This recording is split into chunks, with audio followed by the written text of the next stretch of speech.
I'm so thrilled to open up today's conference with so many incredible speakers and so many incredible guests. I can already see on the list people who are changing the world in their local communities. And that's what the eco-civilization is evolving to.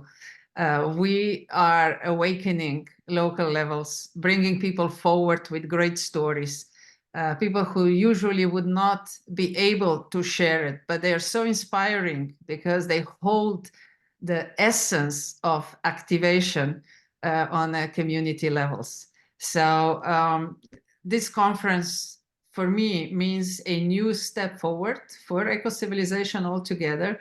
And I certainly hope that we will continue with engaging and sooner or later create circles and bring people together in circles, not only in virtual manner, but also physical manner.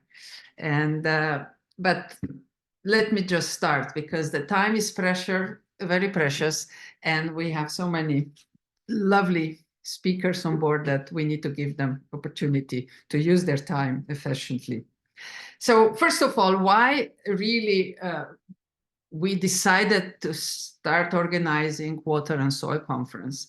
And after the year of soil, after the year of water, we realized how important it is still today to raise the awareness about deep connection with the water. And now we're opening up another frequency, a relationship with soil, which we think will manifest in many additional activities on a local and global level.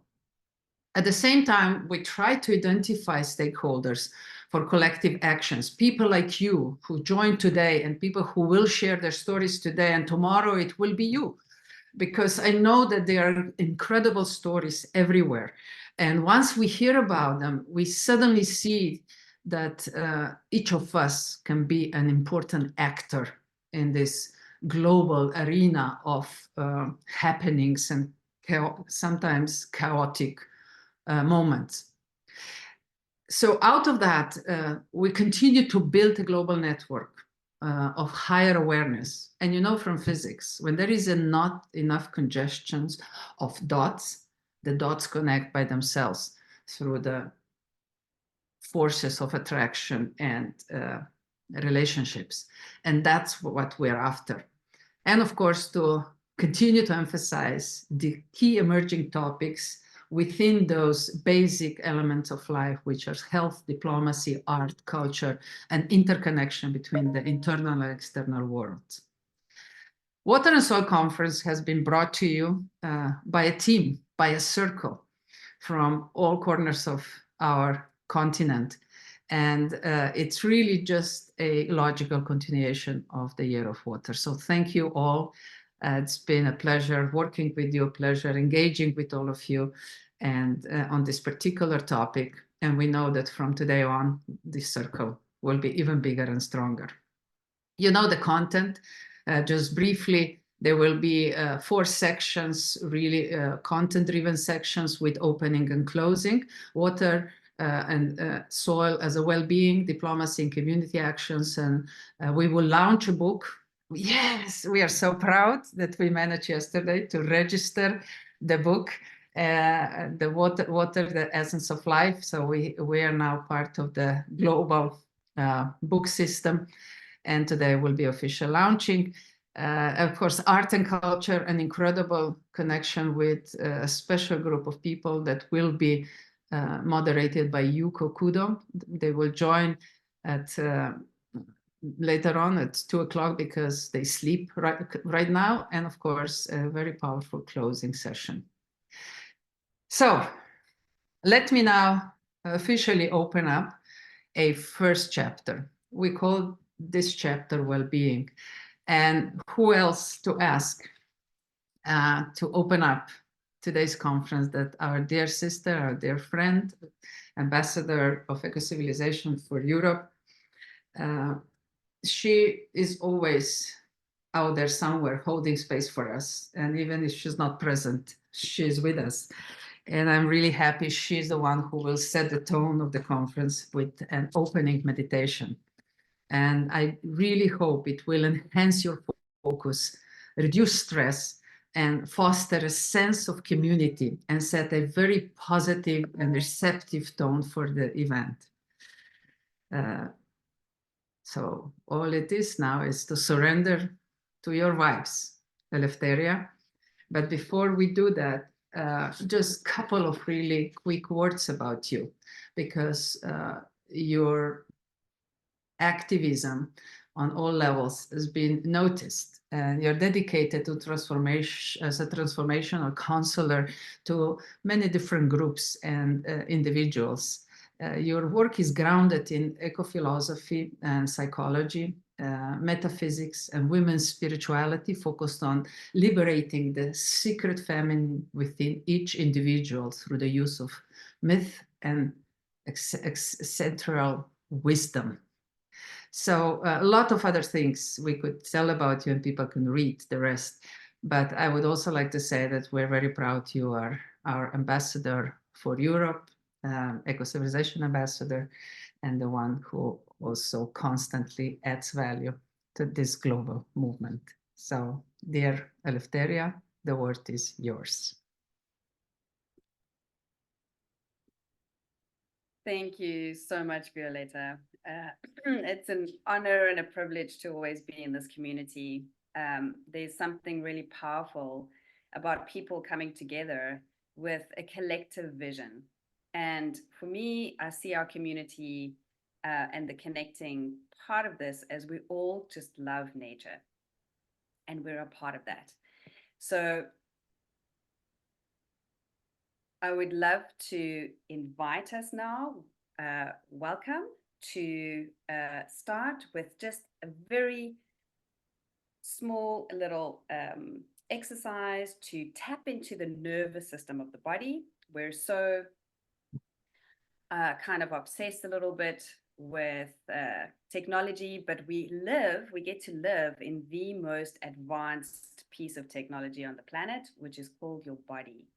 Your body is just amazing. It's interconnected to all of life. And like the trees connect to one another through the mycelium system, so we are connected. And so I'd love to invite you, one, to bring your imagination into this guided visualization and to become really, really present in the body. So we're going to all start with 3 rounds of deep breaths. And I want you to really just follow your own rhythm. We all have our own rhythm. And so we're going to start by really just feeling your feet on the ground.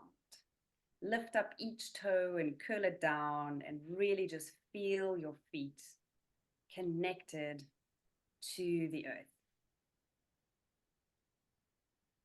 And we're going to imagine, sense, or feel roots, like your favorite tree's roots, just piercing through the floor, through the concrete, into the rich, nourishing soil of this beautiful living planet we get to live on. And as your roots are growing deeper and deeper, wider and wider, you just start becoming more and more present in this moment.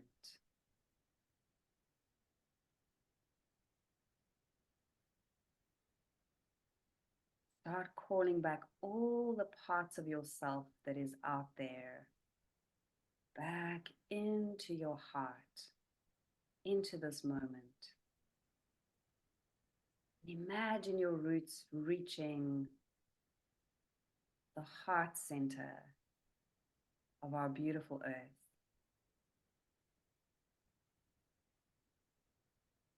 And we imagine that we connect with her heartbeat.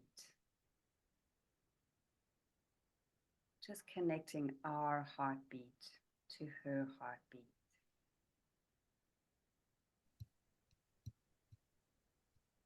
Feeling her pulse.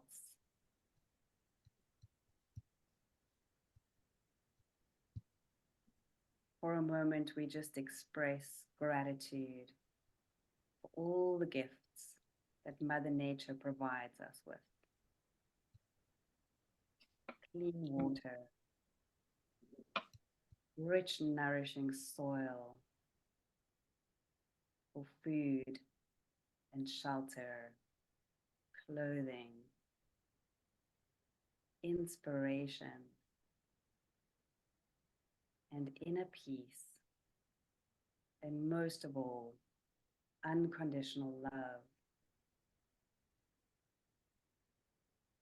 And just imagine this flow of unconditional love flowing up and up your roots into the bottom of your feet.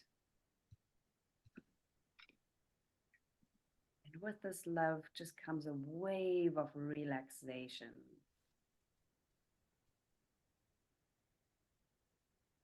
This love flows into the bottom of your feet, up your legs, into your hips, all the way up your spine, down your arms, into your hands, into the shoulders and the neck, gently into the jaw, over your face, and out the top of your head, streaming over your skin. For a moment, we're going to imagine that our skin is the same as the soil of the earth. Just opening up the senses of the skin.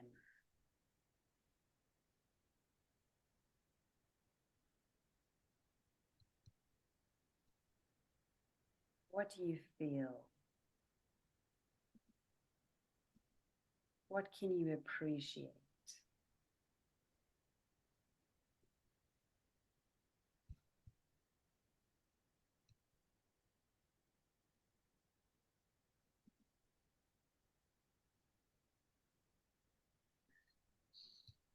And now just turning the gaze inwards, just imagine that you are now in your favorite body of water.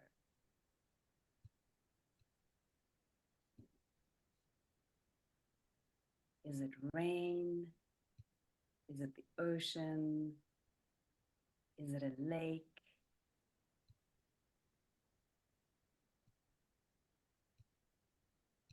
Just imagine yourself connecting with this flow of water.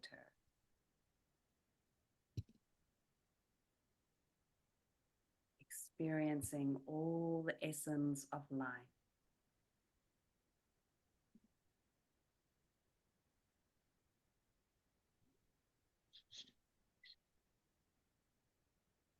Bringing our awareness back to our hearts. Just knowing that we're all connected through the roots, through the flow of the water, heart to heart. All of life breathes together. And so I invite you to take a deep belly breath in,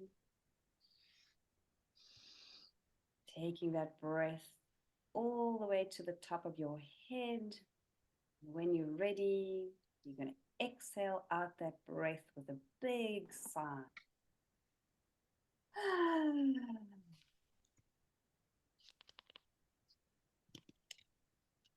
We're going to do 2 more breaths like this, following your own rhythm. Deep belly breath in, expanding your chest, draw that breath to the top of your head, and release.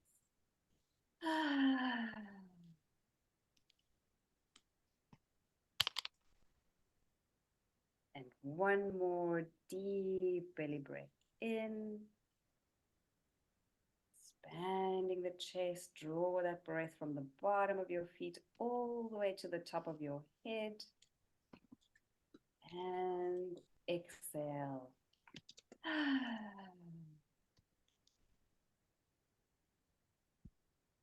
becoming aware again of our roots, and our roots connected to one another all around the globe. You start bringing back all of your awareness to your body, to the chair that you're sitting on. Gently start wiggling your fingers, wiggling your toes. Bring your hands together, rub your hands together. Place them over your eyes. And when you are ready, you release your hands and you see through the doorway of the heart.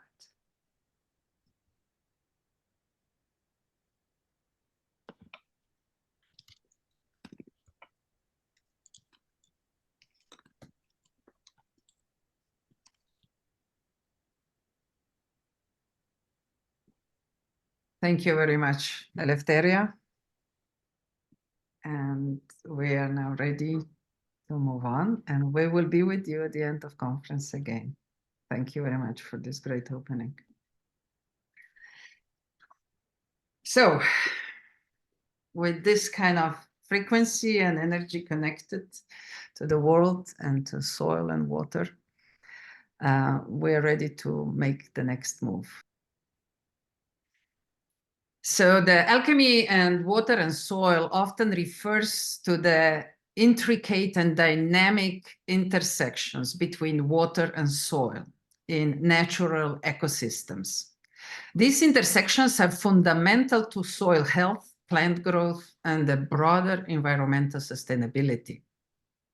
So we can confidently state that understanding and managing the alchemy between water and soil is also crucial for sustainable agriculture, environmental conservation, and mitigating the impacts of climate change, and also for creating a better relationship with nature, build the resilience and sense the capacities of water and different levels to be able to work with her in systemic and sustainable manner. And who else to engage in this discussion and then with Miha Belak. As you can see already on the introduction on your screens, Miha has been very closely related with the frequencies and the alchemy of water and soil. You will hear his story now. You will see his story now. And he constantly is surprising with the next level of calibration that he's able to make with everything around him. So Miha, it's a great pleasure to host you again in the Ecocivilisation Circle and to hear what is new in the realm of Gaia, in the realm of this special space at the edge of the forest that you live, co-create, and constantly get inspired by. Miha, the word is yours. Yeah, thank you very much, Violeta, for that beautiful introduction, invitation, and hi to everyone in the meeting. It's a pleasure to be here after some years, I guess it's been. So yeah, I kind of enjoy this sense of developing together, just checking in our time and time. Yeah, so as set and as opened with the meditation, that would be my invitation for the beginning of my story. I would share by sharing some story without any presentation. So I invite you to stay connected to yourself, to your body, and just see how it resonates for you. And then in the second part, I will take you outside a little bit so to make it interactive and to get the energy moving throughout the conference. So when I got invitation for that conference, I began with a question, which was partially answered now in a scientific manner, of course. How do the two interrelate? So how does the water and soil connect? Where are the common points? And how can they harmonize in sense of coherent unity? And as you will see, the nature of my work, the nature of my being is closely related to trees. So I've immediately got an image of a tree. That's why I've included it even in the title. And the knowing or the information came to me that I heard as a child in my first biological classes. So if you take a tree, a big trunk of tree, a piece of wood like this, you let it dry, or maybe it's dry already, and then you burn it. All that stays, or actually is left, is a tiny bit of ashes. Tiny bit of ashes from a majestic being that you see around. And this is what tree has taken from the soil. These are some minerals that are left and then, somehow decompose back to the soil. And everything else it created by itself also regulated the flow of water. So that's been an kind of intriguing information that stayed with me since. So how can trees become so majestic beings and then interrelate, connect, build forests, the systems? And they produce most of it by themselves. I mean, we do also some forest managing as humans, but even without us, they would be able to thrive, or actually they would thrive even more in this landscape that we are. And create all of it by navigating the source energy, the sun, the water that is around, and just growing. So using whatever is available in the soil. So that's been somehow the story, or actually also the ecological concept that I was offered when I was inquiring to it. And I will come back to the trees, but let me ground now a little bit that story and make it applicable and practical for our situation and where we are at. So if I scroll back 8-9 years in my life, in my journey, when I was coming from society to that place where I'm still now creating, so space by the forest, as we call it, I came with two separate awareness of these two topics. I was finishing my natural sciences, and my thesis was about cleaning the wastewaters. So my relationship to water at that point was a wish to purify, or how can we actually make it pristine as it once was? So I had a huge mental background, scientific, about the state of waters and what can we do to make it clean, accessible to us. And on the other hand, I came here with a huge enthusiasm and all of the books about permaculture that I read, workshops that I attended, places that I've seen. So I came with this sense of inspiration about enriching the soil, making it available for us, for agriculture, for humans to use, and also bringing life, not just for us, but connecting, bringing different elements, beings into it. So that was maybe a very separate view about the topics and how they were interrelated in my story a decade ago. So I was aware of water and soil and the influences it has, but through the lenses of human in me, they become a separate objects of focus on my journey, on co-creating the living space here. So if I come a few years ahead in the journey, I remember one year there was a huge drought. The season was very dry. So the crops were not working well down at the field. But we have also a creek, that's the body of water that is here, growing in and flowing through the space. So I've come to that idea to install some sense of irrigation system, which was water pump, putting in the creek and bringing water to the soil.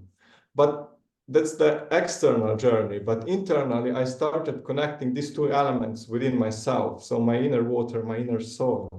That's how it was reflected to me.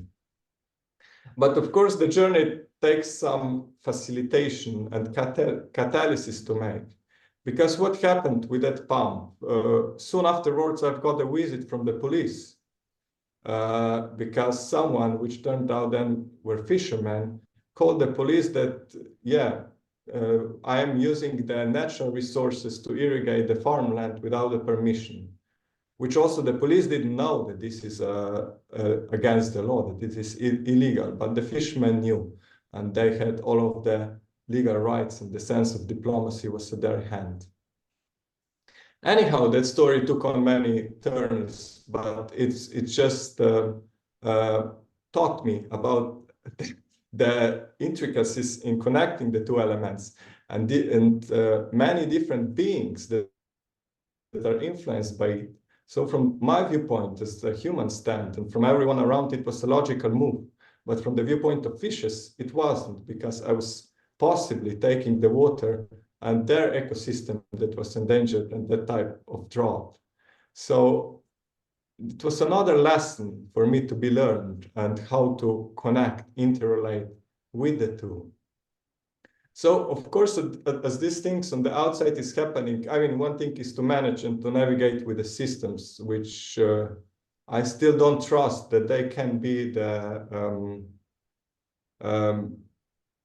I would say, resilient and operate with enough awareness. But okay, I left the system aside, I paid the fine, and that story is done now. But then I moved closer to the forest, to the place where I'm streaming from. And that's always for me an opportunity to tune into different awareness. Because when I'm working in the field and with the creek down, I'm working through my human operating system. So I'm a societal member and trying to find my way through that life here. But when I come up, tune in the forest, I've got answers, connections, and openings into the bigger picture. And I've been asking what's happening also with this story and in greater interconnection. So one of the things that came immediately to me were ancestors, the ones that passed on, but I'm living on ancestral farm, and their wish to work and to make that field nice. So even though I had my awareness, my ideas of permaculture, there were some elements that, yeah, just didn't work as science or people that had experience put it, because the field that has been down there needed to be worked, let's call it in a classic way. So me using the tool and taking the weeds out without mulching, because then snails come. Or afterwards I understand that that field and the elements of water to be particularly incorporated on there, I had to equalize and include my ancestors that were working from the etheric planes. And that's when I could start interrelating and finding better solutions in the connection. So that was, some of my generational patterns based on the ancestral karma that I tune into.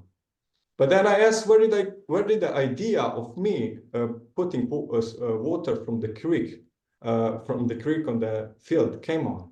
And I've got connection or even the memories to some different times at this planet, and then also outwards reaching into the cosmos, the beings that I came Andromedans, so coming from different constellations came to me, and they've illuminated their capacity to harness that flow that is in this moment represented by flow of water by the creek, and to use it as to nurture the seed of life, which are the plants and things that have been grown. They just didn't take fishes into their account. So that's why we had to find a solution that now works for all. But that's been, again, a bigger intersection into these affairs, which as long as I was just a small farmer or gardener down at the creek, I couldn't sort it out. So, I feel with those stories, then I came to realize how many influences are there in navigating, creating, connecting the flow of the two. And to bring the sense of alchemy in the story, I would now change the position, move outside, include those elements, and make a coherent story. So maybe that would be also for myself the solution, how to connect and bring the two so that we as humans and also other beings can learn and teach from it. So maybe just a minute To move it, you can take a short break from me talking a lot. Well, Micha, thank you very much for this very holistic approach to water and soil and your land. And what I could hear is that there is no one formula fits for all, that you really have to tap into the frequency of the local space. And as you mentioned, also to the ancestor spirit, to integrate everything in order to move in the right direction. So completely different philosophy than we most of the time hear today with the industrial mindset. And what is so beautiful to see is that you actually prove that it works, and you live off based on that philosophy very comfortably and nicely. And what we can see at the back is the new house that Micha had just built for himself. And he lives in it, and he breathes the air and spirit and all other energies that are around him every day, and integrates that in his actions. So it's really beautiful. And we're grateful that you are willing to share that with us. But go ahead, the last couple of moments of your presentation, please take us through. Yeah, great. Yeah, thanks, Violeta, for commenting and including that brief summarization. So just to make short adjustments, the space that I'm working now, it's called a forest sanctuary. So that's a space that is shared for everyone. My forest house is a little bit further down. And I'm happy because it's my first virtual streaming from the space. So yeah, greetings from the sanctuary, and I wish you can feel or tune into the vibe of it. So now what we will do for the end actually is just planting a tree, because as I started at the beginning, the tree knows how to interrelate, connect those two elements. But what I wanted to include in this planting is just different elements. So first is a container. That's an ancestral pot. The people at this place were also artists, so they were creating many things from the clay, an element of soil. So it's just a condensation. That will be our container for a pot today, taking their offering, honoring their spirit, and as tree is still younger, it can grow well. Then it's going to be, I prepared in the morning, it's an oak tree. That's an offering from the woods, from the forest. And that's an offering from my house, because my house is built within those oak trees. And that's the offspring of them. No 3-4 year old, so it's just ready to get transplanted. So it carries some of my own energies, and I feel that's good to include in that movement. Now I have many different soils, not many, 4 different types of compost, which I wouldn't go in the scientific background of it. I guess we would hear a little bit more afterwards. But yeah, just that the tree gets for the start some of nutritious soil. I'm the compost that was created by different beings, by worms. Some is animal manure, and mostly degrading plants. So let this be a connection of all of those beings around us from the animal and plant kingdom that gave their life bodies for life to thrive. And for a sense of nutrients and accelerating the growth, these ashes that were made that were as burning the old trees are immediately being put back. It's the fine layer of soil at the end. And then what else can we add? Yeah, of course, water. I prepared the water from the source. So in the meantime, I found source of water in the woods, which is my morning routine, to walk there 10 minutes there back. So it's an element of the source energies that is at this moment reflected by the water. And these are the basic elements of nature that I feel the tree can now successfully grow with it. Yeah, and I feel that the tree reflects or wants to serve as the guardian to what I've heard from Violeta speaking at the beginning. So to support the network of these spaces in Gaia, in land, that has awakened to that sense of interconnectivity within them. Of course, each space is doing this on their own unique individual way, but there are people that are carrying, embodying those frequencies that are stewards of these places. So it's just one element. The tree is just one element. You know, they can thrive and success just when they become a forest.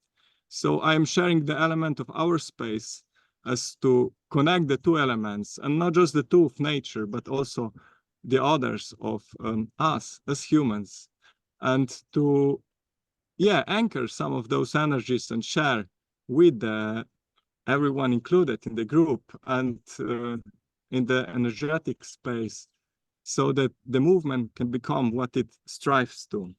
So at the end, I feel to add a tiny mushroom. It reflects the mycorrhiza, the network that will form naturally if the other trees or beings come around. But right now, as long as it is in the pot, the mushroom, which is amethyst crystal, will help to anchor some of those frequencies and bring some of the fairy energy to it, so that each one of you can take an element from that fairyland and dream your own dream into this reality. I feel Gaia will welcome all of us. So thank you all for the time, space, and Violeta, if it feels right for you, I would like to ask you to be a guardian of that tree. I can take a custody for some time, but when the opportunity comes, you take over the guardianship. Miha, you took my speech away, but thank you very much. And I will join you in July, and we will honor together this tree. And I was just trying to propose something to you as well, that we meet. I hope this conference becomes annual conference, and we meet again maybe in 2 years' time, and you will show us the tree, how it's growing and doing, and then of course we would love to see where you're going to place it, and maybe we can do it together. Maybe we can plant it together in the forest. Thank you very much. And thanks for your wonderful presentation and start of this conference. I could not ask for a better beginning. Together with Eleftheria, you set the tone, and congratulations for being you, for finding your essence and living it. And you demonstrate that the way how you are, the way how you speak, and the way how you act. Thank you, Miha, a lot. It's a pleasure. Thank you all. So after such a strong intervention by Miha, let me say one more time, thank you very much for bringing this energy in our space and showing us how younger generations are connecting with Gaia as well and as strongly as our ancestors have, and as we are trying to do.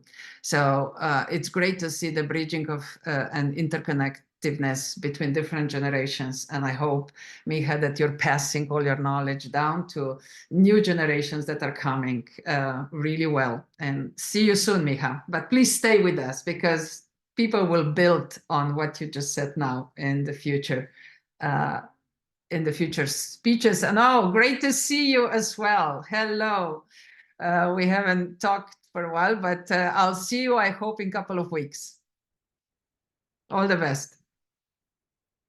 So after this alchemy of water and soil, it is a real pleasure to introduce the next speaker. And Ximera was one of our first Ecocivilisation country notes. She's a country note of Bolivia and currently studying in Scotland.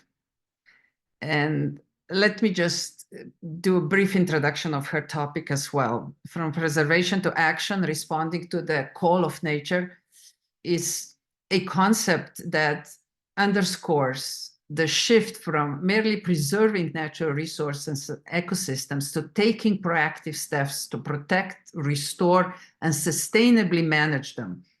This approach recognizes the urgent need to address environmental degradation, biodiversity loss, and climate change through active participation and interventions. It emphasizes the need for a proactive approach to environmental stewardship, something that Ecocivilisation really strongly stands for. This shift from passive preservation to dynamic action is crucial for creating a sustainable future for both nature and humanity.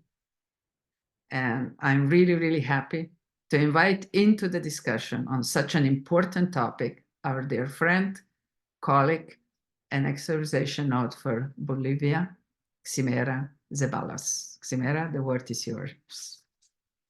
Thank you very much, Violeta. Thank you, everyone. And Miha, thank you for the previous words that also welcome perfectly this conversation today. So as a little background and context, I've been working as a teacher. And most of the times we can imagine the teacher being this person that is separated from the little ecosystem that is the class. But not here. In my world, in this educational space, I really interact with the students in a very close way. So we can just go back in time.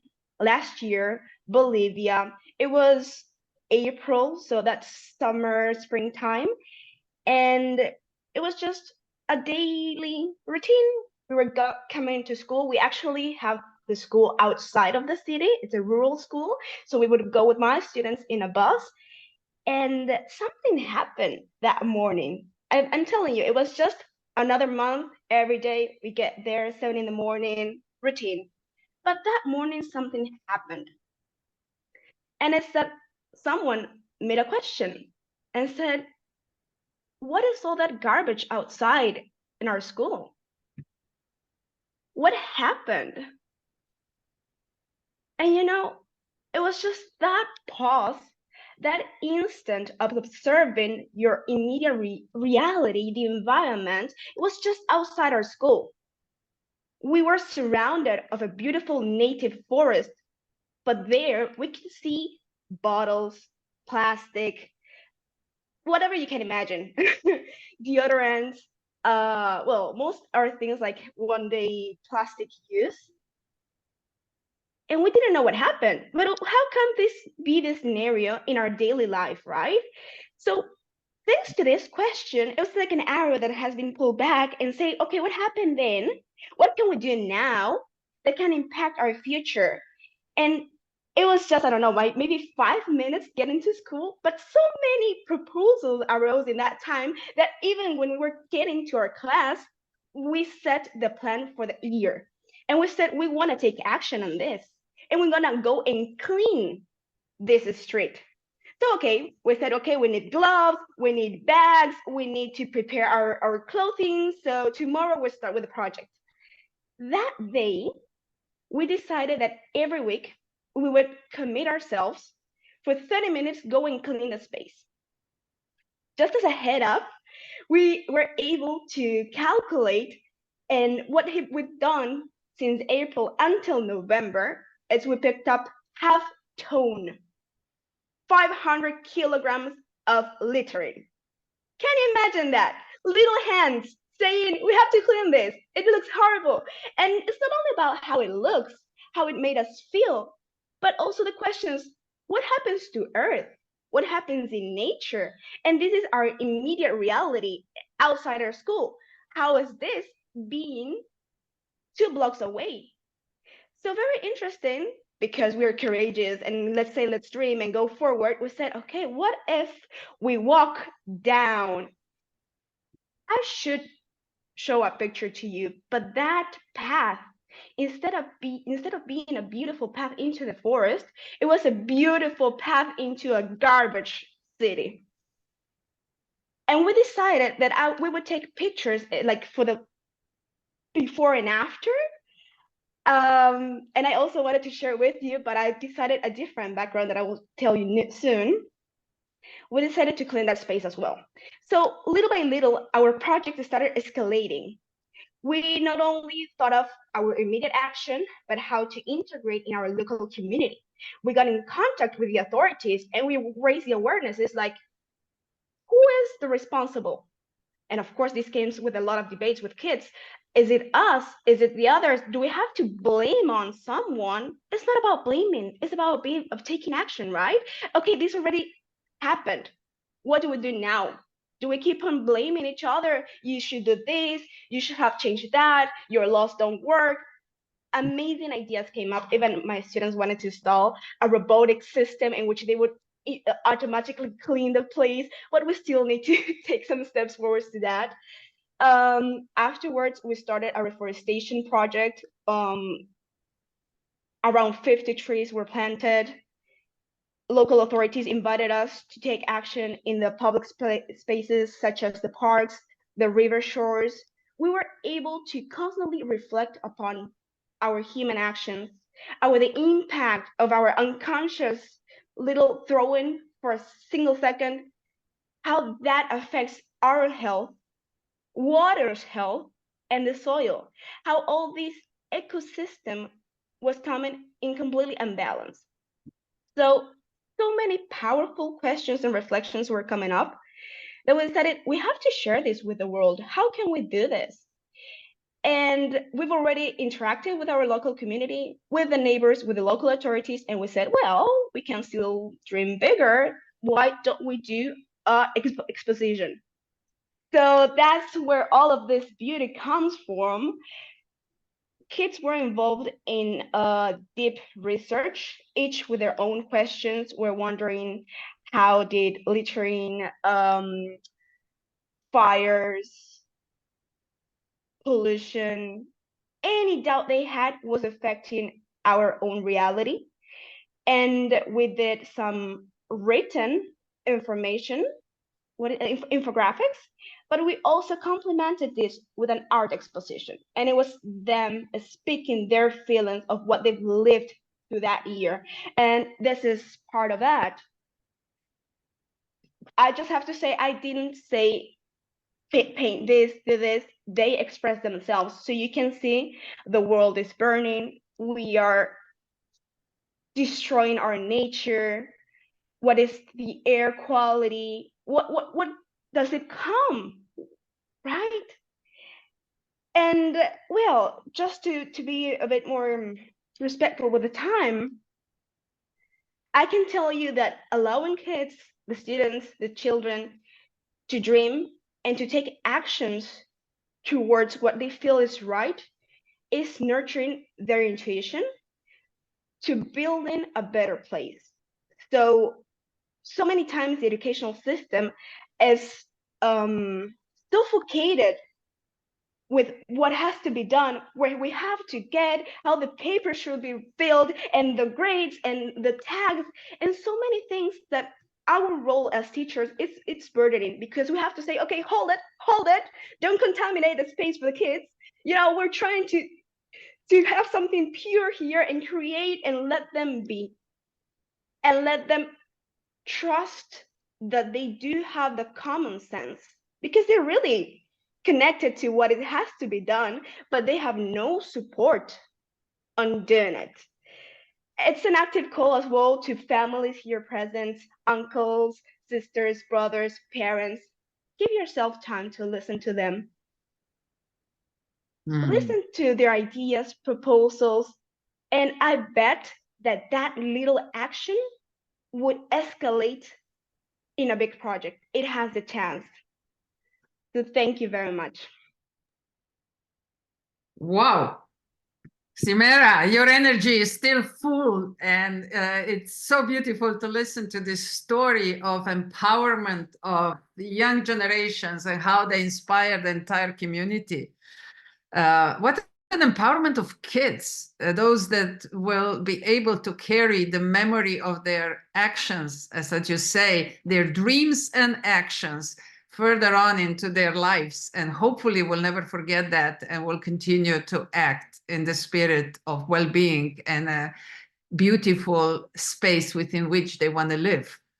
What a beautiful, beautiful story about that. Let me just ask you one question. I mean, how is this? You talked about communication, the exhibitions, the different channels that you use, the empowerment of communities that followed. How is it situation today? Were you able to address and touch hearts also of those that were polluting and dropping all this garbage all around? It was a very interesting process because overall I wanted the learning process to be from them. So it's not me always getting to the authorities. We would go together to the office and say, okay, we've seen this. What are the process that are needed for us to be heard? And they say, okay, you have to write down a letter in a very formal way. So that was an opportunity of learning how to redact and write a letter to the authorities. We did that together with the kids. That's how we got to invite the representative of the environmental health from the community, and we created what is it called, like a debate space, more like a seminar between kids, me as an intermediator, and the authorities. And it's about giving them the power of speak yourself. You know what to say, you have your idea clear, just be respectful and communicate. Then whenever we were cleaning outside in the public areas, neighbors were there and they would just see what we were doing. We would invite them, we will share what we were doing. So it's these little moments of speaking, of interacting, that can give the seed to think about your habits, your actions in your everyday life. So there are like different instances of the levels we interacted with. Fantastic, Ximena. Really, your story is so much about what Ecocivilization wants to achieve. As I said before, going back down to the roots and keeping the overall conceptual vision that we share, but act locally and empower the local people to be able to create a better space for themselves. Your message of dreaming and acting is very powerful. Thank you very much for sharing your story today with us, and I hope you will stay with us at the conference and possibly commenting others. And there is a lot happening in chat, so please check the chat as well and see how your colleagues are responding. And we have a little difficulties with connectivity, and especially our next guest, who was supposed to come on board, just cannot make it from Zimbabwe. I mean, she's trying. I'm in touch with her over different media, but she has trouble getting... Oh, she's here! Genocide! Great! I was just making an introduction that you might not be able to join. Perfect. So we can continue with you. Is this Wonderful. Wonderful. Okay, let me do a little introduction and then I will pass the word to you. Oh, thank you so much. Okay, an intersectional approach to understanding water and soil and recognizing the complex and interconnected factors that influence these natural resources is a very important element of our understanding what's going on around us. And this intersectional approach integrates really diverse perspectives and disciplines to create a holistic understanding of how water and soil interact with ecological, social, economical, and cultural dimensions. By considering ecological, social, and economical and cultural dimension, this approach really fosters a sustainable solutions to manage water and soil as interconnected beings, like we've seen so beautifully being demonstrated with previous speakers. It also encourages collaboration across disciplines and communities to address the complex challenges passed by environmental degradation and climate change. And I don't know who else to ask, really, but our dear colleague, Chenesai Mukora Mongoma from Zimbabwe, who is a local inspiration, a lady who left a prosperous and probably more comfortable life behind in the US and even in South Africa, moved back to her local community. And she's now the local spirit that connects, energizes, supports, and trying to breach the incredible development divides that are present in her country. I'm really, really happy that she's also our Ecocivilisation and Water chair and wing for Zimbabwe.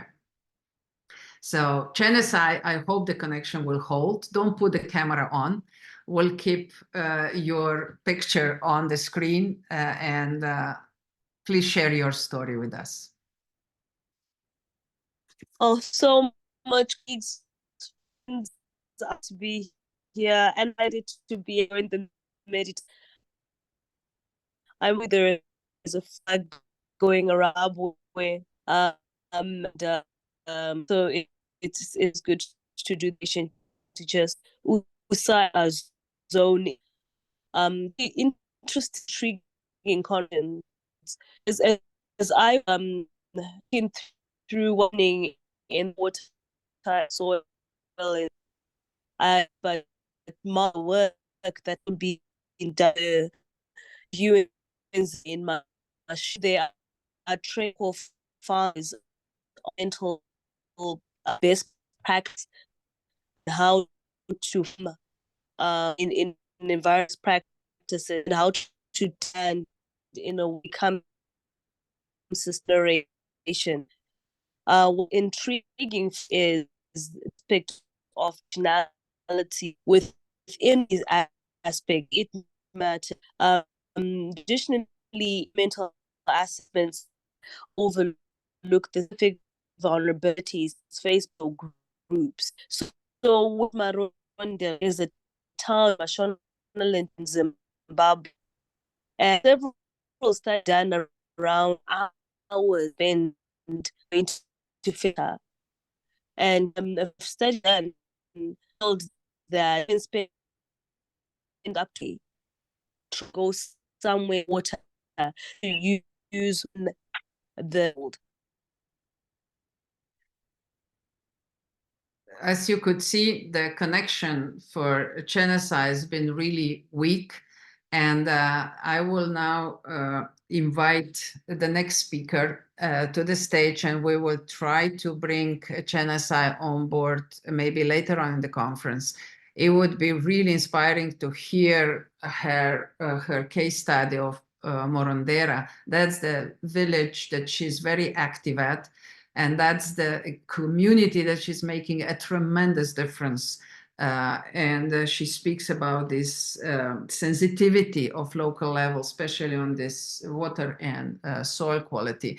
But let's get back to her later when hopefully her connection is improved.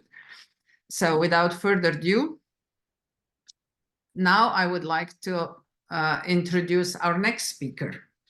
And it's a real pleasure because she also represents a powerful network that we as Ecocivilisation Movement connect with, cross-connect and cross-pollinate very often, and Living Cities Earth, which is growing all over the world as well. And it's trying to find the new ways forward, the new concepts and new structures for the cities who are dominating currently global space, especially as far as the humanity is concerned. And my little introduction will go into the direction to stress that more and more we understand and accept universe as a whole, where every part is interconnected. Water, air, and soil are seen as integral components of the larger ecological and cosmic systems. The concept of universal unity suggests that all elements of the natural world are not only interconnected, but also interdependent. This idea is central to many metaphysical and spiritual systems. And even the modern science provides empirical evidence of the interdependence of water, air, and soil, reinforcing the idea of unified natural world, which we so much believe in, and we sense it and we feel it, right? And they can prove tangible and experiential evidence of metaphysical interconnection and influence of all three subjects: water, air, and soil. And two of them we are addressing today, and the third one will emerge soon. An important step forward in our understanding of these metaphysical dimensions was brought to us with quantum physics and the three basic laws of quantum physics. I'm not going to go into that, but those curious, please check them out because you will understand what I'm talking about. So it is my immense pleasure to invite Marina to take us deeper into this exciting subject. And as you can see, Marina has all the qualifications to speak about these topics. And I can't wait to hear her story, to hear her insights, to hear her wisdom. And after that, we will be wiser as well. Marina, the floor is yours. Thank you so much for such a wonderful introduction, Violeta. And I'm really honored to be here with you today and to present. And before I start, I just wanted to express my immense gratitude to Micha for this wonderful action of planting a tree just live in during our conference. And I also wanted to mention my thanks towards Ximena, because she told her wonderful story about engaging children. And I remembered my own story. So in 2020, I was appointed officially as the first ever advisor to the mayor of the city in Russia for the holistic well-being, for the development of the holistic well-being and happiness. So I work in the integral development approach of development of individual, organizational, and social well-being. So being this advisor on happiness, we co-created, and it started at the same time, in the same story that we invited children to bring more aliveness to the small forest, a little grove, not far from the city. This is a small mining city, not very prosperous, I would say, very poor, with a very obsolete infrastructural system. And the children, with their teacher of biology, decided to clean this small forest nearby, and it gave their start to a wonderful project. Then local authorities joined, and even regional administration joined, and it ended up, telling a long story short, it ended up with sending some additional money from their budget, from the regional budget, in order to create a small park in this forest. So starting from small initiative of children from school, it ended up with the creation of the touristic route with the banners about the nature which is presented in this small grove. And it's a wonderful showcase on how a very small endeavor, a very small initiative of small people, of small humans, can end up with the big project which is supported with the influential adults. I also wanted to tell you maybe more about the culture, because working in well-being, we are first of all connect our work with the cultural level, because we have lots of wonderful initiatives in the world. So now I'm based in the UK, and I also see how it works in Europe, and I have connections in Americas, both North Americas and South America, and Eastern countries. And I also see that it is really important to work with mindset alongside with the working on the infrastructural level, because until we understand the pressures, their necessity, the value of these profound aspects of our life itself, none of the initiatives will work properly, because we saw lots of examples when sort of big people from local administrations and officials decide to create some to develop some ecological aspects and create some very important things in terms of waste collection, providing the environmental development. But until people understand why is it so important, it all just vanishes. And it is really important for us to understand that really these three profound primal prerequisites of lives are so it seems that it's so simple, but at the same time, it's the sacredness of the whole being on our planet. And I also, when I was preparing to this conversation, I remembered me being in the hospital with the COVID, and more than 50% of my lungs were damaged, and I was in the hospital, and I understand that I faced the death very closer than ever before. I saw deaths. An elderly woman died at the same room where I was in the hospital. My uncle died. My close friend also didn't survive.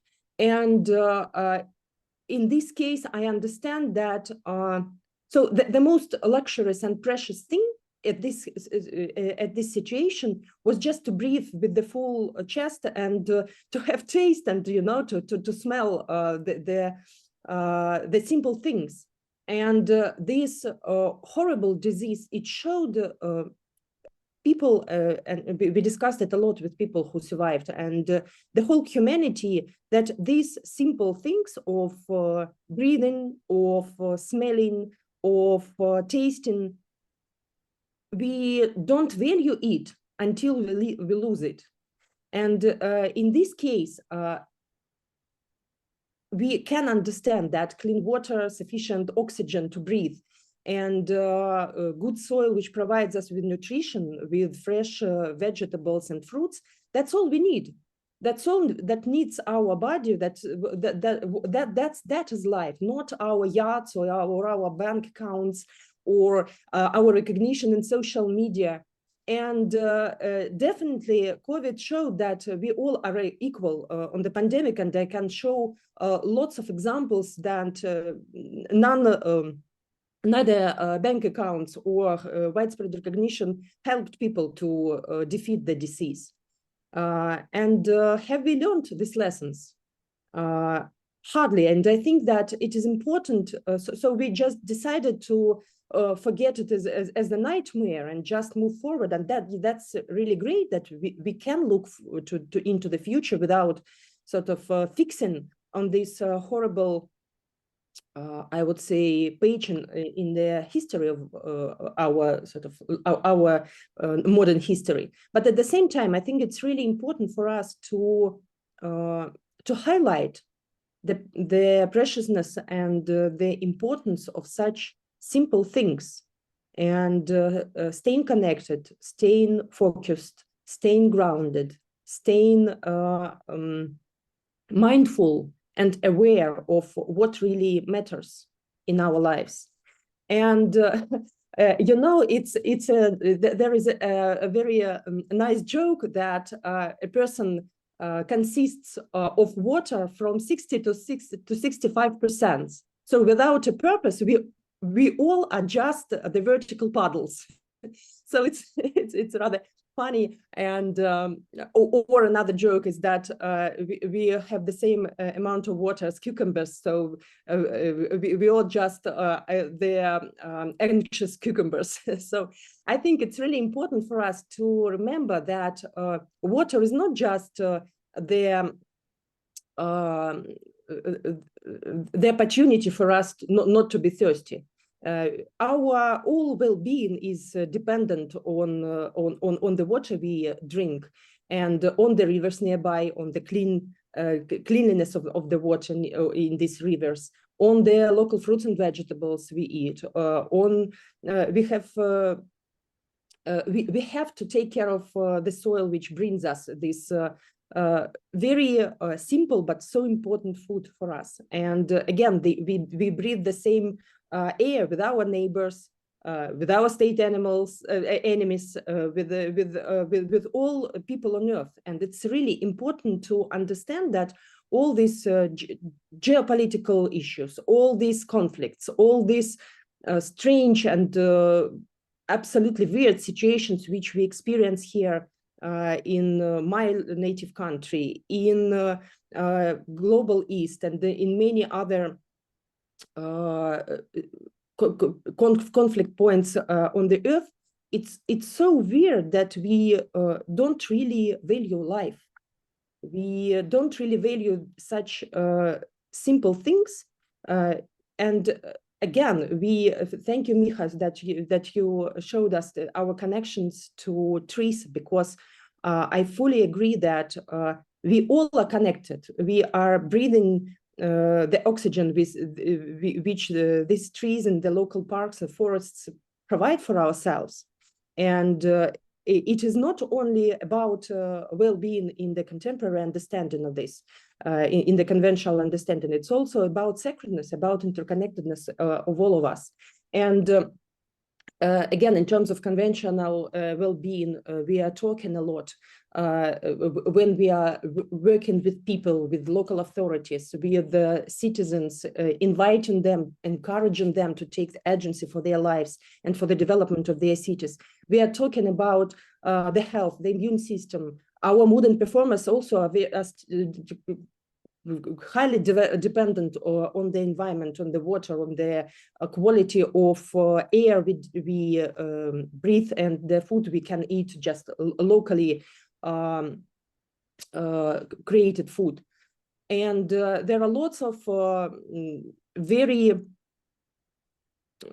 robust scientific research which prove that it is very important. It is of highly importance for our physical, mental, and emotional health. But I would also like to mention about the spiritual aspect of being, because breathing, we started with the meditation today. Breathing is the gateway to mindfulness and connection to higher self.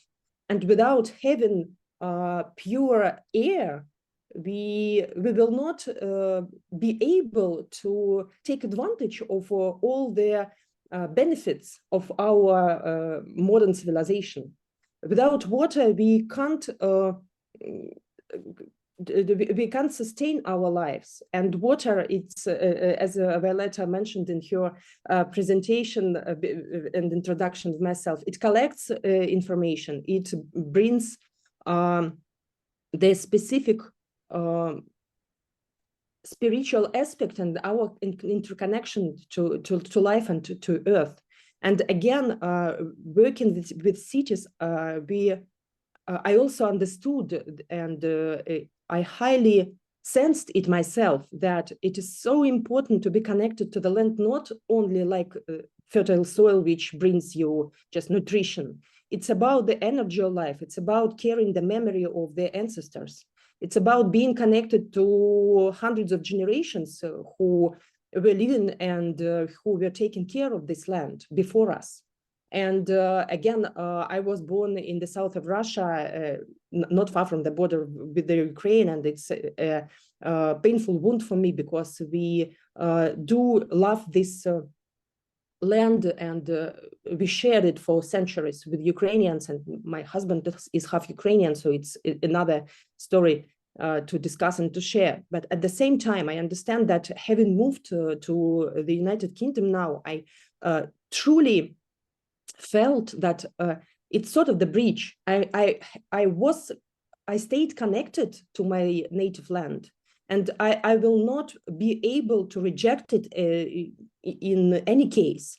And it's a huge challenge, but it's a great opportunity for me to be this bridge, between these different lands, with different cultures, and staying connected to the history, to the culture, and to the sacredness of both these lands.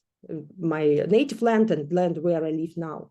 So I would suggest, and I think, and I strongly believe, and I think that it is really important to ensure our transition to the new ecological eco-civilization. It is really important to bring this understanding and knowledge and this culture both through the spiritual development and through the ecological development to all schools, to the universities, to speak more about this, to speak about sacredness, and to speak about this sense of connectedness and valuing things which really matter.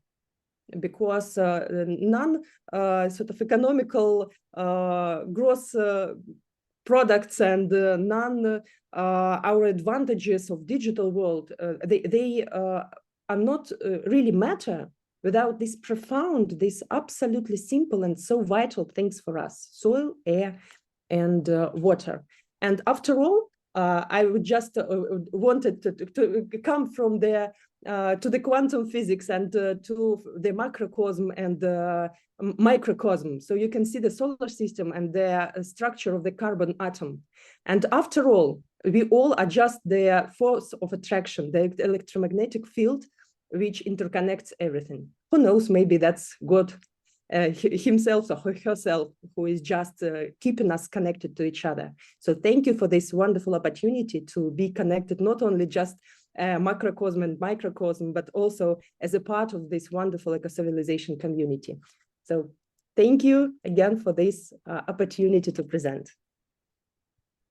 Wow, dear Marina, thank you very much. This was a great intervention to show this unbelievable universal unity and interconnection and intertwining and cross-pollination.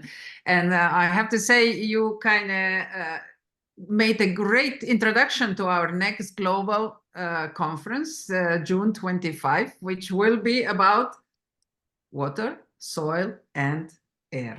So beautifully, so I hope to have you back to dive even deeper into these concepts. And you mentioned quantum physics again, so I'm inviting everyone again, check the 3 basic laws of quantum physics, because they will give you many answers to what we're discussing today. But just before I let you go, one quick question. All that is really profound, and it seems like we are aware of all these intersections and interconnectivity and the importance to have this clear connection that Miha was talking about, that Ximera was talking about. Now, even you have stressed, pure connection with the basic elements. So how do you envision within Living Cities Earth to bring that to the cities, to where, there is so many blockages to this pure connection with the natural sources? Thank you for this question. I would first of all, I mentioned that it is really important for us to provide this knowledge and education, not only in terms of rational development, cognitive development of young people, children, adolescents, but also to bring this clarity on the micro level and macro level. Speaking about the ecological planetary issues, and also speaking in a simple language, but speaking about this micro level understanding of how we all are interconnected through water, through the food we eat, through the air we breathe, all together. And what can be done and what can be provided and supporting these initiatives. So also referring to Ximena, I would like to say that it is really important for us in Living Cities Earth, and I provided in our research work on the inner key development, that it is really important to share good cases. Share inspiring cases with people, that it is simple, it doesn't request lots of money. It's about goodwill, it's about the mutual understanding, and it's about the agency. It's about being ready to make a small step without underestimating the value of this small step, because through these small steps globally in different countries, in on different continents, we can really make a difference. So inspiring, educating, showing cases, and reconnecting. I think it's really important for us to have this web of communication in order to share small victories locally and globally. Fantastic. Let's work together and help each other, support each other, acknowledge each other in all these important actions. And eventually they will all connect. And we will live like Chimera's kids. We will live our dreams with our personal engagements and actions to deliver them. Thanks a lot, Marina. And maybe it's worth saying that Marina is our newest Ecocivilization wing and chair for Ecocivilization and Water of Russia, even though she lives now in UK, but she's happy to connect and reach across. As she says, she's always connected with her motherland, no matter where she lives.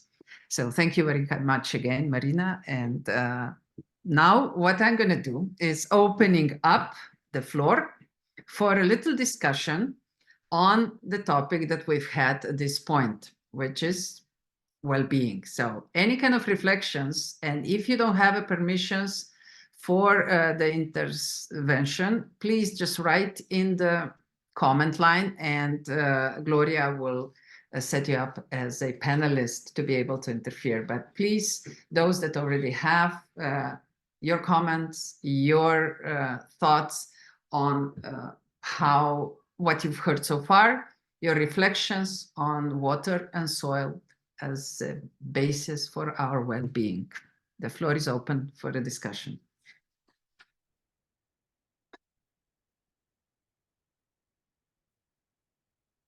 If anybody, just unmute yourself, make a comment.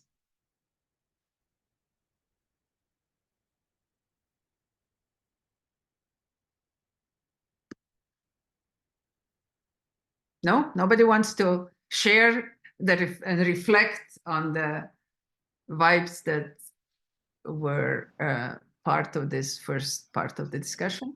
Yes, Kartika, please go ahead, and then Marina. Right. Hi. Firstly, thank you for having us here. I think it's wonderful. But I mean, I know we've just started on, but the value that you can get out of everybody's experience is just, I can't even put words, to be fairly honest. These are things that we see in our everyday life. Water, soil, is just around us all the time. And I think what I've learned in this very brief time is that there are so many different ways of just understanding them around us, right? And when you do see them as a part of yourself, you just interact with them in a completely different manner. I mean, when you think of water, you can think of water as the substance that come out of the taps in the morning when you do brush and shower and all of that. Or you could think of it as something that surrounds you and gives you life, and you support it and it supports you. And the fact that we can talk about these things and live life in a manner that is in sync with all of these things around us, it's just beautiful. And I'm really glad that I could be part of this space where everybody can see things in such an innovative way. I think starting with Miha was just the best way that we could have started this, really, because I think Miha inviting us into his home and showing us all of what he did, I think was just brilliant. Because I'm here sitting in a jacket with my air conditioner on, and outside it's 48 degrees, right? And from there to actually feel so connected to Miha was just really like. I just felt one with my own skin, unlike what I'm feeling like right now. But I think that was just really the best way to start off the day. Thank you, Ramit. And Marina, please go ahead. Yes, I just wanted to jump in while I still have energy to contribute more. I just wanted to mention that when we are working with cities, we are talking about not only well-being, but well-doing. It's not only about thinking of what can nature or local authorities or some other people or business can provide to us. It's also about what I, as a citizen, as a human being, can provide to my family, to my neighbors, to my city, and to my planet. So I think that it is really important not only expecting of having some sort of satisfaction of our needs, but also expressing our values and our valuing of what is really important. So well-being plus well-doing. That's what I would suggest. Thanks. Always dreams and actions, as Ximena said. Beautiful. Anybody else wants to share?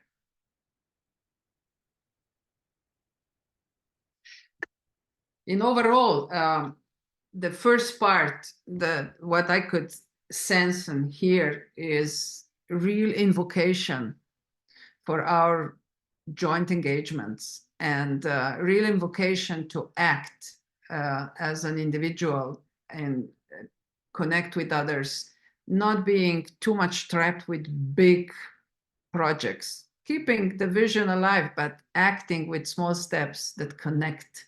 And then, like a domino effect, they really start a movement. And we see it in these stories. I mean, if you went and see Micha's place and meet people that are gathering there, it's fascinating. Maybe, Micha, you can just share briefly how this network that you're connected now with and engagements, how is that proliferating? Because that is one of the key messages as well from today's first part of the session.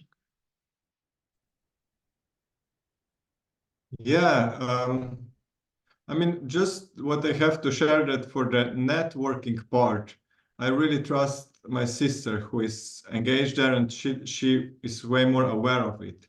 But we had maybe also in relating to the educational and then the energy from me transitions to Ximena, we had a lot of working with EO exchanges, which brings youth workers from 8 to 30 years. I mean, that was our age at the time. So we've built a network in this, I would say, in people who are seeking either a connection to nature or connection to themselves. And supported by some of these EO projects, then yeah, we've created a network, which is still a part of the expression and like the network that our community has built upon. But it's no more like summer events where we can host and gather more of the people. So that's one aspect. And another aspect that I feel to be bringing more with stepping into the woods is the sense of, let's call it the macrocosmic perspectives. So really inviting the souls that came here with the tremendous missions to facilitate that planetary changes. And I mean, it's a small things, you know, we are planting trees, we are talking about how to clean the waters, how to inspire children. But if we are connected to the network through Gaia, what was invoked today, it echoes around the whole landscape. So it's not just about us talking what someone has done in the local community, but it's creating an energetic blueprint that then goes, spreads, and influences the dynamic of the whole landscape. So that's what I feel is the idea, at least for me, of the place and what it is becoming. It's a sense of, and it's just an experiment, but one of the possible blueprints of transitioning. So coming from the air-conditioned apartments, as was mentioned, into that sense of intimate connection with Gaia, which is not always just romantic. I mean, you see now a background of me which looks a little romantic, but it's also, you know, it challenges at many points. And maybe that's the last echo that I didn't include, but I don't know why before in the section, in this connection of water and soil, what has been more regionally important for our land. And I know, Violeta, also to you, let's say last year, the floods, you know, so when the water was abundantly coming in the soil and all that it has been creating. So from the viewpoint of two elements, it was again in balance, you know, but that's the response of Gaia as to restore the balance, as to cleanse the systems where water has been actually bent out, you know. So from the human perspective, we see it as the natural catastrophe. But from a bigger perspective, it's what invites and reinvigorates the connection. So yeah, that's actually my main idea, trying to be connected to greater macrocosmic energies and then see how people influence, you know. That's why it's so nice to actually feel the network now. You know, we went from Slovenia to Bolivia, then to Africa, to UK, Russia, you know, and then in the afternoon the eastern part joins because they are sleeping. But the power of that movement, that's incredible. That's incredible, and that's felt. I mean, I feel that everyone who is open can feel it. So yeah. Thank you, Miha. This this vibe actually open up yet another dimension in learning how to be the nature again. You know, the whole industrial schooling mindset was teaching us that there is nature and then there's humans, you know, disconnecting us from the mother nature and Gaia. And as you said, it's not always dandy because it is a process. It's a natural process that is based on the laws of nature, and nature is constantly transforming, and all the changes, as we know, they're not always pleasant. Yeah. And yes, indeed, the last year's flood, which I was at the heart of, exactly happened what you described. I felt it like a huge cleansing and a huge contribution to our human understanding that the coexistence with nature means giving space to nature as well to live. We keep claiming the lands and then we want the nature to be happy about it. It's not. So much more to learn, and I hope we'll continue to engage and explore the options and actions that bring us closer and not makes us afraid, but makes us confident that together we have a better future. Thanks, Miha. And I have Maggie with us as well. She wrote this beautiful comment in the message line, private message line, and I just invited her to share it with everyone because it's a lovely one. Maggie, the floor is yours. Yeah, I firstly, hello, all the lovely family. Arti, wonderful to see you, and Miranda, and Ramit, Kalini, all of them, Sister Rajni. It just feels like reconnecting with a wonderful forest where we empower each other. I was at the same time doing my meditation workout while I was listening, and I was completely moved by what Miha shared, and especially because of the tree. And I realized that it just completely energetically shifted me to something else. And it occurred to me because it comes to a connectedness from my ancestry, where I'm an Oromo, and the Oromo people is the largest tribe group of people in Ethiopia. And from the external, when people say, oh, you know, they're just animist people, they just worship the tree, they think the tree's a god. And actually it's not that, it's not just like so caricatural, it's something much more deeper. And I realized that energetically, if one connects, they can feel it. It happened to me like when I was Miha's tree being planted, just boom, gave me energy, and all of a sudden something opened. And I was actually feeling that every meeting should start with a tree planting. You know, by the end of our meetings in a few years, we'll have a whole forest, and we can even encourage other people to do that. But the reason the tree had such an effect on me, although I'm sure trees have effect on everyone, but I have a much profound it because of the ancestry. And for the Oromo people, the tree is not only it's a place. It's not their belief. It's not some sort of like naivety of a belief system where they think the tree is a god and they're praying to the tree. No, it's actually much more incarnated than that. They have this complete awareness that the tree is a connection between the earth and the skies. That the tree is soil and it feeds on water, and it's sort of also a teacher. So it's, and mostly that it actually is a place where spirits go and sit. So it's also used as a symbol for people to gather. So what is interesting is when from the external it's seen like just, oh yeah, just like some tribes village, while innerly it's actually a stewardship for environmental. I mean, I could go on and on about this because there's actually people who even do their thesis, but I really feel that yeah, the honoring, the starting by honoring the tree is something that's amazing that maybe we can do easily. Like Miha might be the planter in every meeting or something. And I will end with just also the school teacher. She lit me up. I mean, she made my day as well.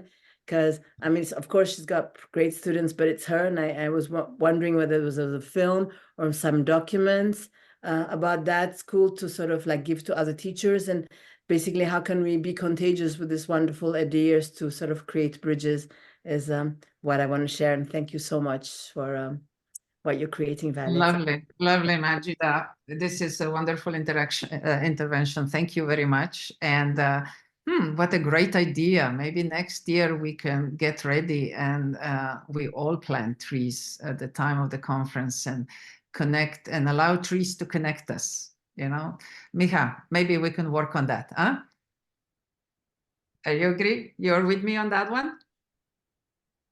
Absolutely. Fantastic. We'll make plans when I see you in July. Okay? Super. Great. Thank you, Majida. And Arti wanted to interfere. Arti, please go ahead. Yes, I always interfere. Thanks, Violeta. And thank you so much for everybody's presentation and thoughts here. While I was listening to Miha and Ximena and even Marina, I was actually thinking, and by the way, Miha, thank you so much for planting that tree. It was so symbolic in terms of us getting together and watching you, create more life on this planet and the good life.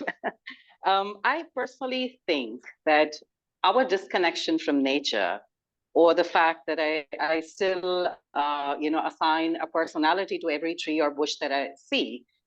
When you look at a tree for more than 2 seconds, 3 seconds, it'll start, talking back to you in terms of the personality it has. So our disconnection with nature or from nature has happened when we disqualified or when we colored the idea of paganism. Because if you look at pagans anywhere in history or in the modern world, they understand the value of value through the lens of how we view nature and how we are a part of it. And I think it is time that we look at this one culture, this one body of humanity that we're all about. This is the missing piece. We seem to have lost the sacred.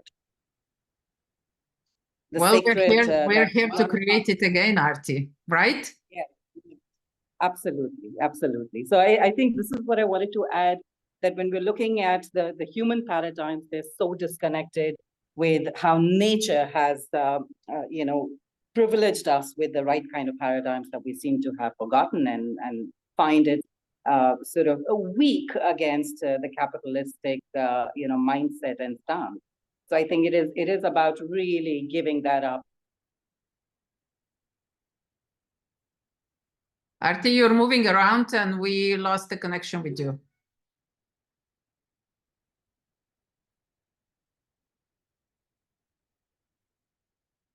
Okay, so let's move on. Thank you very much to Arti as well. And whatever she said, we are here to awaken what is essential for life and bring back this alignment with everything around us, because they say what's inside needs to be aligned with outside. And we do have a power of creation. That's the most beautiful thing that the nature has. Syntropy is all around us. So I have faith we will continue to build on that. Anybody else would like to? Okay. Yeah, I just wanted to add quickly, because it's great what you said. We're here to build a new culture, and one of the things that we could do is not only inspire ourselves, but take actions or empower others to take actions. And what came to me is, personally, I wanted to go to Miha's garden and plant a tree. Maybe we can all do that. Let's plant a tree with Miha project. But I also, like here in France, I'm very close to a person who actually does this podcast on trees. So I was, I think I sent you a message, Miha, and the idea of like connecting people that can empower each other is one of the other things that's also possible, and I love to do. Yeah, that's how we really create a new sacred culture, not only by inspiring each other, but also by facilitating action taking. And those are like, you know, and what I wanted to really honor you, Violeta, because you inspire me, and I know since I met you, I'm a bit more active, and I was almost like I want to like say, hey, big sister, look, you know, you got through to me. But yeah, it's I feel that in this difficult times where everything is going, it's even more important to gather and inspire and connect, because especially if we have in our deep heart and have chosen this integration and incarnation fully with the super Mother Earth.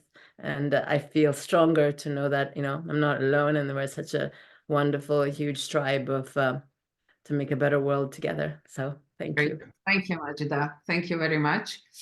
And now I propose we make the next step, and we'll have another discussion at the end of the next section.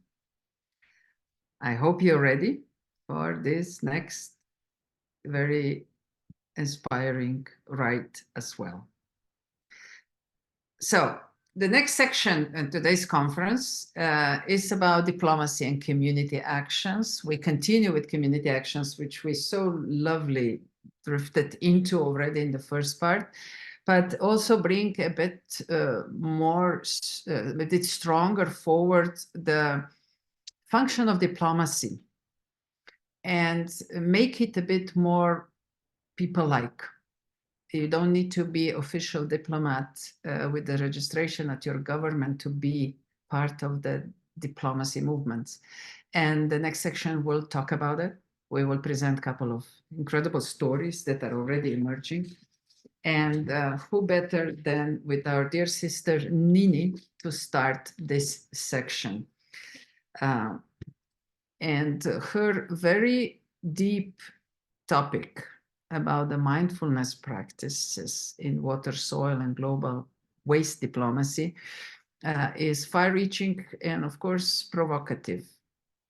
Provocative in the sense to, as you will see, to even open up more. And who else to talk to about this than with her? She lives right now in a war zone, being scared of her life or the existence of the well-being of her nation every day, but still bringing such a profound topic forward. And if I share a couple of thoughts about this topic, incorporating mindfulness practices into the management and understanding of water and soil can overall have this profound effect on environmental stewardship and sustainability. Stewardship as the key word that we try to commonly address within Ecocivilisation as the way forward in a relationship with natural resources. Mindfulness also encourages to develop a deeper connection to the natural world. And we've been inviting today so many times to that, but let's make a next step, fostering a sense of responsibility and care for these vital resources. Therefore, integrating mindfulness practices into the management and of water and soil can lead to more compassionate environmental stewardship. And compassion is the word that resonates so profoundly, and hopefully we'll be able to integrate it in everything that we do. Also, by fostering a deeper connections to these essential resources, mindfulness encourages behaviors and policies that protect and enhance the health of our planet. And eventually we need to be able to translate that into behavior and policies. And in order to do that, our hearts, our souls need to be open. So it is a real honor and a pleasure to invite Professor Dr. Nini Tien to open up the second section of our conference with no doubt many profound thoughts based on comprehensive experiences. Nini is also our important partner in all water and now soil activities and eco-civilization and water we share for Myanmar. Nini, the floor is yours.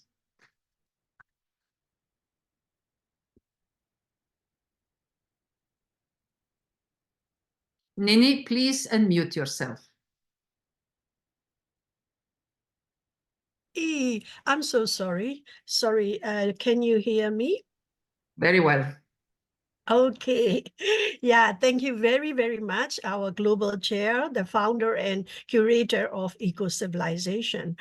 For me, I'm always attracted by the subjects, thoughts, ideas, and doing what one said. So such qualities are found in our global chair.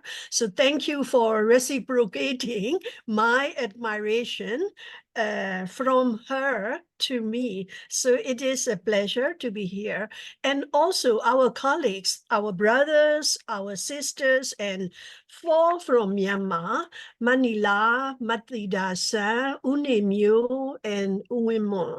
ကျေးဇူးအများကြီးတင်ပါတယ်ဒီပွဲကိုလာတက်တဲ့အတွက်ဒါမှကျမလည်းကိုပြောချင်တာလေးကိုရင်ထဲမှာရှိတာလေးကိုဟိုစားပေါ့နော်ကိုရဲ့ဘာခေါ်လဲတူတူပေါ့နော်ဒီလုံးဖို့ကင်ဘက်တွေကိုဒါမှမဟုတ်ညီကိုမောင်နှမတွေကိုပြောရပါတယ် Excuse me for speaking Myanmar because Beautifully, thank you. There are four, you know, sometimes I even sing the poems, but now I don't. Let me share the PowerPoint with all of you. So I would like to greet all my sisters and brothers and also bear with me to bring up this very, yes, provocative, like our chair said, and also unusual. You know, when you talk about water, soil, and global waste, earlier it was not even the diplomacy, it was the imperialism, something like that. But I try to tone down and then concentrate into what is about this water and soil conference. So the guidance we get from our chair has four objectives. She ran through it, so to save the time, I will not talk about 1, 2, 3, because I am going to focus on objective number 4.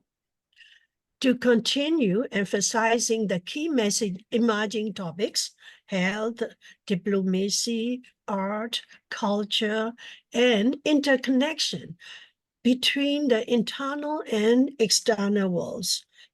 From these varieties, I picked diplomacy and interconnection between the internal and, external worlds. I will focus my talk on that, and I want to share my thoughts. What is missing? What is missing in our effort to do the green business like our friend Rajni? She has been trying circular economy. Last year we launched that book. And what can we do to remedy it? What can we do about that very missing point? And then exploring deeper insight in order to unfold the how process. Last year, in the Year of Water, one of our colleagues, the Scotland chair, Mrs. Buren, said, "Stop, reset, go." She said it in a very grand way, but to me, as I go to the minute, small steps, and that is also involved in how process. So the talk, again, is not based on books, although I refer many books, many websites, many of my, you know, in Myanmar, Tinsia, Miensia, Jasia, meanings, practical teachers and teachers by looking at them, or teacher by hearing the sermon. Yes, but mainly it's based on my own first-hand experience in the water sector. My baby is water and peace, and it started in 2001, and I even produced a documentary, but never mind, that will come in the next chat, not here. So what I want to go back to it is about water, soil, and waste. Whenever we scientists, I'm engineer, civil engineer, and water engineer. When we talk about it, what happened? We have to start with the headlines. So there is a thing that we have to say, oh, there is a child dying in every 20 seconds. So isn't that shocking? Of course, yes. And that is catching the attention from the audience. Here in the pictures, you see the water, the pipe. I'm not sure you see my cursor or not, but the top right picture is about the water pollution. And into the natural water body, the sewer pipe just, discharge. And then the World Bank study said, if the pollution is so high, it can damage the GDP, 2% of GDP. You see, I cannot read my own screen because of this, the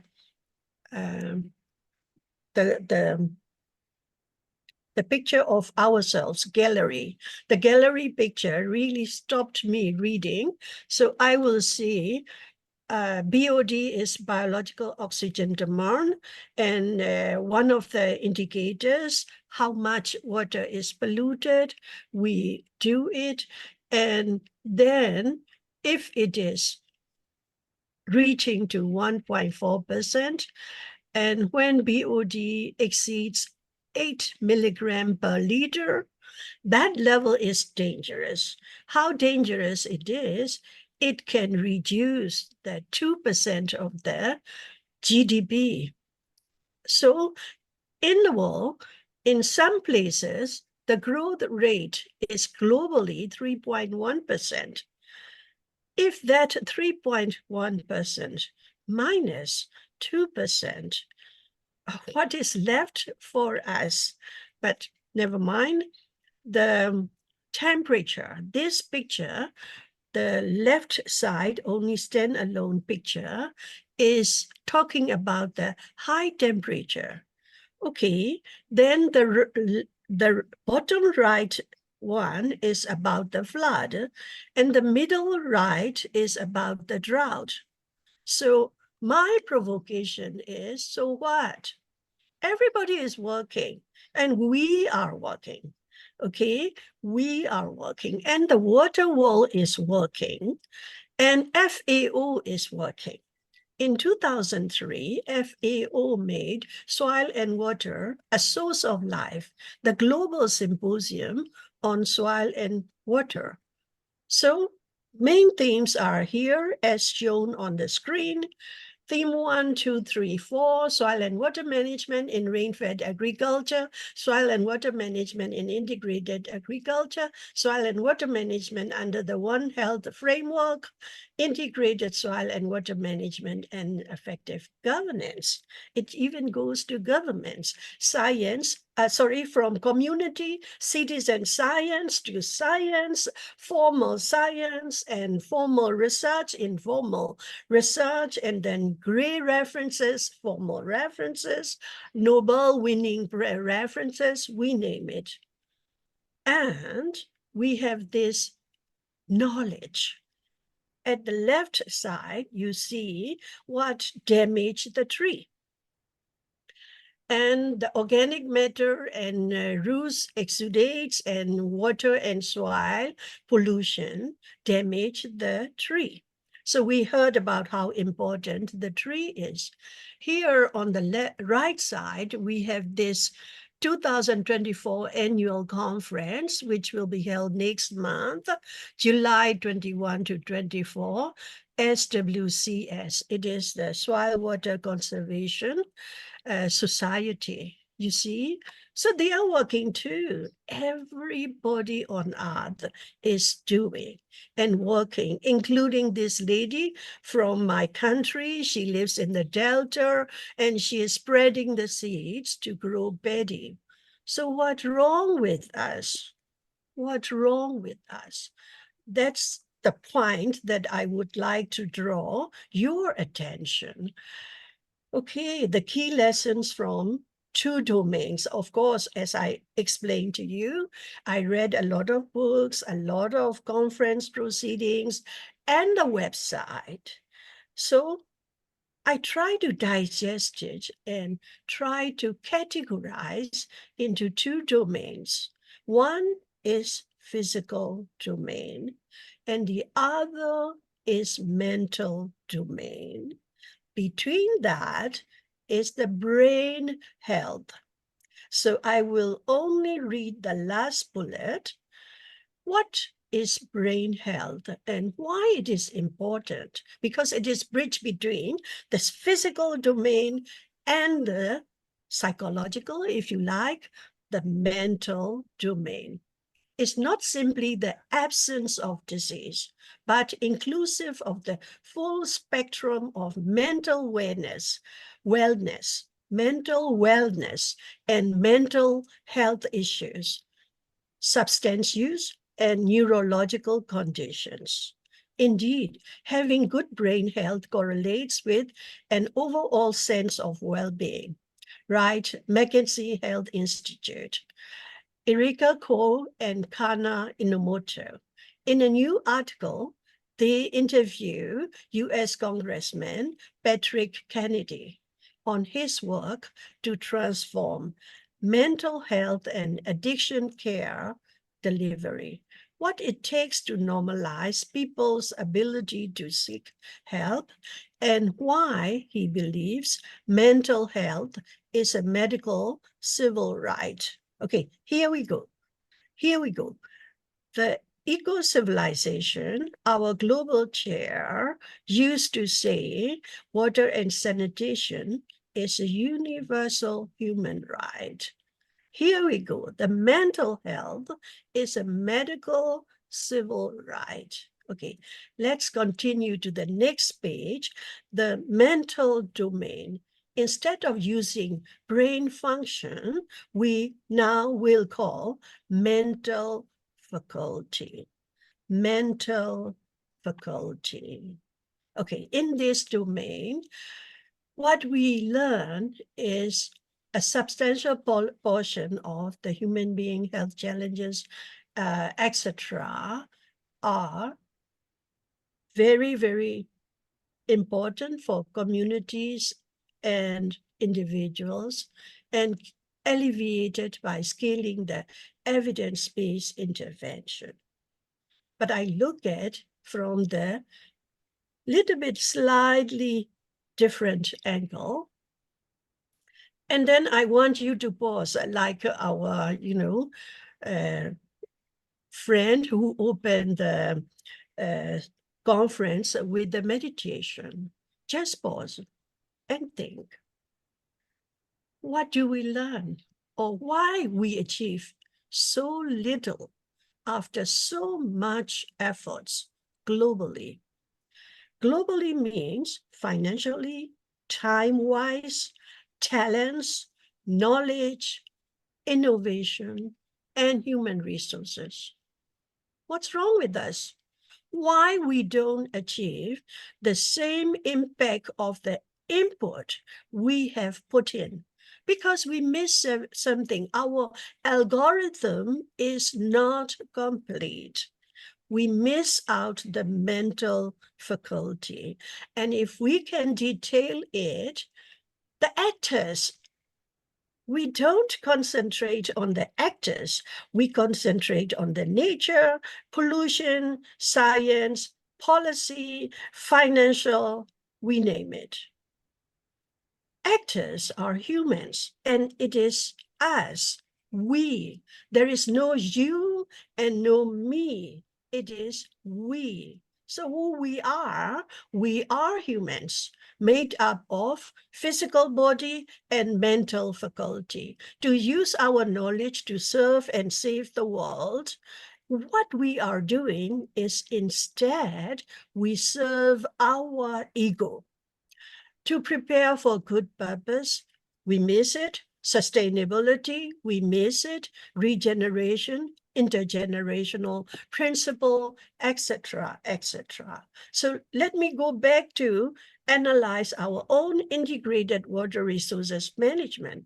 Yes, of course, we achieved so much if we say from 1850, when the water management started. Earlier, water resources management is on one department or one institution, top-down management, single disciplinary approach. Later, we realized that there is an attitude change from bullet point 1 to 5. You can see it.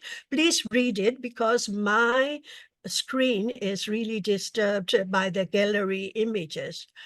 I don't know how to release it, never mind. So during that revolution, let me emphasize on multidisciplinary approach. So the water professionals, lawyers and urban planners and engineers and etc., and the administrative bodies and mayors, everybody sits. But what is in it is also their egos. That's the point. So then we go to the transdisciplinary because we think that we don't pay respect and we don't pay full attention to other people, what they are talking about, their own discipline. We are always busy how to react, how to say that I have the better idea. So there is a competition induced by that ego. Therefore, during that revolution, again, climate change happened. And also the climate change was due to humans, but more to be finite. It is not you or I, it is by greed and ignorance. Frontier technologies involved and AI everywhere. Now AI is also controlling my presentation, although I do not use any AI help in this presentation. So why it is? So because it was produced for the betterment of the mankind. But there are some sectors that they use it for their own betterment without the whole world's betterment. So that is why I am attracted by Ecocivilization. Ecocivilization Year of Water 23 to 2023. We have these slides as you see on this screen. So what our movement leader said, we need peace and prosperity, but it was written in 2021 or even 20, I think, 2020. So it was not made up for this conference. So to make the long story short, we have that Eco-Civilization Year of Water with 12 webinars. What I took from that is 1, AEIOU leadership principles, 2, Mrs. Puran's stop, reset, and go, a wisdom nurturing approach for the new water management paradigm.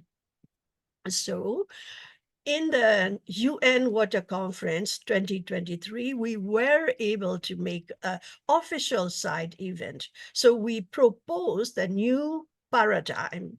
So again, to make the long story short, the left side, you will see the first paradigm was established in 1850 and pre-modern time. Never mind.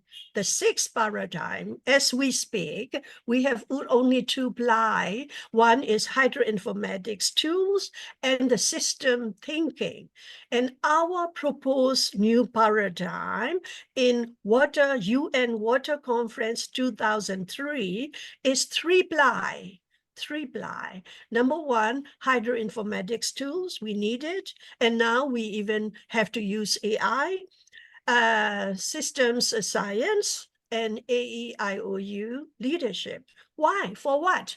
What do you aim at? We aim to receive human greatness and nature together. So harnessing the frontier technologies, you will see here the ADB Seeds project just published the newsletter. And the solar punk movement is also the one that imagines the cultivation of human activities and progressive lifestyle that does not harm the environment. We have to take everything over. And then we have to fill that missing gap by mindfulness practices in the water management, soil management, and waste management. So these are, again, the headlines for the waste management. What we all need to do is the blue piece. So again, we go back to ourselves and repeat the process. A human is body plus mind. Body and mind are essential, but mind is more important. So we were very busy with the physical domain, monetary domain, and financial capability, but we miss out the communication, empathy, and mindfulness. That is what I would like to say. So human, are we okay, or are they okay, or mentally sick? The answer is yes, definitely.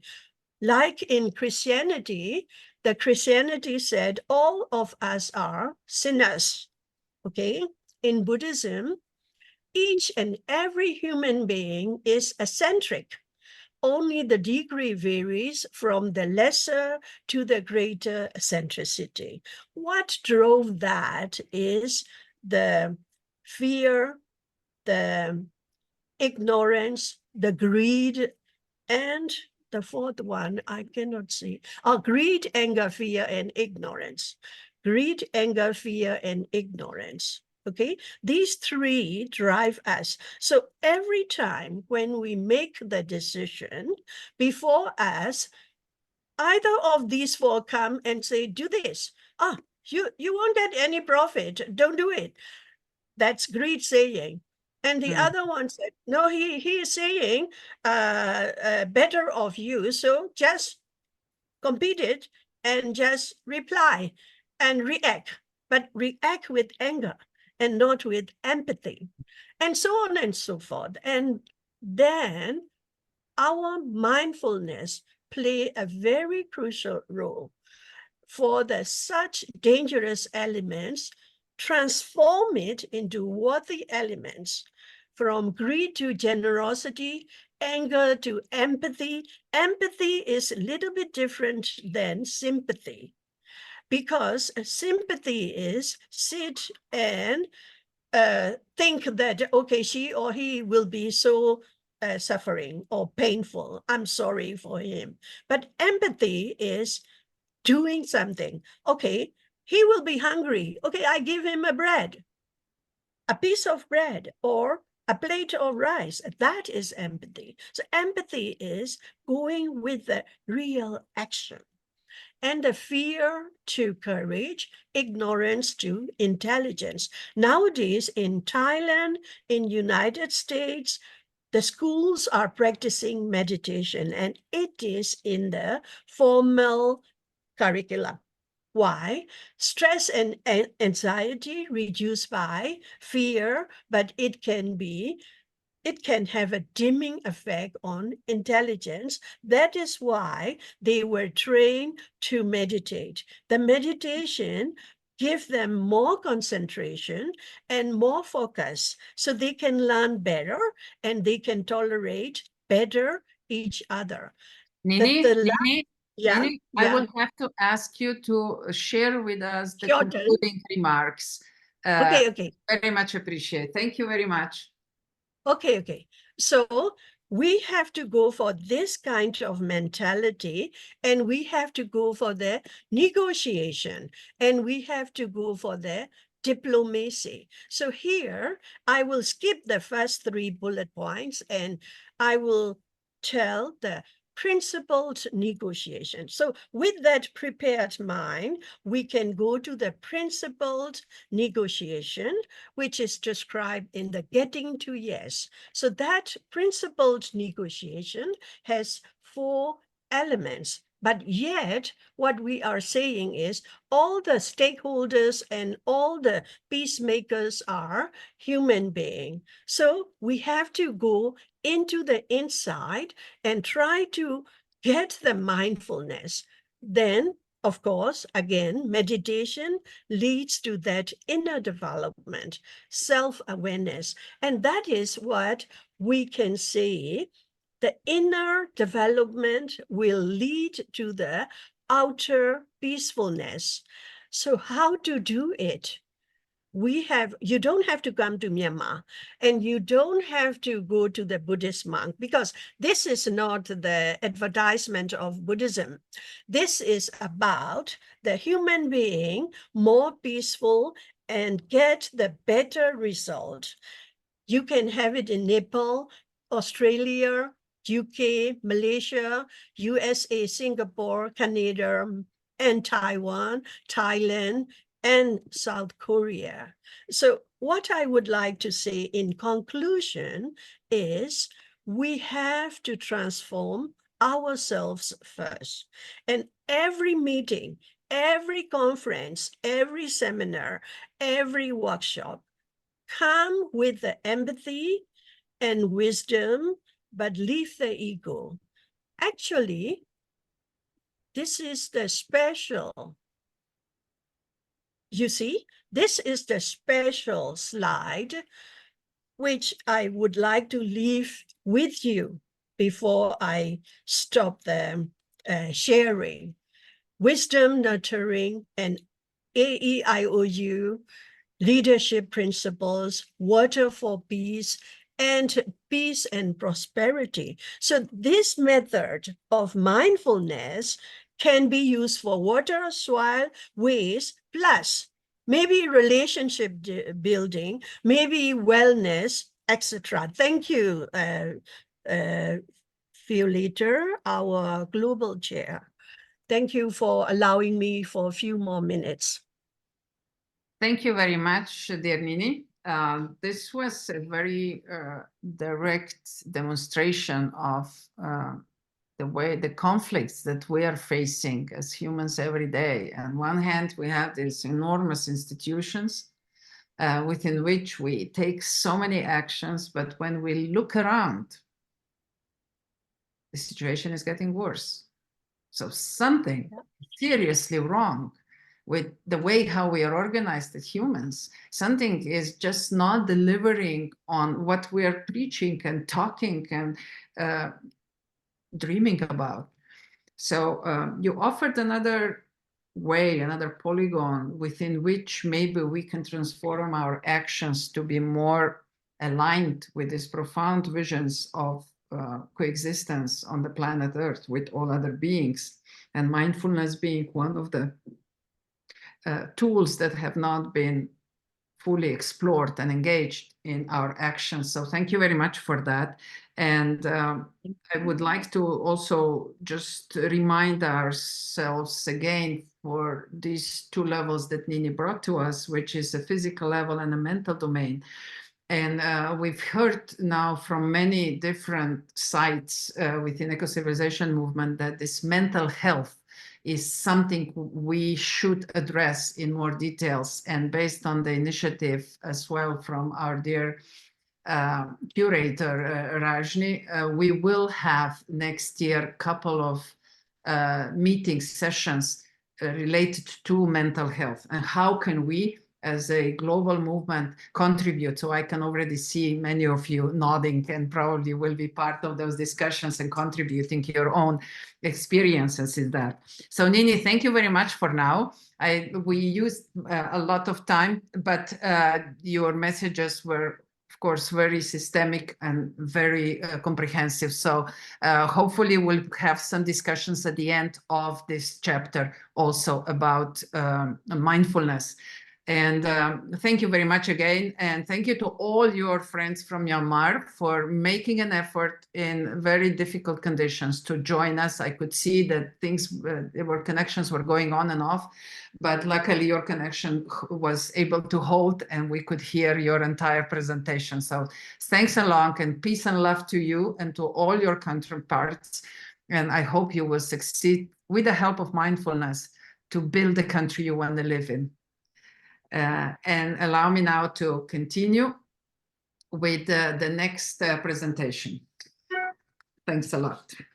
Well, it's actually a challenge to present in a right and comprehensive manner what is currently bubbling up in a collaboration between 81 group of incredible people and Ecocivilisation.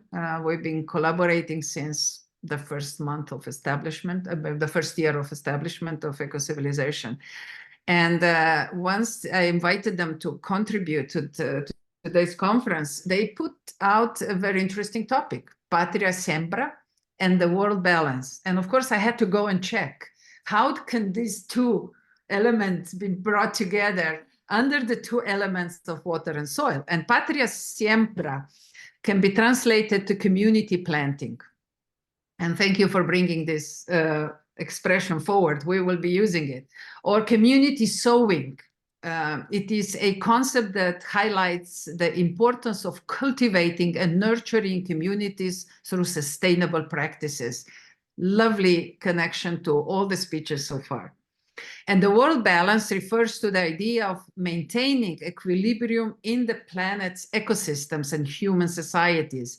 This balance is crucial for ensuring the long-term health and sustainability on the Earth planet.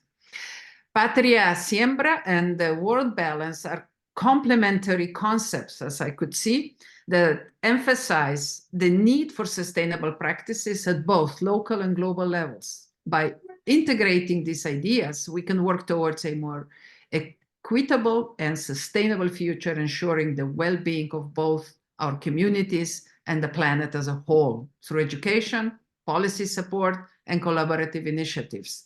These are some of the tools that can cultivate a balanced relationship with nature that honors cultural heritage and promotes also ecological health. So there are increasing efforts around the world to learn how to bring these two concepts together in a level of actions. We will be now talking to two people who are embodying this drive with great success. So dear Amit, dear Kartika, welcome. The floor is all yours. Thank you so much, Violetta, as always. And I think the way that you've described the amalgam of Patria Siembra and world balance, I don't think we can do as good a job as what you've already done. But we will, of course, try. We will share with everyone what we have been doing with Patria Siembra, which is a project that we've been running, assisting with, I would like to say, in the country of Cuba. And before we talk about that, a little bit of a backstory of how all of that connects with eco-civilization is that last January in 2023, on Violetta's birthday, Violetta, me, and I can see another dear friend of ours, Deirdre, who's also here. The three of us were actually in Cuba, attending a conference which was called the World Balance Conference.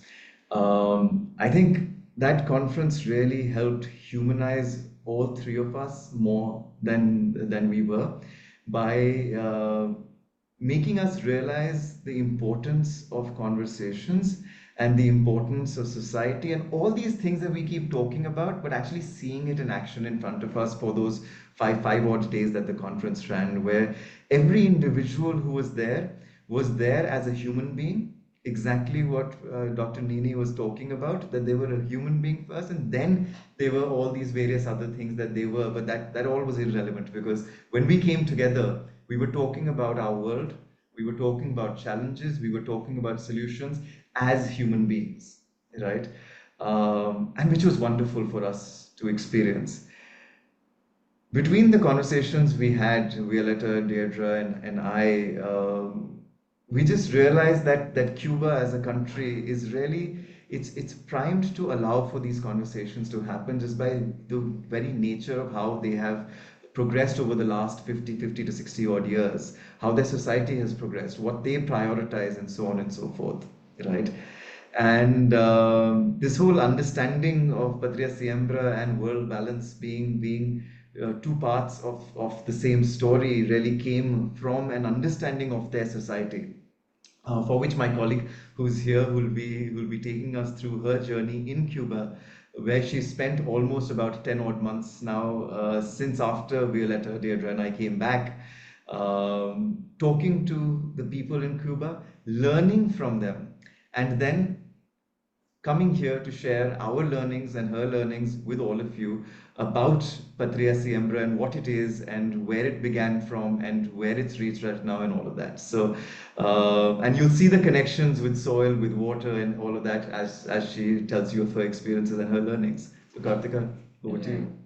I'd like to start by saying that I had spoken to Violetta, Deidra, and even Ramit before going to Cuba, but I am not the kind of person who could completely buy into everything that they said. And honestly, I had my reasons because the things that they were actually saying was something I, as an individual who like grew up in a city, could not truly understand or even believe, to be honest. And I think for me, then going to Cuba was I went in with the assumption that I'd be doing some work in Cuba, but I think it was just about me becoming a better human being as I was than I was before. And that's what I keep telling people that every time I come back from Cuba, I feel like I'm a better version of myself. And that only happens because of the small things, and we don't often notice it, but they're so important. So a very good example for me would be in Cuba when I would like sit and work and there'd be other members of my team who'd just come in and talk. The first question they'd ask, and this is a question every Cuban would ask you, is, hello, how are you? And of course, we ask these questions every day to everybody, but how many of us are actually looking for the answer? Because one thing that I was very sure is that every Cuban wanted an answer. And they were not just looking for, oh, everything is fine. Because then they'll go on and ask about, oh, did you eat today? Or could you get a workout in? Because they figured that I like doing that. And it was just the humanity, that the spirit of humanity that was so strong in that community, which said that there's something so much more special. So it's very similar to what Violetta mentioned earlier. We are here to invoke something that we have within ourselves, and we seem to have forgotten. And I think when I went to Cuba, that's what they invoked, the humanity in me. And this is important for me to tell you because this is how the work that we're doing also kind of came about. So the first project that we did in Cuba actually was called Patria Libros. So it was a digital library which our aim was to provide open access knowledge of material literature, Cuban literature to the world. But I mean, even though today Patria Libros is the largest digital library Cuba has for Cuban literature, I think for us, the most important part was that everybody, all, even national institutions to small household provincial libraries, were more than happy to give us the literature that they had. They've been working on some things for years and they were just ready to give it away because they understood the value of sharing, of giving, of being of help to another individual. Because they don't see a difference between them as individuals and the society. It's I am because you are, and I think that fundamentally changed the way personally I saw the world, and I think with extension to that, the way we functioned in Cuba as well. And while, I mean, as Ramit mentioned, I ended up staying there for a good 8 to 10 months. And during that time, the one thing that continued to bother me was the things that the material limitations or the material challenges that the people of Cuba had to face, only because they were so much in contradiction with the world, with the way the world functions. So for them, it doesn't really matter if they're earning enough, but it matters to them if everybody around them is happy, right? And they're facing a lot of material challenges right now, and I'm not going to get into that because it might be a completely different talk altogether. But certain key indicators that I noticed with the fact that we couldn't find as much groceries or vegetables or fruits in the market because of the blockade or other economic issues and limitations that they are facing. And during this time, I was constantly meeting a lot of people. And I came across this very dear friend of mine. She lives in Playa, which is a province near Havana. And while we were in a work meeting, after that, she said, "Hey, do you like mangoes?" I mean, of course, it was not the most usual question you hear after a work meeting. But I was living there alone and I was not going to say no to free mangoes. And I said yes. And she took me to her house. And in her backyard, I think I saw one of the most beautiful gardens that I've seen. And the garden had everything. It had beans, it had every sort of vegetable that I could think of, it had fruits, it had a dog, it had a rabbit, it had a chicken, and this was in the middle of the city. And I think it opened my eyes in many ways, because back then my first question to her was, "Oh, what is the startup cost of this thing? How much money did it really take you to build this?" And she looked at me in the most puzzled manner. And she said, "I just brought groceries for my family and just sowed the seeds in my backyard."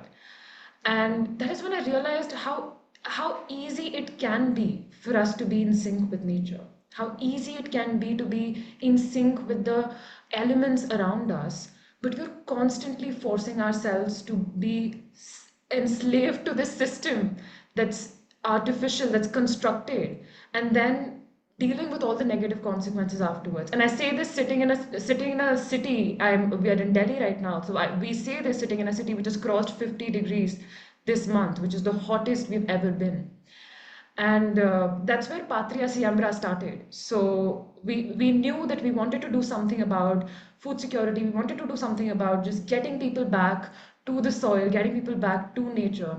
And we just started, reaching out to friends. I'm not going to say this is like a massive movement, but it was just about reaching out to friends. And now we have a network of close to 150 people in and around Havana who come together, who share resources. And by resources, I don't just mean, seeds or saplings, which they actually do, but I also mean they share solidarity, they share support. And in times when things seem hopeless and things seem difficult, they tell each other that it's going to be fine and they're here and they're not alone. And I think that adds so much value to the conversations we end up having. Another thing that we did realize through all of this is that human resilience did exist there already. I don't think Ramit or me had to actually go to Cuba to actually develop that. It already existed. All we needed to do was just see it for ourselves and learn from it. And that is exactly what we're trying to do with the World Balance Conference, which is coming as well. So in next year, in January 2025, when all of us are going to be there, and I hope I see most of you, all of you actually, there as well, we want to talk about the kind of stories we've heard through Patria Siembra. And just to give people a little bit of an idea about the kind of stories I'm talking about, I once went to a nearby province in Havana, and there's something called the Chair of Elderly. So it's a branch under the University of Havana where elderly people above the age of, say, 60, 70 are allowed to continue their education and have seminars where they can, do their own PhD or masters. And it was one of those meetings where a dear friend of mine invited me and wanted me to talk about these ideas. And I actually went on, I talked a bit about how we can grow fruits and vegetables in our balconies, in our terrace, and all of that. And then after me going on for about 10 minutes, I said, "You know what? I mean, you have way more experience than I could ever have. I would really want to hear from you." And a 95-year-old man stood up and he had a paper in his hand and he started reading out all the plants that he has sown, all the plants that he has in his backyard. So he started talking about the brinjals, the potatoes, the beans, and then he went on to tomato. And then he says that, when I wanted to start sowing tomatoes, there weren't tomatoes in the market because it's quite difficult, to get access to that sort of groceries in Cuba. So I waited for my son who was coming back from Florida, and he had a sandwich that he had bought in the airport. And in that sandwich was a tomato seed, which I then sowed. And it was, and now he has like an entire bush of tomatoes, which he like gives to, uses in his kitchen. But what happened after that is what truly made me understand the value of even small actions or the sheer human resilience, which was the fact that the next day the friend who had invited me sent me a picture of 10 saplings which that man had donated to his neighborhood, and now everybody in the neighborhood could have tomatoes without having to go to the market. And it was so simple for them to see, and so difficult for us, for me personally, to have even imagined sitting in where I was coming from. And it was those small things which open your eyes to how the world can be. So during the World Balance Conference, we are having more people like these, and there are countless stories in Cuba, around Cuba, and from all over the world who are coming together to share what just sheer will, resilience, and kindness and compassion can do. So I really, really hope, and this time Eco-Civilization is also having a space within the conference. So it's a perfect time for all of us to get together to not just exchange ideas, but to figure out ways to what we need to actually do to make sure that we live and leave a world which is better for all of us. Whoa. Thank you very much, Ramit, for an overview, Artika, for this very practical and very hands-on stories, which probably touched all of us. And it just shows how an individual compassion and generosity can steer a completely different motion within the community. And so you already said a lot about the conference that is coming up in January, where one day will be shared and co-organized between 8-1 and Ecocivilisation. But let's maybe bring it back a little bit to our topic as well. And how was your perception about the awareness of the quality of water and quality of soil as a prerequisite for secure food supply, and what are they doing about it? I know that maybe pollution is not such a big deal as it's in the rest of the Western and developed world, but what was your impression? Any? I think what I've learned in Cuba has been genuinely through the people. And I think that's one of the I think one of the best parts of it was the fact that I could actually meet people who have learned by doing and not just by reading. So a very one experience that I've had was I met this man. His name is Armando, and he's a self-taught cultivator. And by cultivating, he just does permaculture. And he's so passionate about growing food and growing trees in general, is that he'll walk through the streets, and he has said that to me. He'll walk through the streets and he'll see which kind of plant or tree or bush is best to be grown there. And that's through him just trial and error, figuring out. And he actually did this in my office as well. So we went and we were sitting for a meeting and we were just sharing ideas. And he looked at my balcony. He's like, "Oh, you could actually grow very good tomatoes there because there's no direct sunlight and all of that." But also, I did recognize through this process that the decision to grow and the decision to get to know the kind of resources that you have, not just the fact that there is soil and there is water, but what kind of soil, is incredibly important. So we have gone to zones where it's literally by the ocean. So it's a very salty. The soil has a lot of salt in it. There's a certain kind of plants that you can grow and a certain plants that you cannot grow there. There are certain things, for instance, aloe vera grows very well. And there were aloe vera in that soil without any human intervention whatsoever. And I think that's one of the largest leaves of aloe vera that I've actually seen. On the other hand, there was land which was incredibly fertile because they already had water underneath, because it was not near the seawater. And that completely changed the kind of outlook they had towards cultivation, the kind of resources that were going into that activity. Another example is when I went to a neighborhood, and which would grow all fruits and vegetables, but the only thing they couldn't grow was papayas.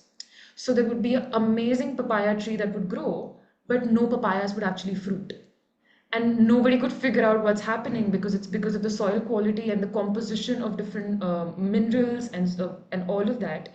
And that changed the way what people eat as well. So it did not just change what they're growing, but it changed what they're used to in terms of consumption, in terms of just even wanting more things. And all of those, and another thing that Cuba truly does struggle with is water. Even though it's an island, they are facing massive issues with supply of water because of the fuel crisis that they're dealing with. And during those times, like it became very difficult for us to have conversations about cultivation, because how do you talk about cultivation when people are not even having enough water, say in their bathroom, right? And I've had stories of where they're thinking that, oh, and this might not sound, it's not the most pleasant story, but they're like, oh, you know what, we don't flush our bathrooms till it's absolutely essential because the water supply is just not there. A tanker comes 4 day for one time in 4 days, and like one family has 4 or 5 individuals, and they're supposed to sustain on whatever they can store at the moment. And it becomes so connected. So we often look at, say, water so different, like so away from our own existence. But the moment that stops being there, the moment your soil stops giving you what you expect it to give you, everything falls apart. A great example is the fact that Cuba does not have oranges anymore. So they have oranges, but they can't be eaten. And I mean, there are a lot of stories behind as to why that's the case, but they can only be used as seasoning to, when you're making chicken and you put as seasoning, that's the only way you can have oranges in Cuba. Because sweet oranges is something that Cubans have not seen for years now. And it's just one example. And it's not that we go completely quote unquote natural and everything becomes better, because that's not the case as well. There was a plague of African snails very recently that they struggle with. What happens when you don't put fertilizers and manure? Because they've not used fertilizers and manure, because they've continued with organic agriculture, the quality of agriculture is much superior when it comes to the produce. But how do you deal with the natural pests that you have to, like, that kind of come in the way of you having that produce in the first place? These are questions that we have to find answers for without reverting back to the things that have caused us to be facing all of these problems right now.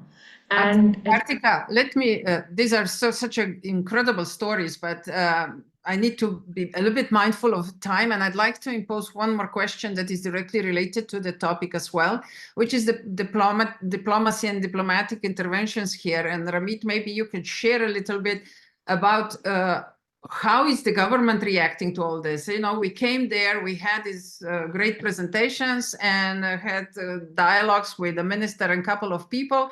And all of a sudden, you're doing digitalization of the libraries. Now we are putting together this permaculture movement, or actually supporting it, not really, but giving it a voice. That would be the best way of saying.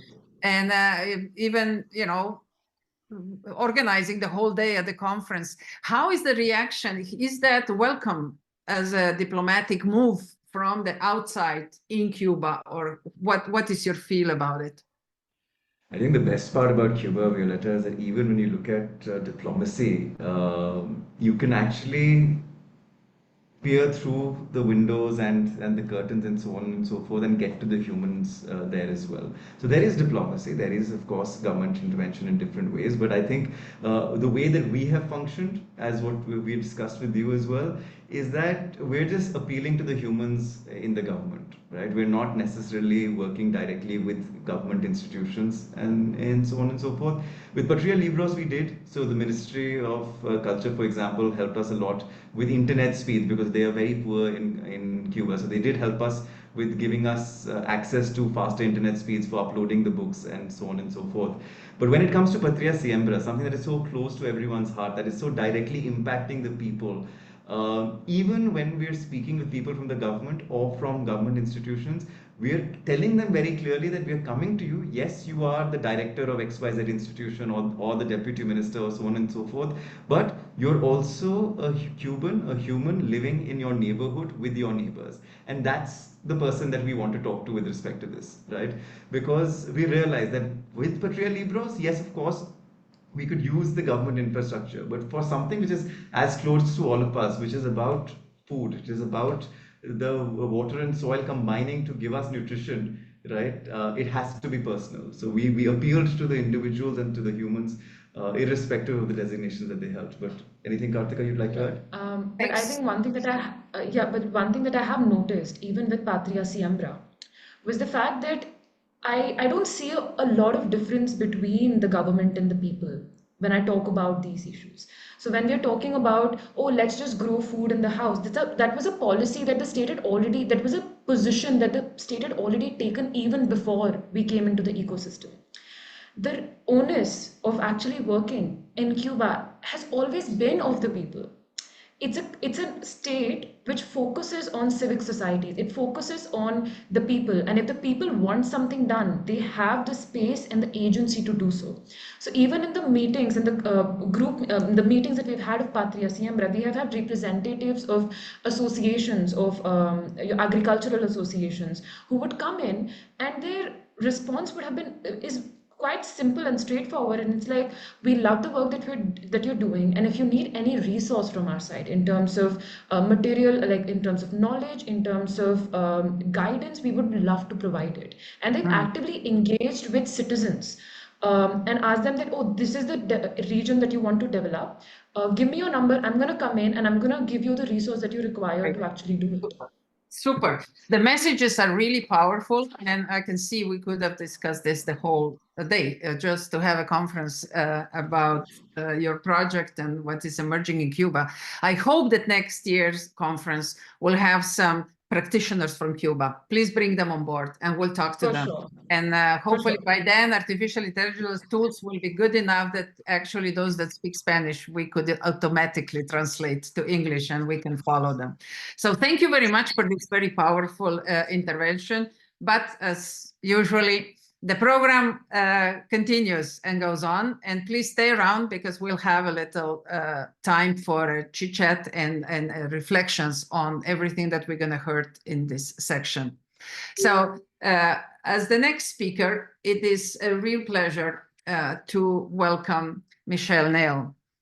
And her topic, regenerative food forest at schools, is a really another very stimulating topic. Regenerative food forests are a sustainable agricultural systems that mimic natural forest ecosystems to produce food, restore soil health, enhance biodiversity, and sequesters carbon. So very important element in the whole natural ecosystem.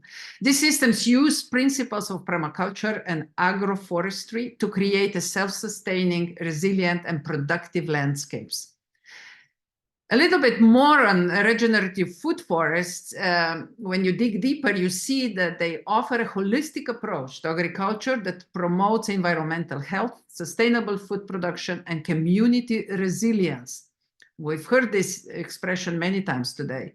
They create a sustainable and a regenerative landscape that benefits both people and the planet.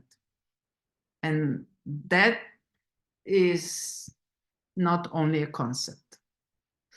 Not only a concept for big organizations. We will learn firsthand from Michelle Neal that that can be done on a community level as well. Michelle is our Ecocivilisation Wing for South Africa, and we're very happy and proud to welcome her online with her story and the story of her community. Michelle, the word is yours. Thank you very much, Violeta. And hi all, Michelle from South Africa here. I'm just going to share my presentation.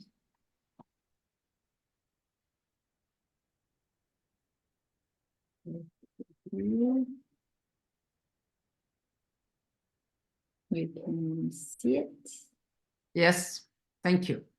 Awesome. So yeah, I think thank you so much for that introduction because you summarized regenerative food forests so well. I feel like I don't even need to talk anymore.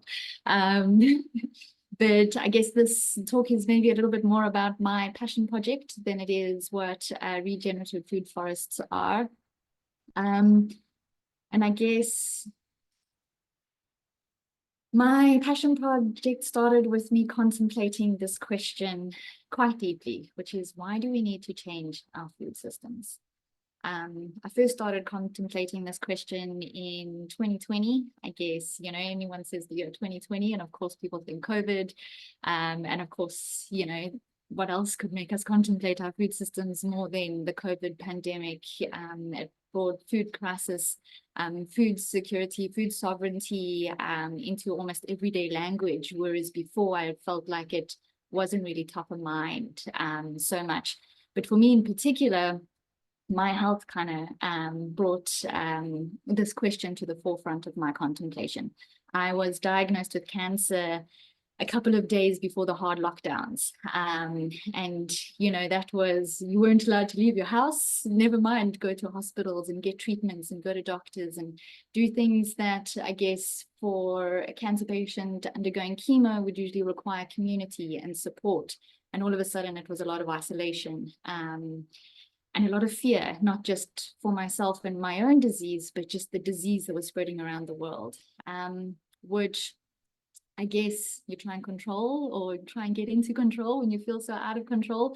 And one of the things I felt I could maybe control was at least what I was putting in my body, you know, and the health I was bringing myself. And I went on a hunt.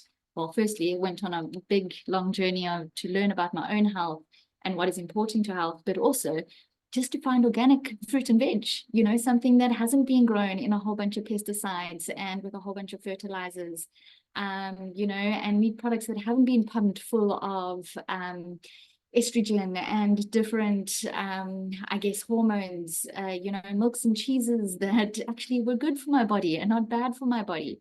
Now, obviously trying to do this during COVID, maybe, you know, leveled up that difficulty a little bit. But I realized that it was actually really hard to find healthy food. We all assume the food we're putting in our body is healthy, but a lot of the time it's not.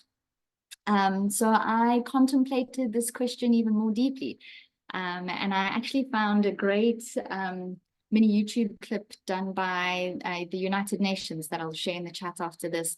And they actually, in a very short and succinct way, talk about the limitations of our food systems. And I mean, just highlight some of the atrocities that are caused by our food systems. Like on the one hand, we've got about 8 million people that are starving every day, you know, that are going hungry, that do not have access. You know, there's 2 billion people across the world right now that do not have access to sufficient vitamins and minerals. But then on the other hand, we've got 1.6 billion people that are overeating, and 600 million of those people are obese, you know, and you just look at that and you think this world is out of balance. I love that this is following on that balance conference, because really the world is out of balance at the moment. Some of the other things they highlight is that our food sources are 75 less diverse than what we need for our health. You know, we have now gone down to being dependent on about 12 vegetable species, you know, and 5 animal species that contain our entire diet. The bulk of that being rice, wheat, and corn, which have very little nutrient value for us. They also talk about the environmental impact that our food system has, with all of the pesticides and all of the chemicals going into our water sources, but also just the rapid degrading of our soils. I think they, on that video, specifically call out that 33%, that's a third of our world's soils, have been degraded to the degree that it can no longer support agriculture. And you just think that's a third of our world that literally can't feed us anymore.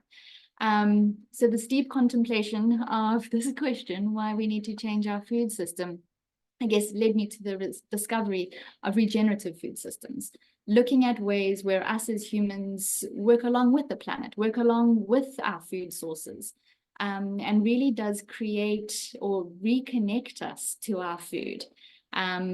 My husband and I started, so I loved your, I guess your example there, Katika, of the person you met in Cuba who just started planting things in their back garden. That's what we did. Just went to the grocery store, you know, okay, well, we bought a pepper, let's dry the seeds and let's plant some peppers. You know, we then went on to planting trees, which is actually way easier than looking after vegetables.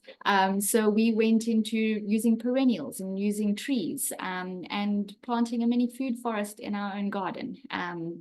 Now, of course, trees take a long time to feed you, 7 years before they start giving you fruit. So looking at this entropic way of planting, and we became so much, my husband and I became so much more connected to our food and to our health that even with the diagnosis, I have never been healthier in my body and in my soul.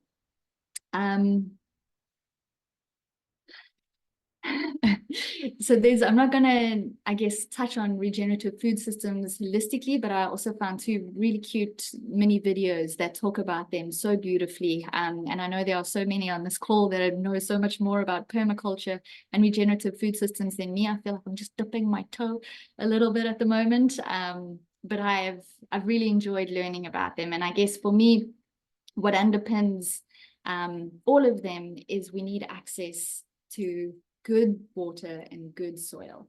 And Katika, I think you also in your talk said, you know, the kind of water and soil we have is so important. And I didn't realize that before until I kind of set off on my adventure to, now I've planted the food forest in my little garden. Where else can I go and do this?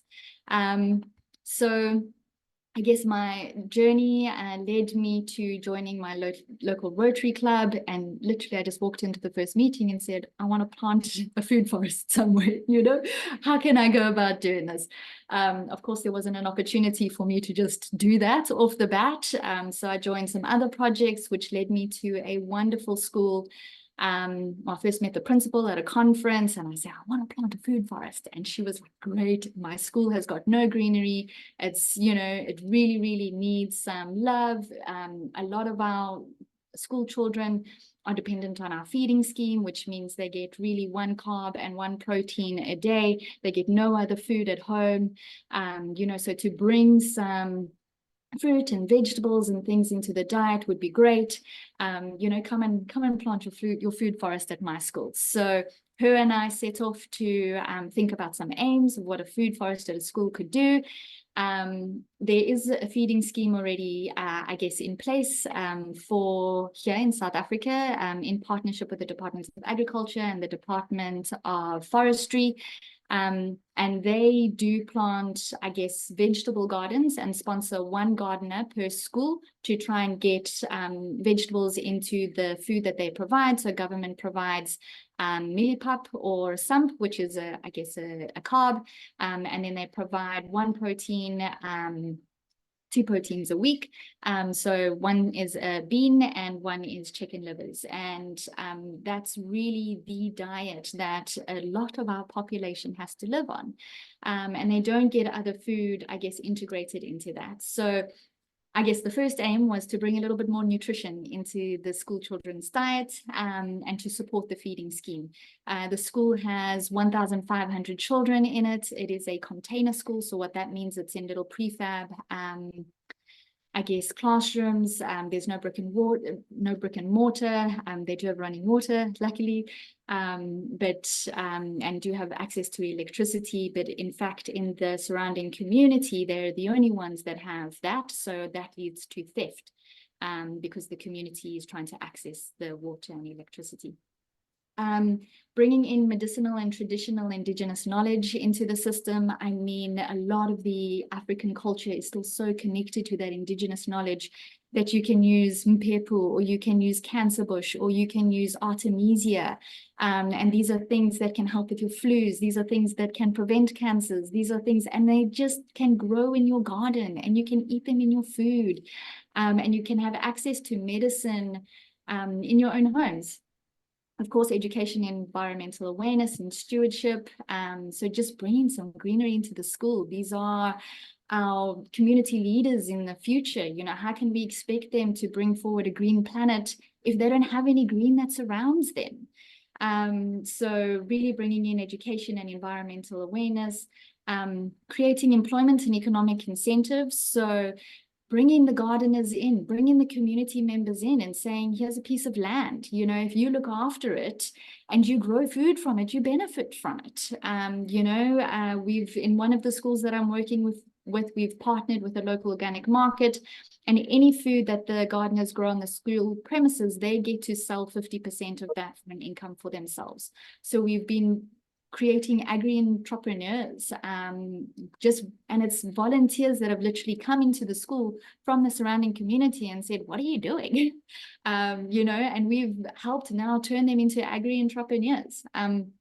We've been really trying to build the relationships with the government, the Department of Forestry, the Department of Agriculture, as well as the Western Cape Education Department, and trying to influence their nutrition program to bring more and more true nutrition into the diets, as well as environmental awareness. And then, of course, just building supportive regenerative ecosystems. So how I've been funding this at the moment is going to corporates and saying, hey, you want to come do a fun corporate day? Come with me and let's go plant some trees at a school. Give me some money. And we have been taking corporates into these townships, into these schools, and saying, come plant some trees with me. And they have absolutely loved it. But that has also led to the corporates seeing the needs of the school and saying, I see you need an upgrade to your IT department. You know, we've got some old computers we can donate.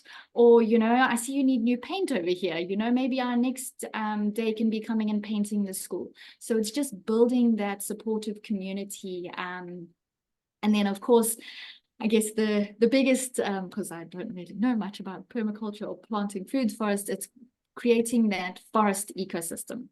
So this is Dunoon. I guess the little blocks, white blocks there next to the big, I guess, gray blocks, that's the school. That's the container school. Everything that surrounds there are, I guess, in South Africa, we say shacks. And really what that is it's households of people that are living in these informal areas. And literally what they are corrugated iron walls and a corrugated iron roof, probably smaller than a room in a conventional house, and often that houses 8 to 10 people. There's no access to electricity, there's no access to water, so you'll just see electricity wires all over the place because it's people stealing, taking electricity from the schools who actually allow it because people need electricity. You know, when we were digging the holes, you know, we had the school kind of map out where all the water lines were, so we didn't hit any water lines. 4 times we hit water lines, and I was like, how can this be? We mapped the water lines. But it was because community had come in and had dug holes underneath and was stealing water from the school, and had buried the pipes. So we had uncovered these pipes through our digging, because the community just doesn't have access. So I met Mama Temba, you know, I said, yes, let's go plant a food forest. And then I got to her school in the middle of Dunoon and I saw the challenge we were facing, the soil we were facing, the lack of space we were facing. And I guess I just had to remind myself, as with we did in our back garden, that when you are designing in these permaculture kind of ways, when you're working with nature, you're not just designing the space, but you're designing in space and time. And that we can just take a small step now and we can plant a couple of trees and we can come back and we can plant the next layer, which is going to be the supportive root layer or the ground cover layer. And we can then start planting the vines that is going to provide a little bit more shade. And we can plant the pioneer trees that are going to be our windbreaks. And we can just build on this little steps by little steps. And focus on succession, because succession describes how communities develop over time.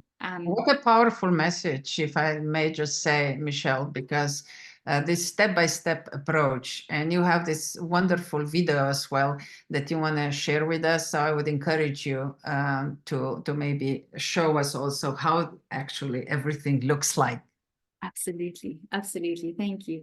And I guess we started with knowing that the foundation of this is going to be soil and water. And wow, did we run into issues with soil and water. From a water perspective, one of the agri-entrepreneurs I'm working with, you know, have a tunnel, have this beautiful space, really started getting going, had a borehole dug, had to send the water away, obviously for testing, and it came back with really high E. coli levels, to the degree that it actually can't be used on the food crops. And there is no access to potable water, you know, that is their only water source.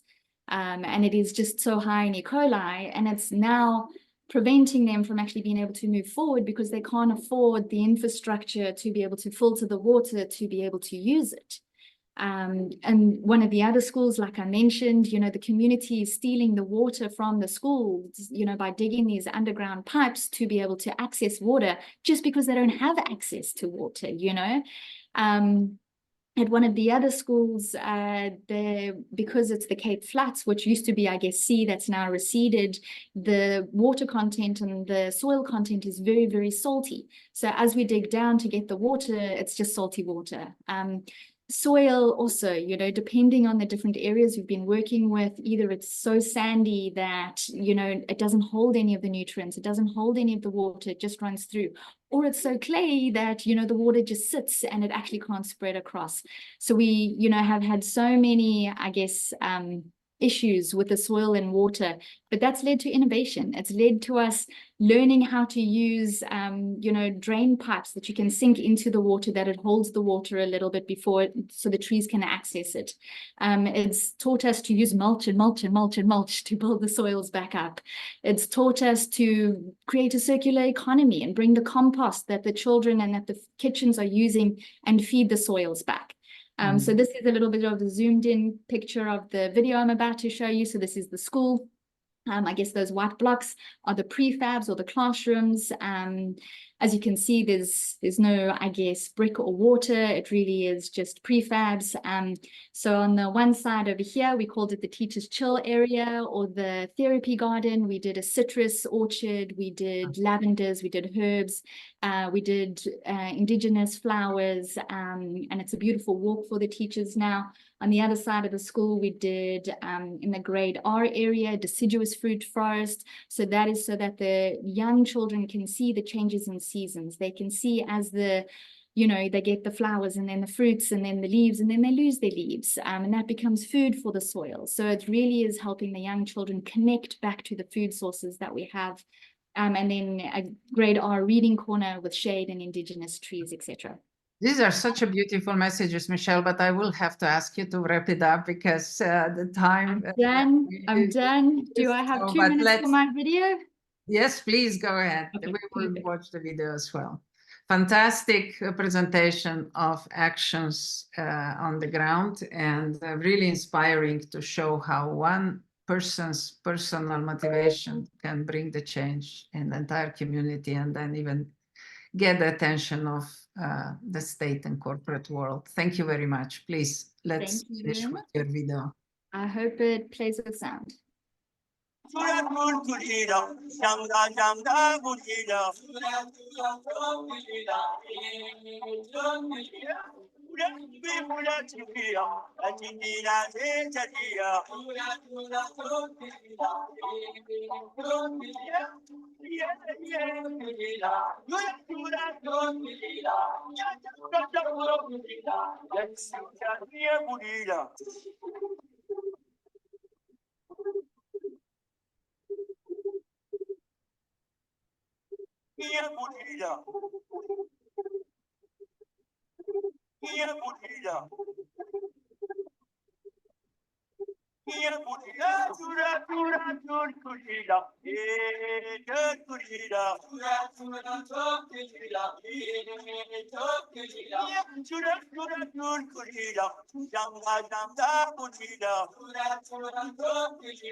Wow, powerful, powerful video, powerful messages. Thank you, Michelle, for sharing this. And I hope next time you join with your community leaders as well and show us the progress. Okay, we have to see how this has evolved over the years and how all these planted plants and trees have grown and delivered what you were talking about, a shade and the seasons and the sense of connections with the nature. Thank you very much, and stick around later for a discussion on this section. Now, let's move on. We have more impressive stories to hear from, and it's a great pleasure to invite to the stage Viviana from Chile. Chile is one of most active and exuberating eco-civilization nodes. A bunch of really inspired people who are now just bringing awareness to important topics that eco-civilization stands for to the entire country. And Viviana decided to share with us the very pressing issue of plastic pollution and its multiple faces, and plastic pollution in a multi-faced environmental issue with far-reaching impact on ecosystems, wildlife, human health, and the economy. Understanding the different aspects of plastic pollution is crucial for developing effective strategies to mitigate its effects. And it's a complex and pervasive issue that requires a multi-faced approach to address it effectively. It started to emerge when, in the mid of the last century, a corporate influence wiped off the use of hemp, which was an essential plant of Latin America and most Asian countries, and even in Europe, and replaced it almost completely with plastic, and then spread its use and influence on almost every aspect of our lives. That was such a dramatic move that was done in a very focused and very strategic way. So by understanding its various aspects and implementing comprehensive strategies, we can today work towards reducing its impact on the environment, wildlife, and human health, ultimately moving towards a more sustainable and resilient future. It is a pity that we have to spend so much energy and time on something that we created intentionally. I hope that this kind of awareness will make us think before we introduce the next scientific improvement, as we call it. So who better to bring us into this subject with passion and with very tangible examples than Vivian Pinto Salman from Chile. She's a member of our Ecocivilisation Movement, and it's a great pleasure, Viviana, to give you the word. Thank you, Violeta, and thank you everyone for being here and the opportunity. I'm going to share my screen now. Can you see it, the presentation? Yes, wonderful. Okay, great. So, well, as Violeta did a really great introduction about plastic pollution problems and its multiple phases, today what I'm bringing to you is more of an exercise about plastic pollution. And why this theme and this name? It is because in the last 6 years, I've been working in the theme related to plastic pollution from the NGO sides, and I have the opportunity to work on legislation, on-field work, education, communication. So I had the opportunity to see different phases during all this path.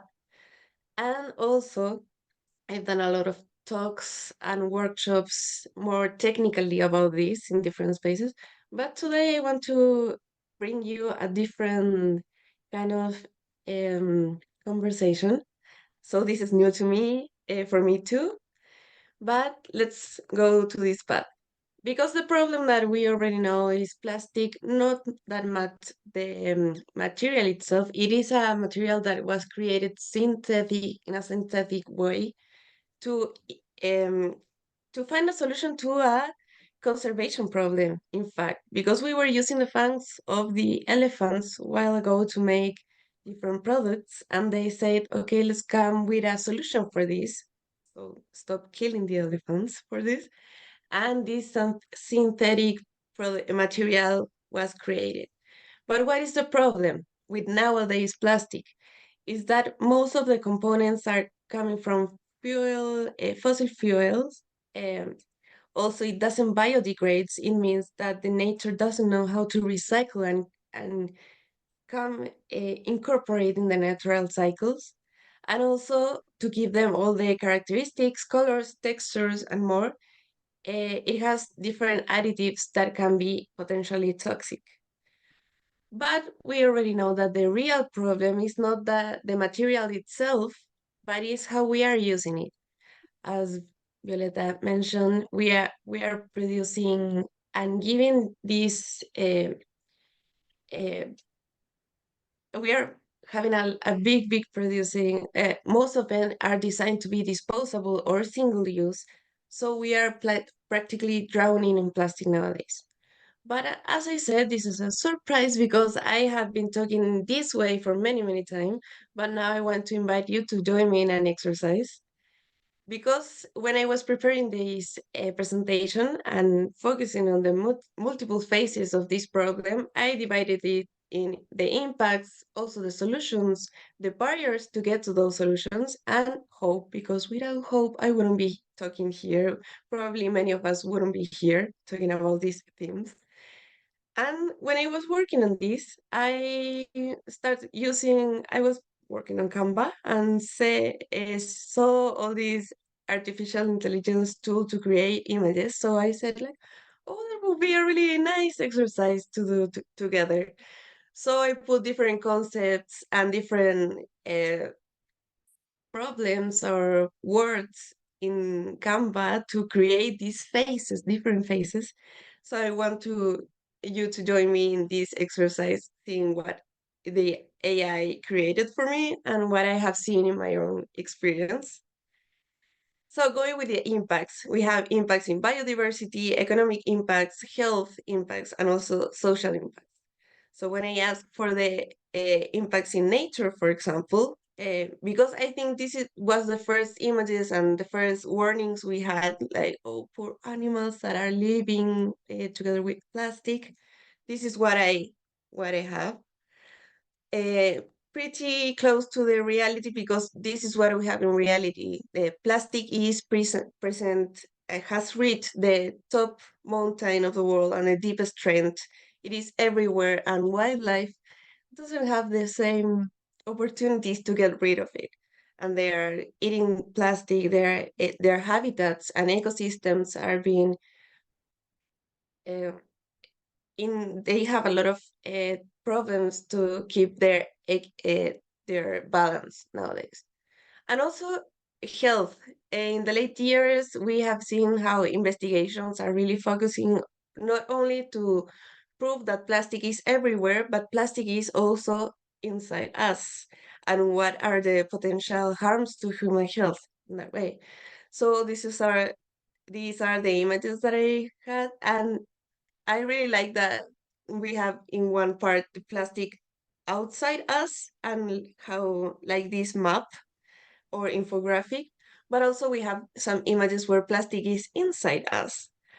And that's really accurate because all these investigations have shown that plastic is reaching our system. It has been found in our bloodstream, in lungs, in breast milk, in newborn feces and more. But don't panic because these are really a small number of investigations, and all the conclusions are that we have to keep on making more investigations and studying this theme. But not only at that has called more the attention of people, like, oh, plastic is inside us, that's terrible. But since the beginning, during all the life cycle of plastic, it has different impacts in human health. For example, in the production part, people that live near oil refineries, they are constantly exposed to toxic chemicals and gases, and many of the population probably presents problems like asthma, and can develop cancers and more. And also people that is in direct contact with the plastic at the end of the use, when it becomes waste, they are also exposed to different chemicals. And this is my favorite, one of my favorite AI creations of Canva, because I put like a really wide concept, but powerful, because here it says the face of plastic pollution. And here we can see mainly children and a woman. And that has also a lot of background, because these are part of the phases of plastic pollution.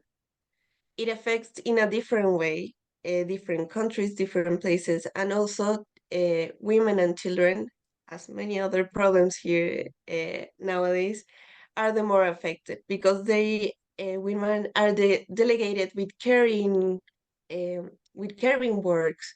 They have to see how they can go take their families to a better uh, being being better, and they also are exposed if we go to other places, not this, because plastic pollution is an environmental justice problem, but we also see, for example, in other places, at homes, where women has delegated all the household work, most of the time not paying, they are exposed also to plastic in cleaning products, in kitchen, and more.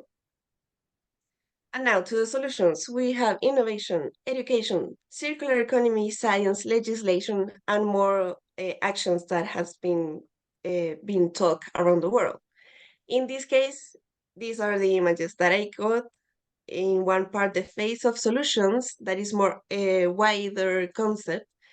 I have kind of an infographic here that is really, really good, because education is the main, like the core of it, the actions that we had to work on to make a change. And here in circular economy, I put circular economy as a concept because it holds many actions that we must address to end plastic pollution. And here we have, of course, a circle, and it looks like containers related to economy, but then we are going to see what it really is. And even though recycling is part of circular economy, I wanted to put a specific photo for this, because in the last years we have been focused only on recycling, and we already know that's not the main market shift and that we need to make. But here it is. I'm going to show you the real face next, and also innovation. Here's kind of a face that is someone working on innovation. And just to make a real acceleration, a quick acceleration, I put intentionally the face of a person or the face of a concept, because I didn't want the AI to create or have this specific direct input of having women or man. That's what it created, like using the concepts.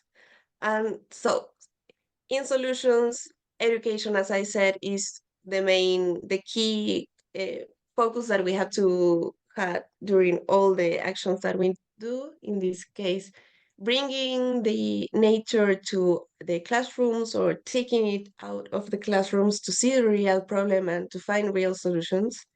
Also, here we have the legislation that is this is a photo of 2019 when we presented the bill for a legislation project based to ban single-use plastics, that now is a law.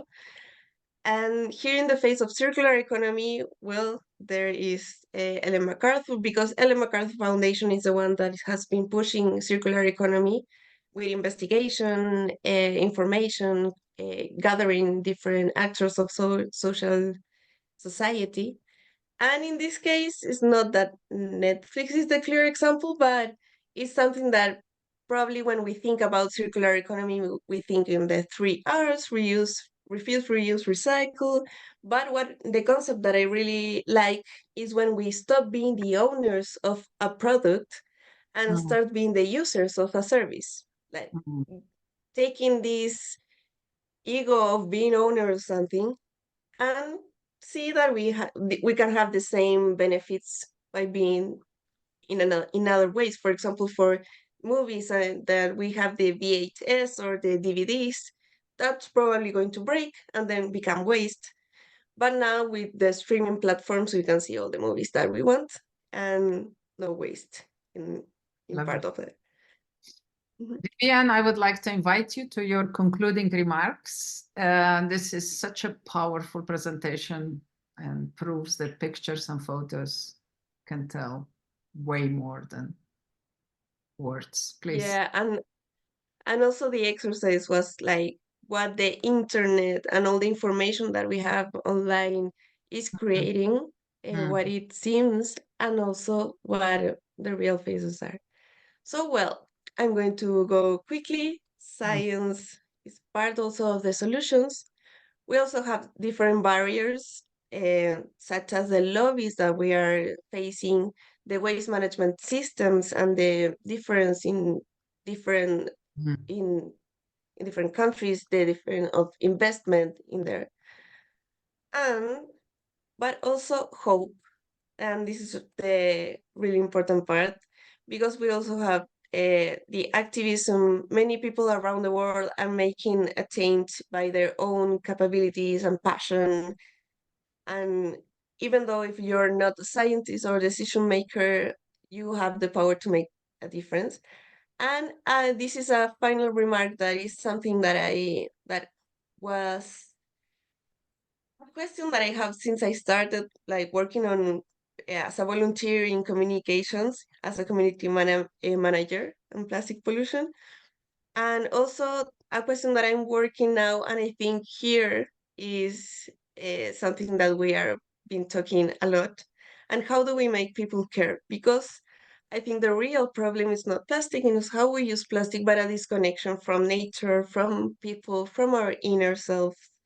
And I'm really honored to be here sharing uh, some reflections and also hearing what you are saying because we are all working on that. And just to finish, this is just a phrase that came to me and is to call all survivors of partners in life. We are stronger together and we are not alone. Now we see that. And we know what to do, we really know inside us what to do. So let's build a new eco-civilization together as a whole with all our knowledge and our passions because we are here now talking in a webinar basis, but we are also doing many things on our own. Let's learn from that and to create this eco-civilization where plastic pollution is not a problem anymore. Yeah, thank you. Oh, Vivian, these were such a strong messages and showing us not only the impact on the nature, but also as a overall as our home, but impact on our bodies.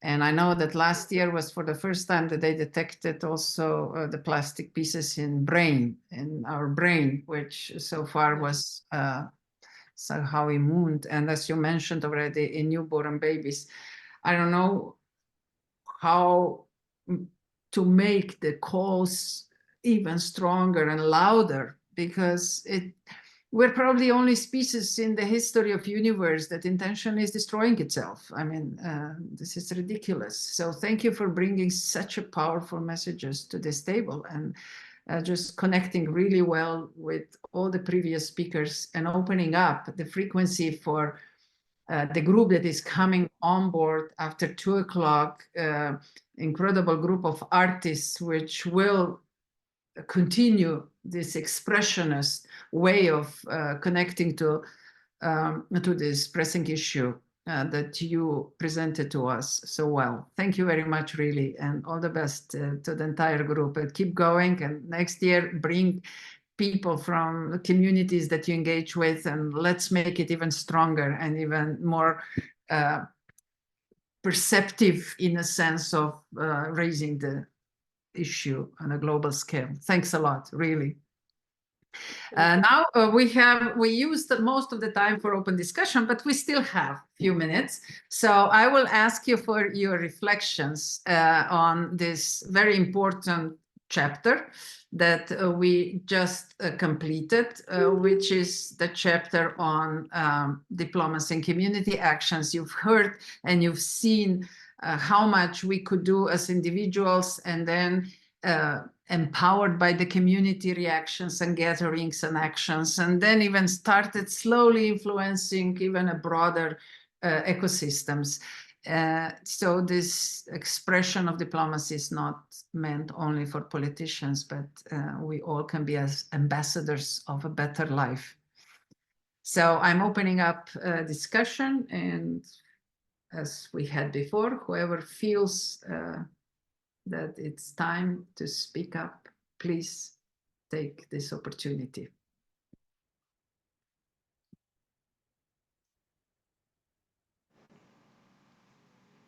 Anybody? Yeah, I'm just going to jump right in because Yes, please. firstly, I mean, I said that I enjoyed the previous session, but I think this one truly resonated with me also because of the kind of work that we do end up doing.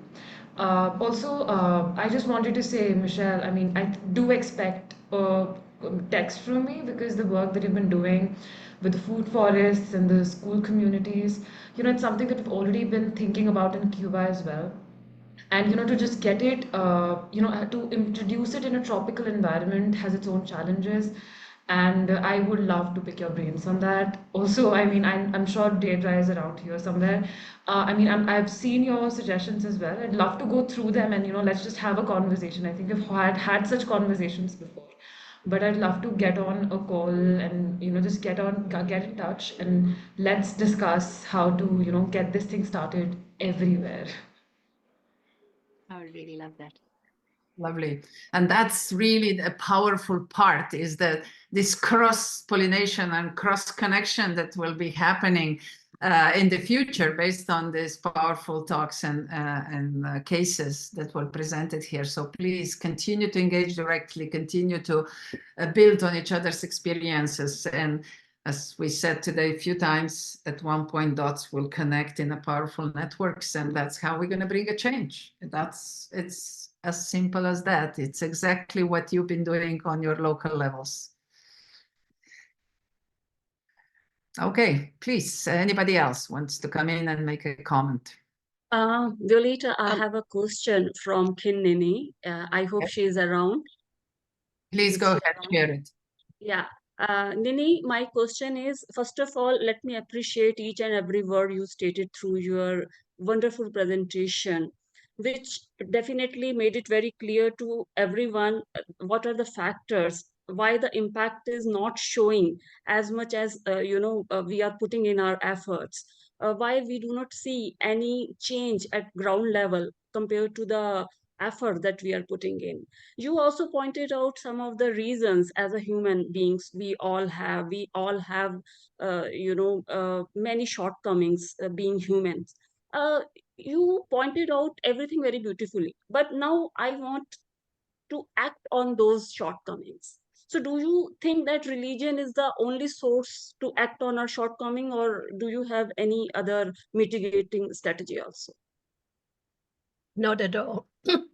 In my thank you, Rajani, for first of all for caring and actually listening with your mind and heart.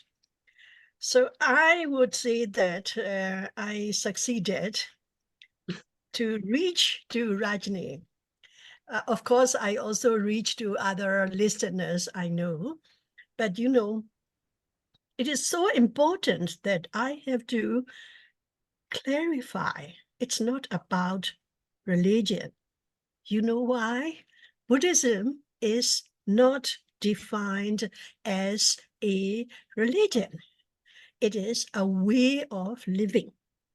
You see? And all I am saying is we should meditate. but then go to the word meditating, what do? If we don't call it meditation, we call it cooking. That's the same thing, because we go inside our mind and then continuously watching it, where my mind goes, what I'm thinking.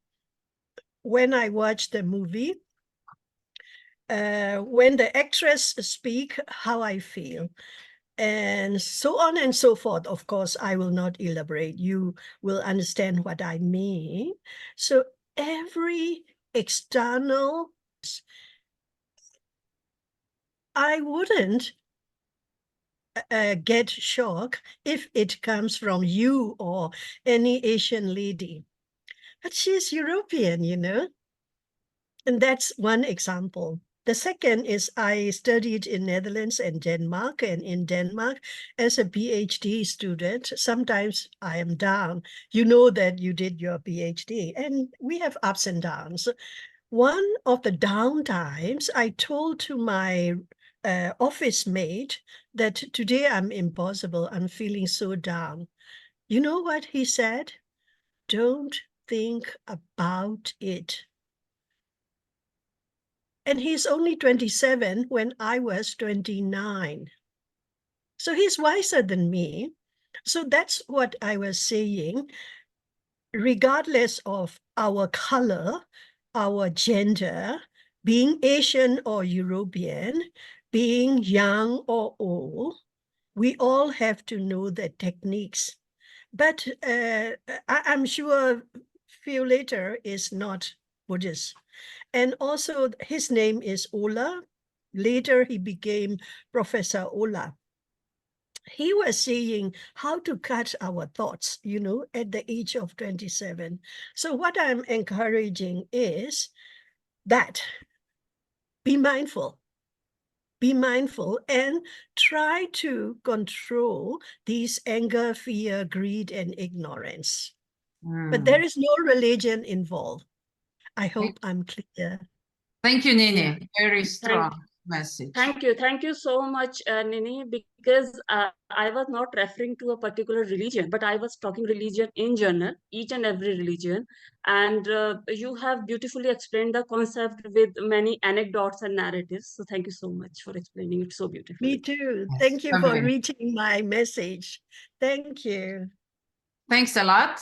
And I wish I could just give us unlimited time for a discussion, but I will invite you to join me in a very special moment that comes next, and which is, we're very proud of it, and it took a lot of efforts of a teamwork to get there, and it's time to really bring it forward.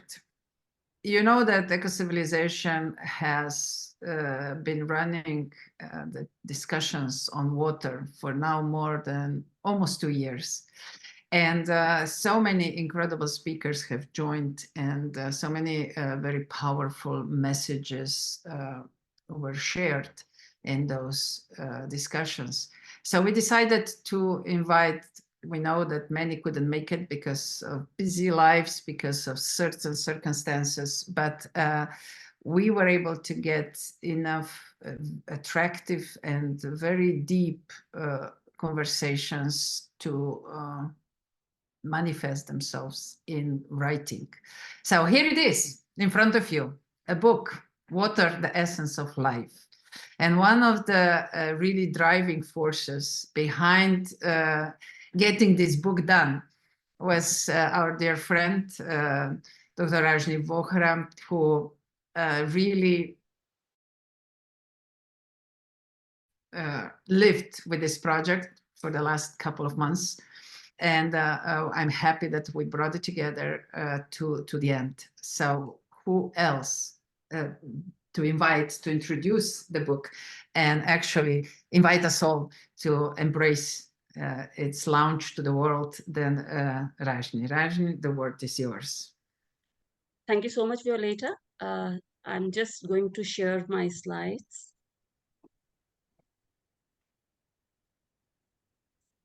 Hope my slides are visible to everyone. Yes, thank you. And let me put it on the slideshow.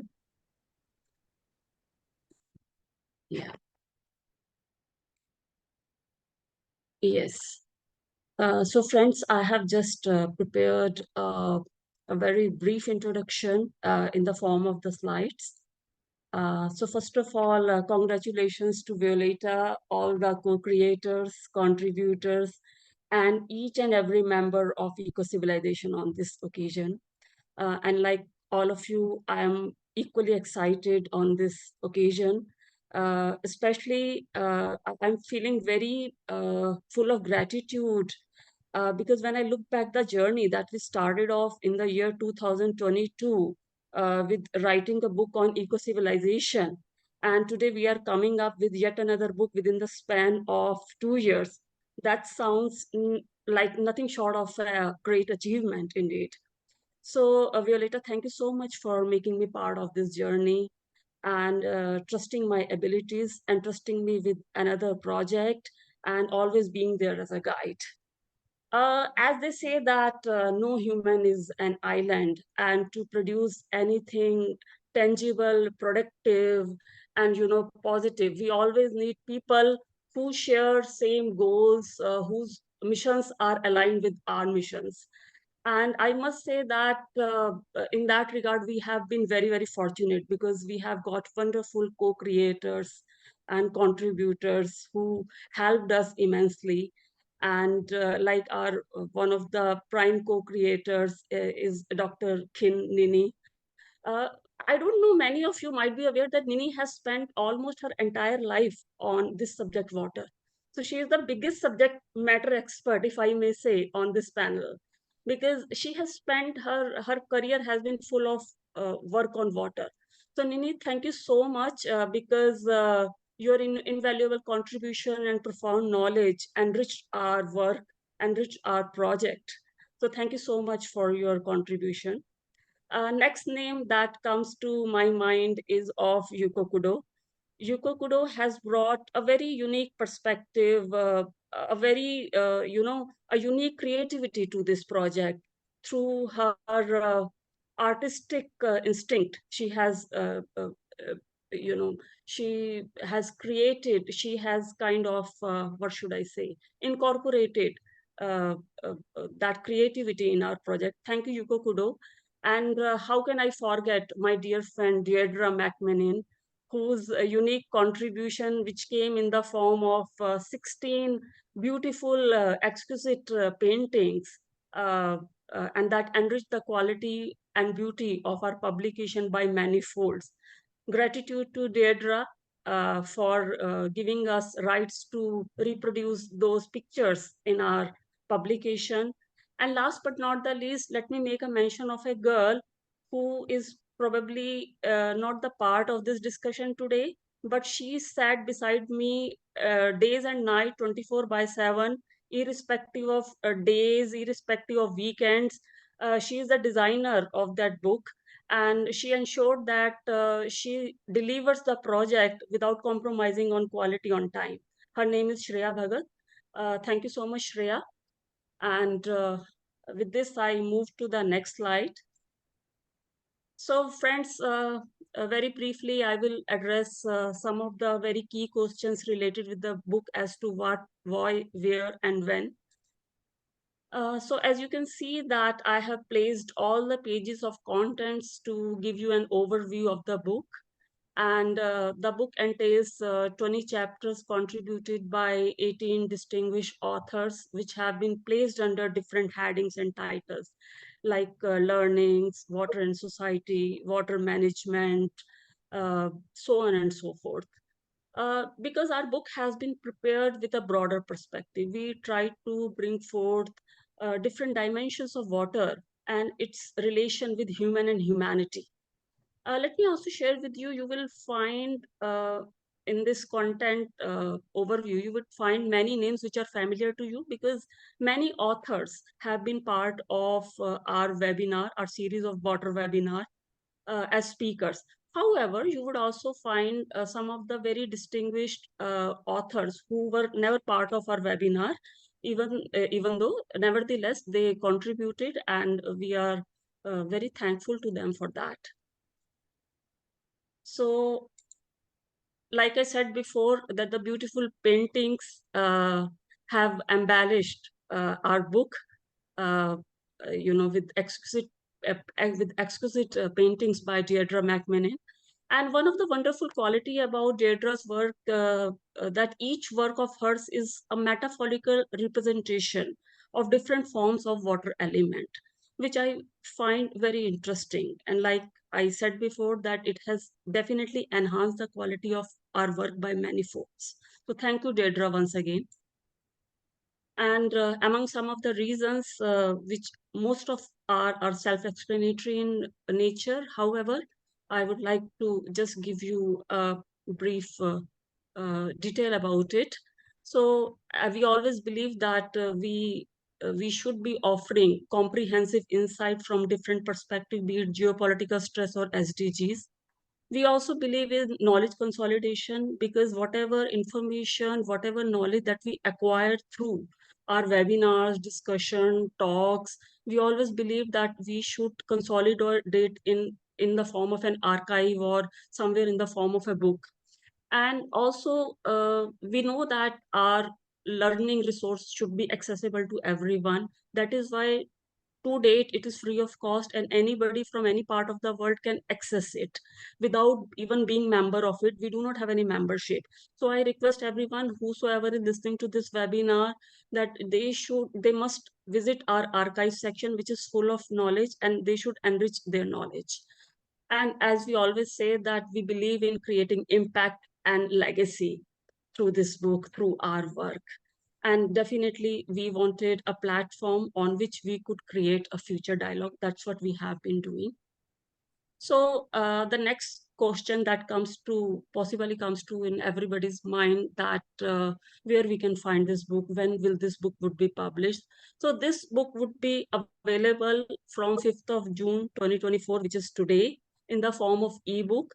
I hope by the time I end my presentation, you would find it on our website, or you would find it very shortly on our website. It is, Rajnik, it is already published, just announced. Very good. Congratulations, Violeta. Congratulations. So friends, you need not to wait, and you can quickly go to the website to see and let us know what you think. Let us know your reflections. We would keenly wait for your reflections. Also for the print version, I hope within this week only you would be getting it in the printed form. And you would be very glad to know that there was a little struggle in getting registration done, but we got it done within, I think, 48 hours. So I would call it certainly an achievement. And like I said, that we would wait for your feedback, your reflections. Go and read and enrich yourself with the knowledge that we have provided over there, and let us know what else do you expect from us in future in the form of knowledge. On this note, I end my presentation, and I would like to invite the next speaker. I am not very sure who is coming next. Yeah, it's okay. Thank you so much. Thank you very much. First of all, now the book is officially launched. Yeah, so thank you. Thank That's you a so very much. important step, and we are really proud of it. And it's the second book that we've launched within Ecocivilisation so far. The first one is on circular economy, and now the second one is on water, the essence of life, or everything, and also the books of our members that they've been published are available on our webpage. So please share it, use it, but handle it with care, respect, and love. So whenever you share that, let these vibes be attached to it, and I think it's going to do lots of good. So now that it's over, I can say we're ready for the next challenge. Who knows what the next book will be, but if you asked me 2 days ago, I would say never again. But we're so proud really that this was delivered, and it would not happen, especially the printing version, without our 3 sponsors that actually approached me self-motivated. And they just said, we want to be part of this. We cannot contribute a lot, but we want to contribute. And that was the second time that happened. Webpage has been sponsored by somebody like that. And again, now for the book, for the printing book, we will have sponsors. So we will be able to print to 150, possibly 200 copies. And some of them will go to Cuba for sure for that conference. And all the authors will get one copy, and then the rest we will share with Cautious and Care. We're not commercializing this, but it's just shared as a common knowledge and common value. So very proud. Thank you, Rajni, really. We delivered. We did it. So, as she already said, now we will continue to move to the next section, which is equally exciting as all other sections. But if anybody, before I do that, wants to comment, wants to express any thought, we'll have 10 minutes to do so. Please, go ahead. Can I jump on there for a second? Yes, please go. It's Deirdre McMenamin here, and thank you so much. From New Zealand. From New Zealand, from Northern Ireland, and currently in New Zealand. But first off, thank you very, very much for the opportunity to be part of the book. That is amazing. And well done, because I know it's been a massive undertaking for everybody.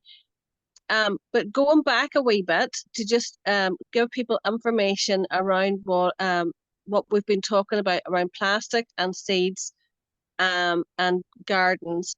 The quickest way to get enough people to move forward is to, if people can do a 1-week intensive permaculture design course, because it will turn your thinking on its head around the solutions, and you can design then as a community in a much more sustainable way, because you identify what the power what people's strengths and weaknesses are. So it's much more sustainable for you all over the long term, and also to have kind of groups of between 5 and 7 people committed to working together to stay in a circuit, because part of the problem and why we keep sliding back, because all of this stuff has been going on since the 10th century. Hildegard of Bingen wrote about this in Germany in the 10th century. Other people did as well. So in order to kind of really get the speed and swiftness of a solution and the sustainable solutions to the larger environmental problems that we've got, requires us working in teams, staying in those teams, and looking for things like heirloom seeds, because the global military complex is very, very subtle and has got very large tentacles all over the place. And, you know, what happens is they'll tug one line which says religion in one country, they'll tug another line that says gender in another country, they'll tug another line that will be race in another country, and they just keep tugging different lines of the same web. So what we have to do is create a different web where we're stronger and aware of what's going on, and we create those safe kind of silos. And what Naina said is absolutely right. Awareness, meditation, yoga, breathing, manufacturing your own stillness so that we can see through these dramas when they're taking place, because it makes no difference between whichever clown of a politician it is, whether it's one of the big ones that we know about, or whether it's the Wizard of Oz. They're all the same, or whether it's religion or whatever. But what we can do is maintain those spaces to create a network of stillness that can span the globe, that can create solutions and can help network in those ways. I'm sorry, I've gone off tangent. I didn't intend to speak at all, but I just wanted to share those bits with you.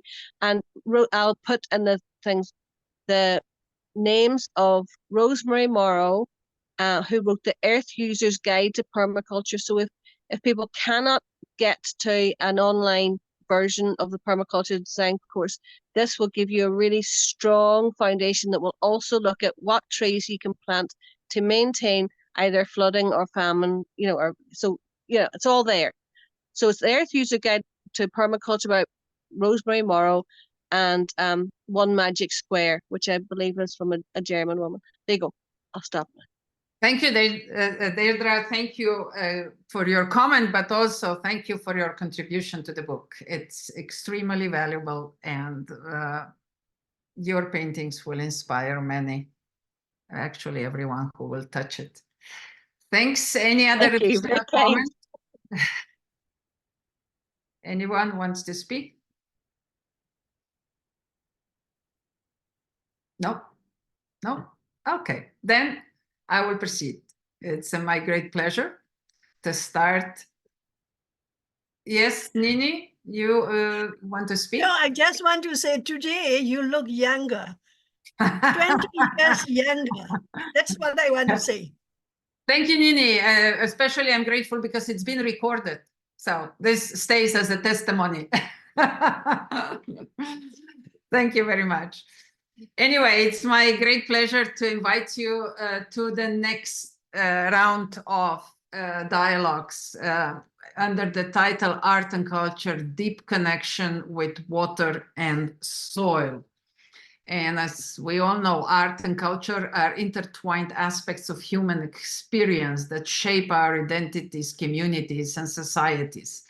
Through artistic expression, cultural heritage preservation, and cross-cultural dialogue, art and culture foster connections, inspire creativity, and enrich our lives in a very profound way, way beyond any kind of mind control.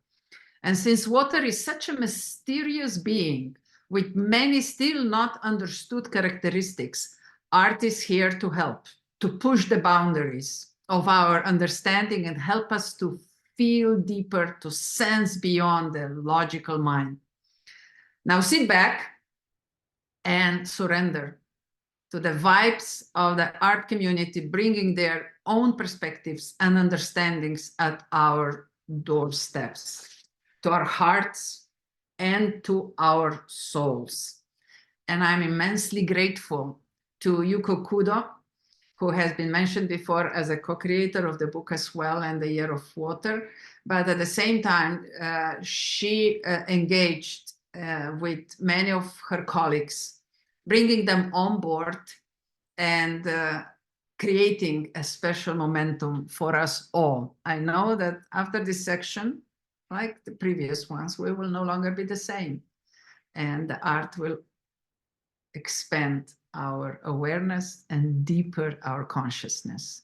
So Yuko, who's also Ecocivilisation Chair for Japan and Water for Japan, it's an immense pleasure to now surrender the talking stick to you. And you are in charge of the next section. Thank you very much for being with us. And Yuko will introduce also all of her colleagues. The word is yours, Yuko. Oh, thank you so much, Violeta, and congratulations everyone for the book and all of your presentation. It's such an honor, and also it's super exciting to see what witness the journey of Ecocivilisation. So thank you for letting me be part of it. And also I'm very excited to invite some of my colleagues and my dear friends and talk about water and soil. And before I introduce everyone, I wanted to share one thing so that I can get us grounded in one thing. So when I started preparing for this presentation, hopefully this loads, the first artwork came up to me was the animated film Castle in the Sky by Studio Ghibli. I don't know if anybody has seen that Castle in the Sky. I see the nods. Yes, amazing. So I want to share this one particular part, and I found it really interesting. So I'm gonna read. 土に根を下ろし、風とともに生きよう。種とともに冬を越え、鳥とともに春を歌おう。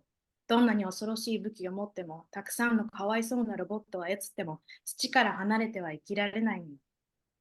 Which, in English subtitle, take a root in the ground, live in harmony with the wind, plant your seeds in the winter, and rejoice with the birds in the coming of spring.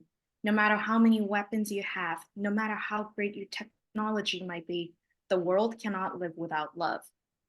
So what I find it really interesting was I bolded a little bit in both English and Japanese. What it says in the last part of English, the world cannot live without love. In Japanese, we cannot live being apart from soil.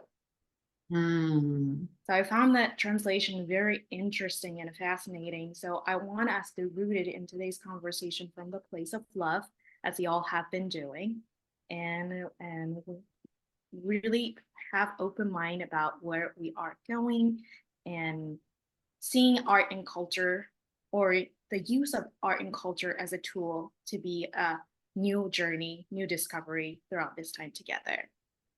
Okay, that being said, I would like to introduce Amelia Foster. She is a wonderful friend of mine and wonderful artist. And as you can see, Amelia is an American artist based in Brooklyn. Before pursuing art, Amelia worked and studied as an environmental microbiologist at Oregon State University, investigating coral reef degradation.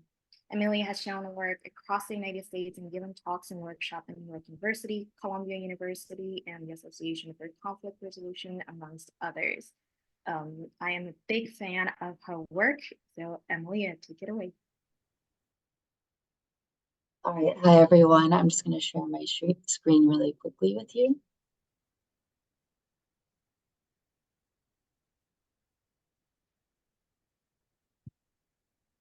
Are you all able to see this? Great. Okay. Again, my name is Amelia Foster. I'm a multidisciplinary artist in New York City with a background in science.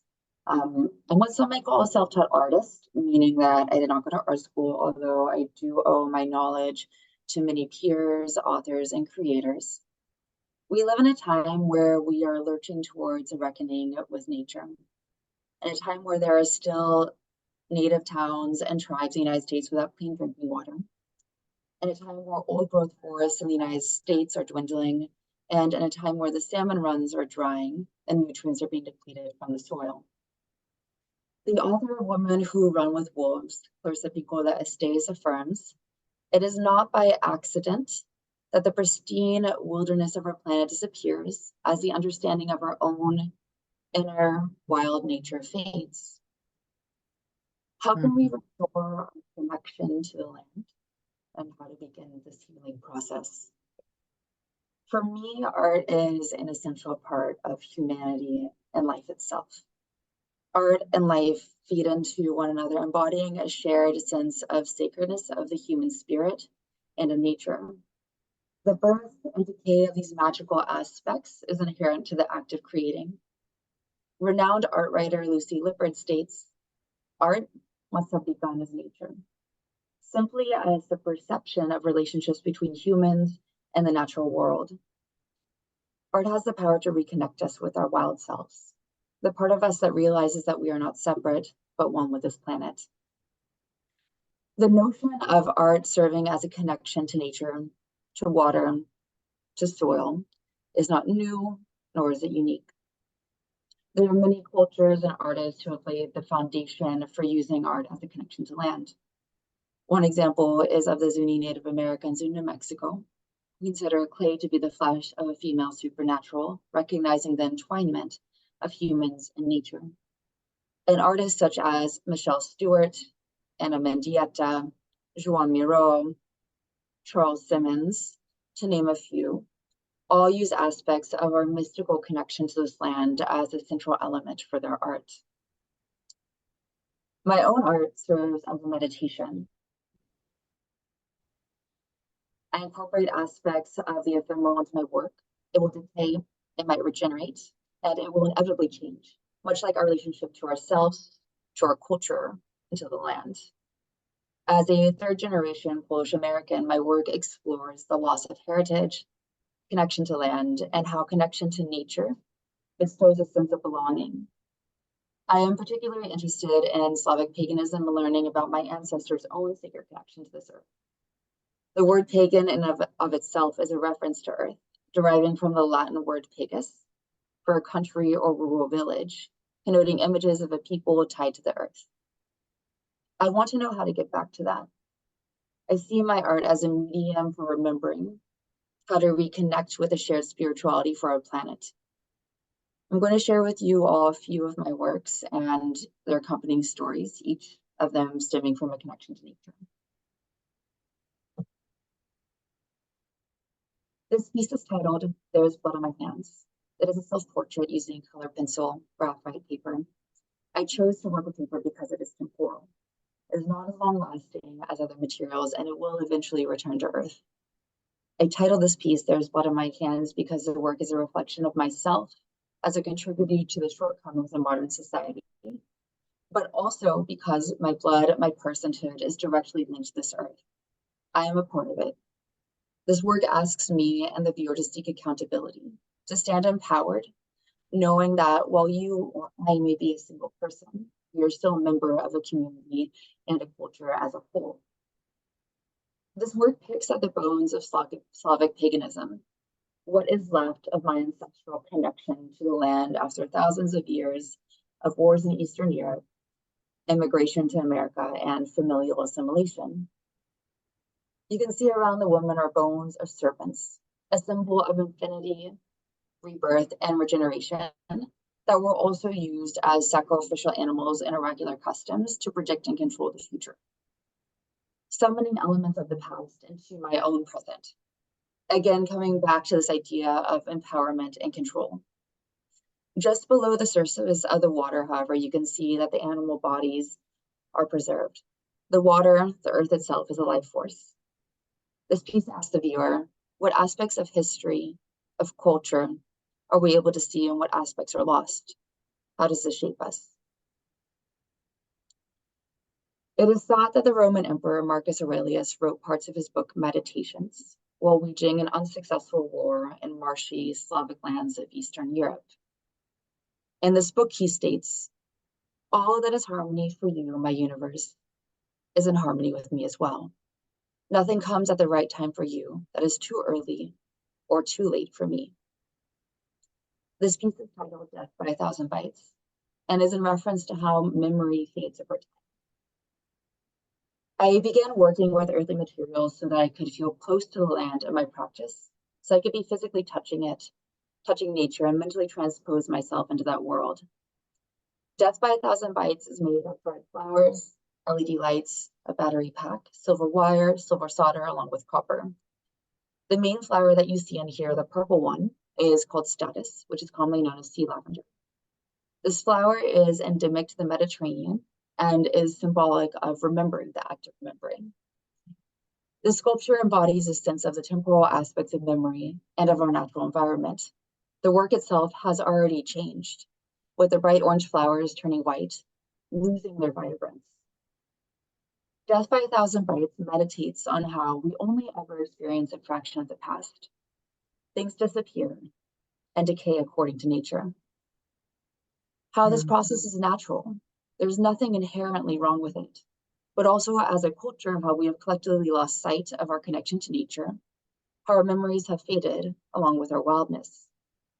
This piece asks what our process of remembering looks like, and how our guiding light will illuminate the ruins of our ancestral knowledge. In the Slavic tales of Baba Yaga, a young woman is coerced to enter the dark pine forest to retrieve fire from the witch's hut, learning how to follow and trust her intuition and becoming attuned with her feminine ancestral knowledge. There is little known about these Slavic pagans, as the Catholic Crusades made sure to cut down the groves, enslave or slaughter those who didn't convert. But one of the few things that is known is that the trees were sacred. This piece here is titled Sharing Blood.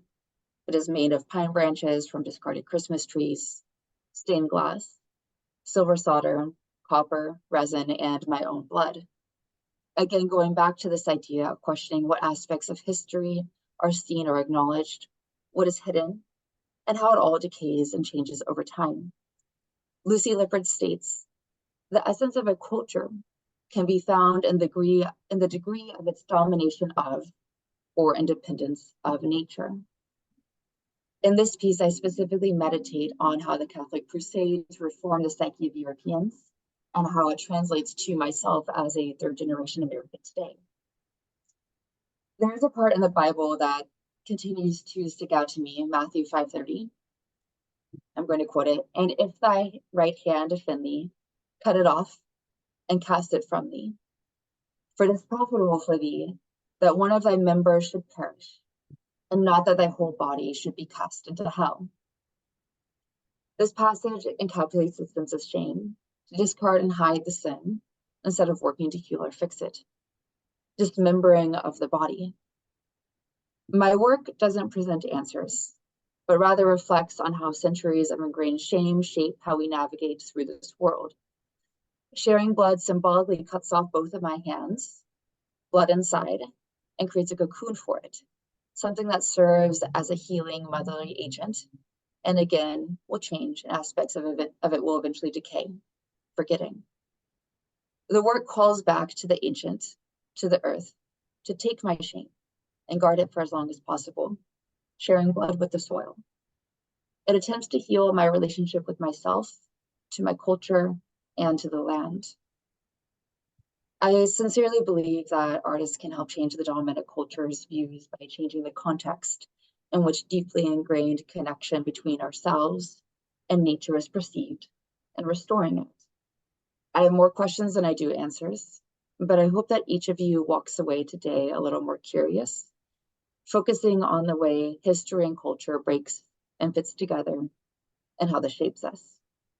How we can reincorporate aspects of the natural world into our modern lives. I will leave you today by returning to this quote by Clarissa Pinkola Estes. It is not by accident that the pristine wilderness of our planet disappears, as the understanding of our own and our wild nature fades. Thank you.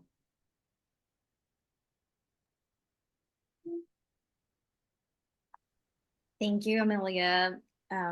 Wonderful, wonderful. I actually got to visit her show the other day and see the piece with her hand and a couple of other pieces, and it's gorgeous. It's super gorgeous. So congratulations, Amelia, and please keep sharing your work.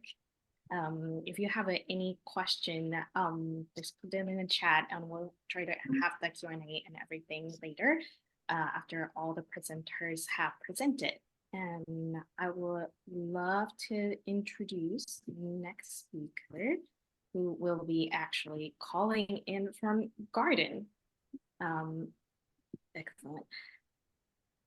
I call her Madam President, but she is a wonderful powerhouse farmer and grower. Renee is a multifaceted grower, seed saver, and master composter. Her passion lies in fostering connections and sharing knowledge, resources to cultivate, sustain communities. Currently, she holds the role of garden manager at Kelly Street Garden, where she'll be calling in from.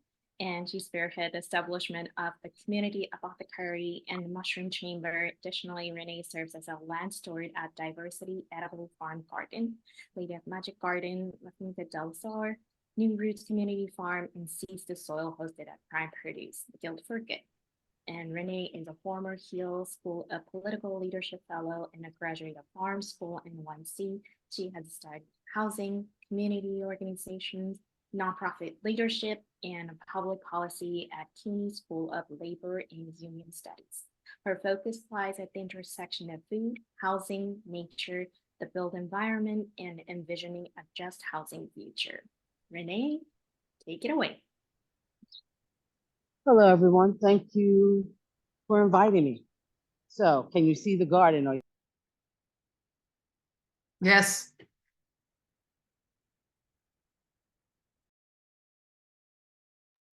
Oh, Renee, you're muted.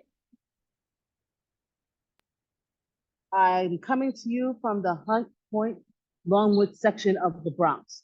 So welcome to Kelly Street Garden, and this is our mural. So In 2014, Banana Kelly and Workforce Housing took all the residents out of the buildings and brought them back, wanted to access for the garden. So my journey here came through a long route. I live in Chelsea, one of the most gentrified areas, and I thought as the supermarkets started closing, how am I going to eat?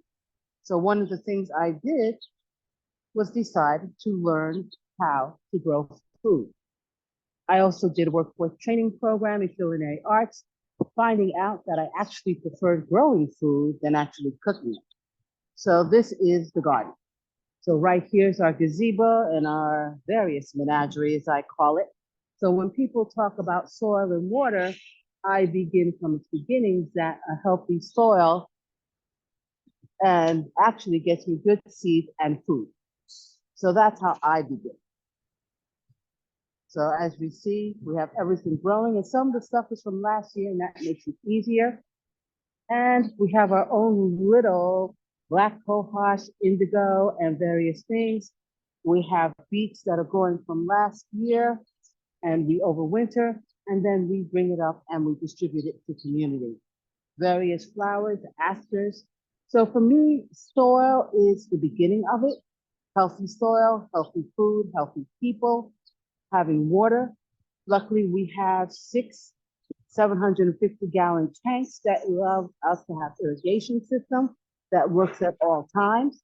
So even if we haven't pulled it up into the water system, we still have water. And so I'm going to show you them as well.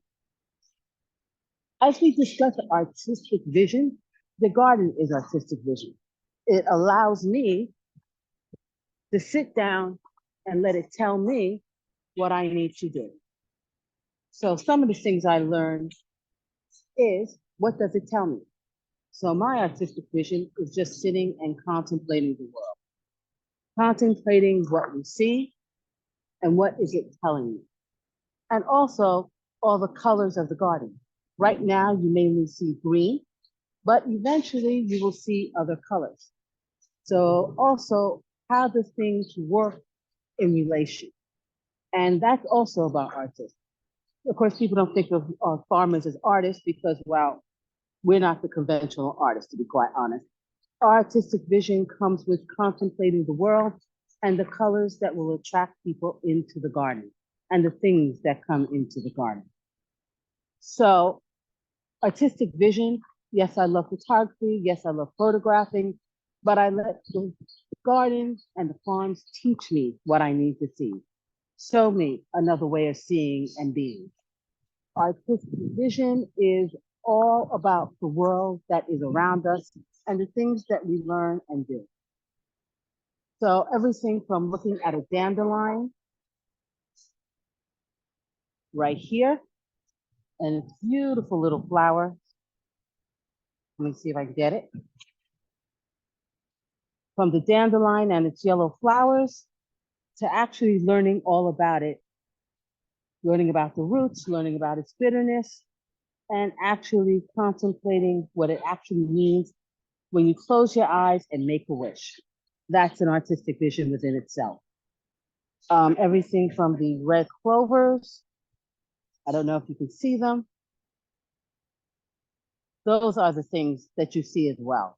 So when you look at a garden, yes, at first you see green, but eventually during the year, what you'll also see is actually people as well. People who are working on a, let's say, fire escape, people who walk in and out, people who use this as just a way of contemplating the world. Some people like to put their hands in the soil. Some people just put their feet in the soil. They do various things. So when I talk about it, I see the colors. I see the vision. I look at cooking demos as a way of getting people to look at food, but at the same time, some of the things are, what are the colors in the plate that can attract people to actually eating food? And those are some of the things we did. So we have everything from common milkweed, which will attract the butterflies, the monarch butterflies especially, which end up taking over, to the look of the, all right, thank you. Bye. To everything, to ferns, to people coming to get flowers and food. So we have all sorts of things going on in the garden. The things that volunteer themselves, like the mint that grows up all over the place, and then we have to make decisions about it. To the burdock that decides to dominate the view. I don't know if you can see this. So we have various things in the gardens and things we learn about. From the sage that's growing up inside of the burdock, because I didn't move it in time, to all these things that are always here. What do we contemplate in a garden and how does it bring about its vision? So yes, we use compost and we do that. We have 2-3 bin systems that allows us to redistribute the nutrients into the world. And then we just continue and we figure it out. So as much as you think I'm a conventional farmer and I don't do artists, I'm actually an artisan in my own strange sort of way. An artist who looks at the world and looks at soil and looks at seed and has to figure it all out. Sometimes I'm an abject failure and sometimes I'm actually successful. And so when I think of water and rain, I'm happy because that means my crops will grow. And so after hating rain and thinking, oh my God, it's going to rain, it's like, please come on, rain. I need my crops to grow. I need to see the world and I need to feed and nourish the world that I see around me. So for me, it's kind of a different thing. I like rain.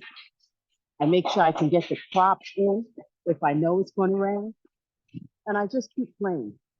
So I guess you could say I'm a person or a kid who plays in play. That was once told to me. Like, what makes you someone who likes to play into dirt at your best age? And so this is the garden. It's my artistic vision. It's everyone's artistic vision. When you come to a community garden, it's about community, but it's also about learning from each other, learning together, and learning with people. We have things like artists, we'll have an artistic, we'll have paint and zip. So people will be dealing with teas, we'll be learning the garden, we'll be sitting down here, we'll be contemplating what it looks like. We'll be figuring out what works and what doesn't. We'll be looking at the different things in the soil, and we'll just be living. So this is my artistic vision, and this is how soil and water affects me. I hope you've enjoyed our tour of the garden. And yes, we've been blessed. At the beginning of our season, we had a monk who came. His uncle came last year. His nephew came this year. So the garden gets blessed at the beginning of the season. And it's always a wonderful thing to have the blessings. And so we look forward to next year where we will continue our blessings. And this is my journey with soil and water. And I hope you enjoyed looking at the garden. Thank you. Thank you so much, Renee. And thank you for sharing the garden with us. You are very much right. Like, no matter what it looks like, gardening and being with nature is a form of art. So thank you for reminding us that. Really appreciate you being here. I see everyone's face lit up as you were taking the tour of the garden. So I hope you keep that vibe going. And that being said, I will introduce to the next person. I am so grateful that Michelle has agreed to join with us. She is a wonderful friend, also a wonderful teacher and creator. And so Michelle is a consultant who works with a design and active process that can change systems based on centering, identifying the needs of humans. Michelle has passionately shaped creative projects and addressed a system of challenges, utilizing her unique blend of skills in project management, participatory design, production, facilitation, and conflict resolution. She is committed to positive social and environmental impacts. All right, Michelle, the floor is yours. Thanks so much, Yuko. And it's such a pleasure to be here this morning. What a great way to start my day here. I loved hearing Amelia and Renee's presentations. It really grounded me for the day in different ways. And so I really appreciate you, and to Yuko for bringing us together, and Ecocivilisation. So I'm going to talk about creative practice, my creative practice. I'm going to share my screen 1 second. Let's see here. Can you see that? Yeah, okay, great.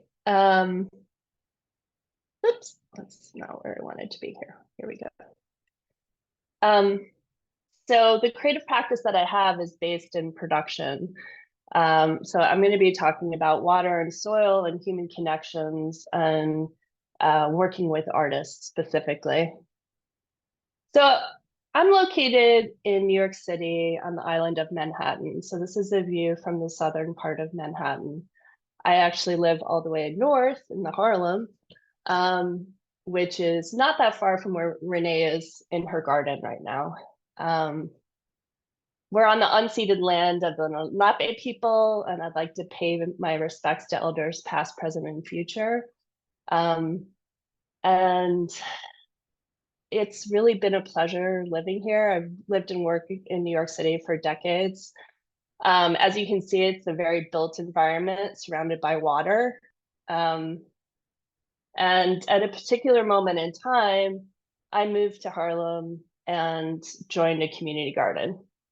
So as Renee spoke a little bit about the importance of public space and community gardens in connecting people, I had a very profound experience in that space. I was invited in by an elder in the neighborhood.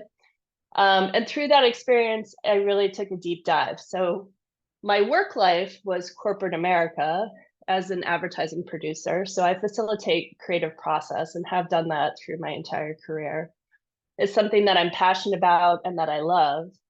And then I just really wanted to dig in the dirt, right? So I kept passing this community garden. The gate was always closed. One day it was open.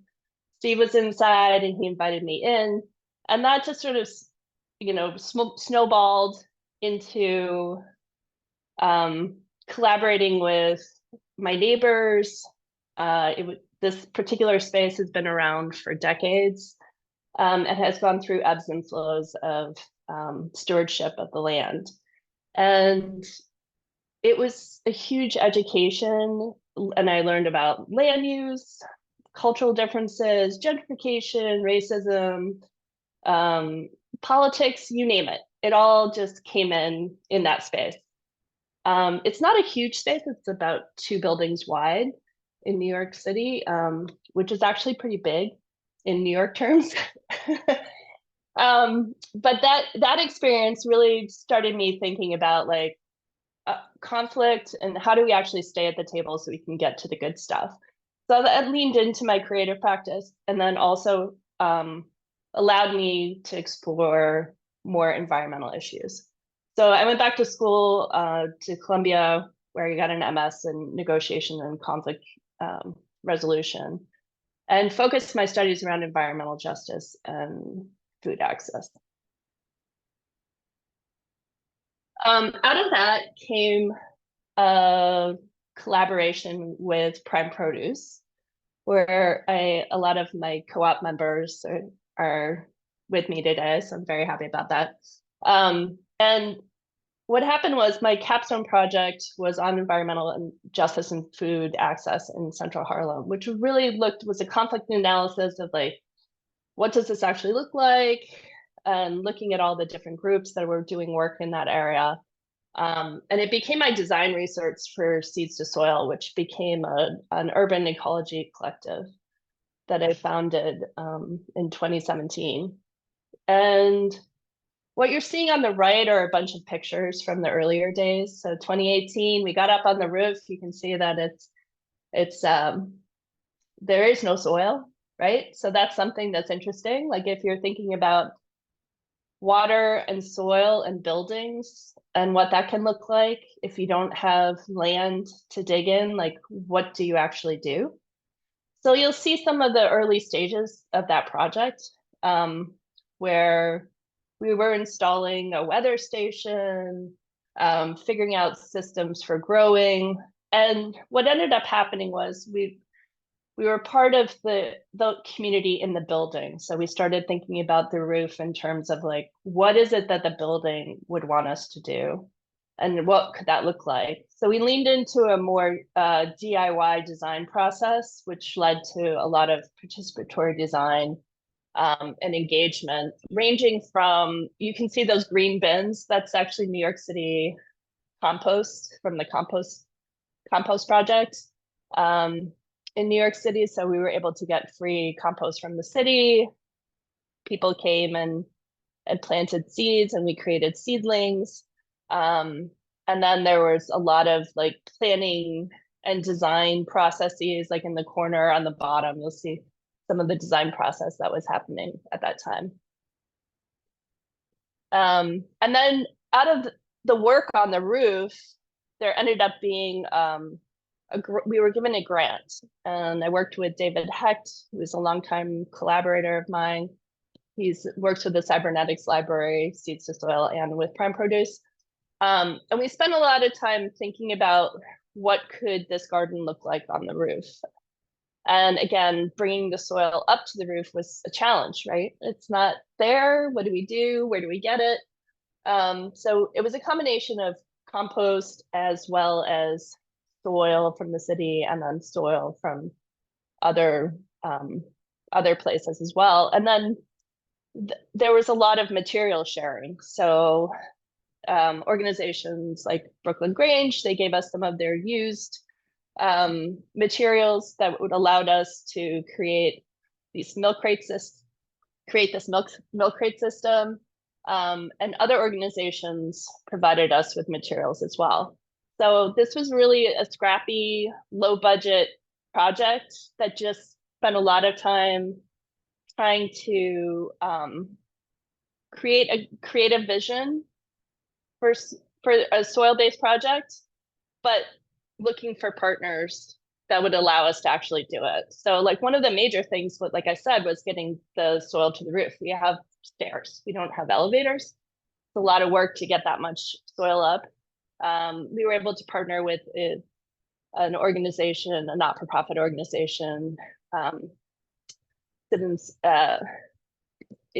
and they connected us to a corporation. So they did the service day, and we created like this whole system of how people could create the crates downstairs and then plant and then bring it upstairs. And also, since we did it on the first floor, it allowed for people with differing abilities. So if they weren't able to go up to the roof, it wasn't a big deal. There was plenty for them to do on the first floor. And then the people who were able to make it upstairs, that was fine. So I was really happy with the outcome of that.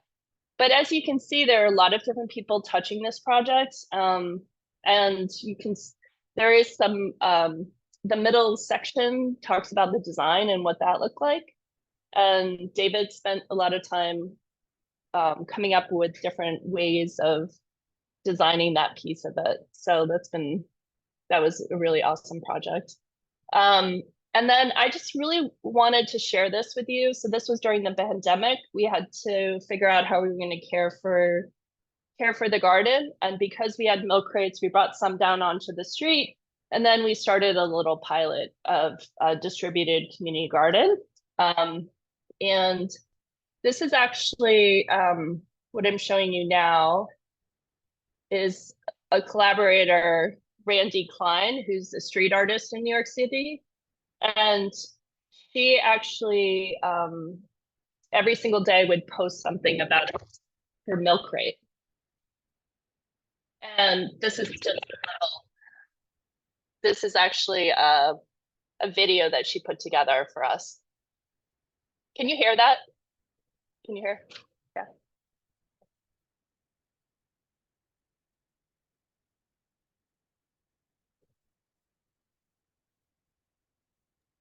Actually, there is no voice. Oh, okay, so all right, so I'll talk over it then. Okay. Hold on one second. Can you hear me if I turn my volume Yes, down? yes. Yeah, okay. So basically, she's talking about the impact of the crates for her. Like, she was by herself. It was a pandemic. She was used to interacting with people on the street. She wasn't comfortable going outside. She wanted to go to the protests, but didn't have a way that she felt comfortable doing that. So really, she spent a lot of time on the roof. And she's a photographer as well as an illustrator. And this actually helped her mentally during the pandemic because it was an incredibly stressful time, especially in our neighborhood. She lived in Harlem as well at the time. And it was an amazing outlet for her to like try and figure out 20 different ways. It was actually more than 20 different ways of how to actually take a picture of the milk crate. So it allowed her to find a way to connect with people. She was able to post on Instagram and create a community around it. And then also as an individual, it helped her get through the pandemic. So that's what you're seeing here with the imagery. And so I'm just going to let it keep running and then I'll just wrap up quickly.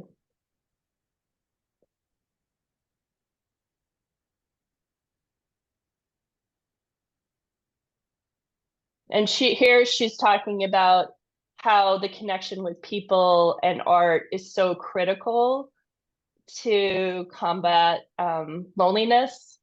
And this is the thing that actually kept her from going down the rabbit hole. So.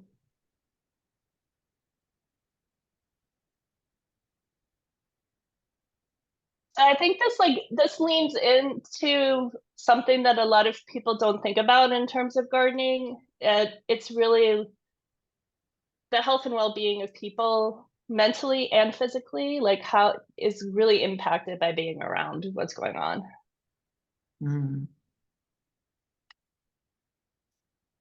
Right. Yeah, thank you. I know I'm over time, so can I keep going for 2 seconds? Is that okay? Go for it. Yeah. Okay. All right. And then the other thing that happened was experiential learning. So I'm an adjunct faculty member at the New School, which is in New York City. And so there's a green roof ecology class. So that was an outcome of this roof project as well. And so these are some of the roof projects in New York City, the large scale ones that have a lot of like institutional funding.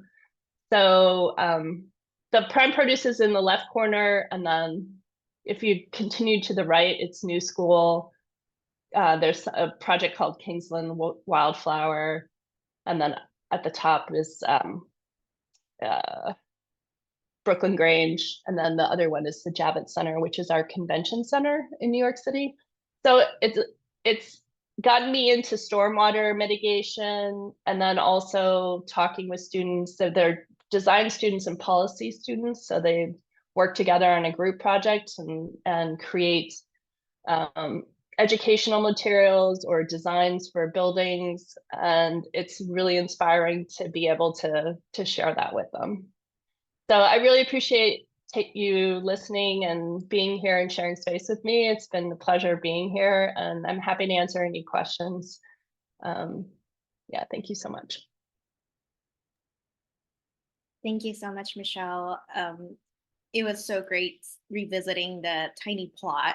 I don't know if anybody noticed there when people were holding the crates, there was a photo of myself as well as Amelia's photo in it. So it was a nice history and memory lane going down. And thank you for connecting us through the tiny plots during the time and beyond. Thank you, Michelle. All right, keep going. Okay, I would love to introduce a wonderful artist and friend of mine. And also, he is also from my hometown. And so I'm very excited to introduce Teru Saujiyama. And Teru is a visionary artist, environmental advocate, sound designer, and Teru Saujiyama blend his background in biology and arts to advocate for ecological sustainability, collaborating with Dr. Masatoshi Funabashi and Sony Computer Science Laboratories, and he has applied culture farming techniques in San Diego and New York's Randall Island. His artistic series, Unity in diversity, which includes star trail, the cosmic origin of us, galactic calendar, rhythm of the Milky Way, and planet orchestra, echoes of art. Promote a unified approach to environmental challenges, bridging science and art to foster a deeper connection to our planet. These installations are currently being developed and modern, potent idea awaiting their full expression and impact. All right, デルさん、よろしくお願いします。ありがとうございます。Let me share the screen real quick. And before I start, thank you so much for this opportunity to talk with you all. And thank you, Amelia and Michelle and Renee for amazing presentation. I'm not as good of a presenter as with these people, so I'll stick to my cards. Let me share first.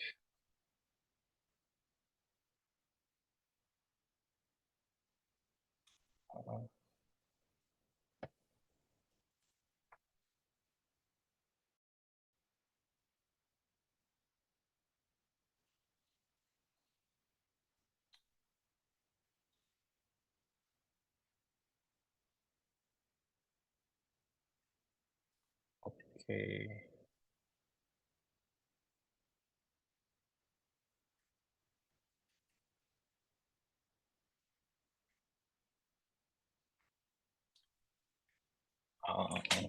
Let me know if you see the shared screen. I may be having a little trouble.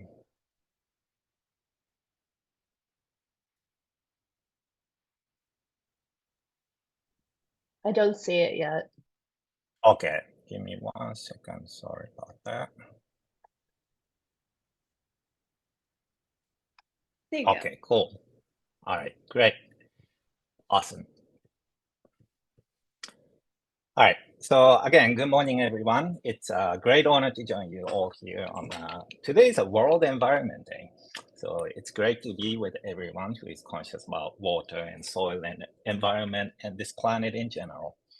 I'm Teruhisa Uchiyama. I'm a visionary artist and an environmental advocate. So my work blends science and art to address pressing ecological issues. Today, I'm excited to share a selected few works from my Unity in Diversity series. It's a collection of projects that I aim to foster a deeper respect for soil and water through the transformative power of art. So to start, let me introduce you to the Star Child concept. One night in the Adirondack Mountains in New York, I had a profound realization while photographing the Milky Way. Which let me show you. This is the photo I took at that moment. As I gazed at these stars, it mesmerized. I understood that I wasn't just carrying an image of the beautiful galaxy. I was in it.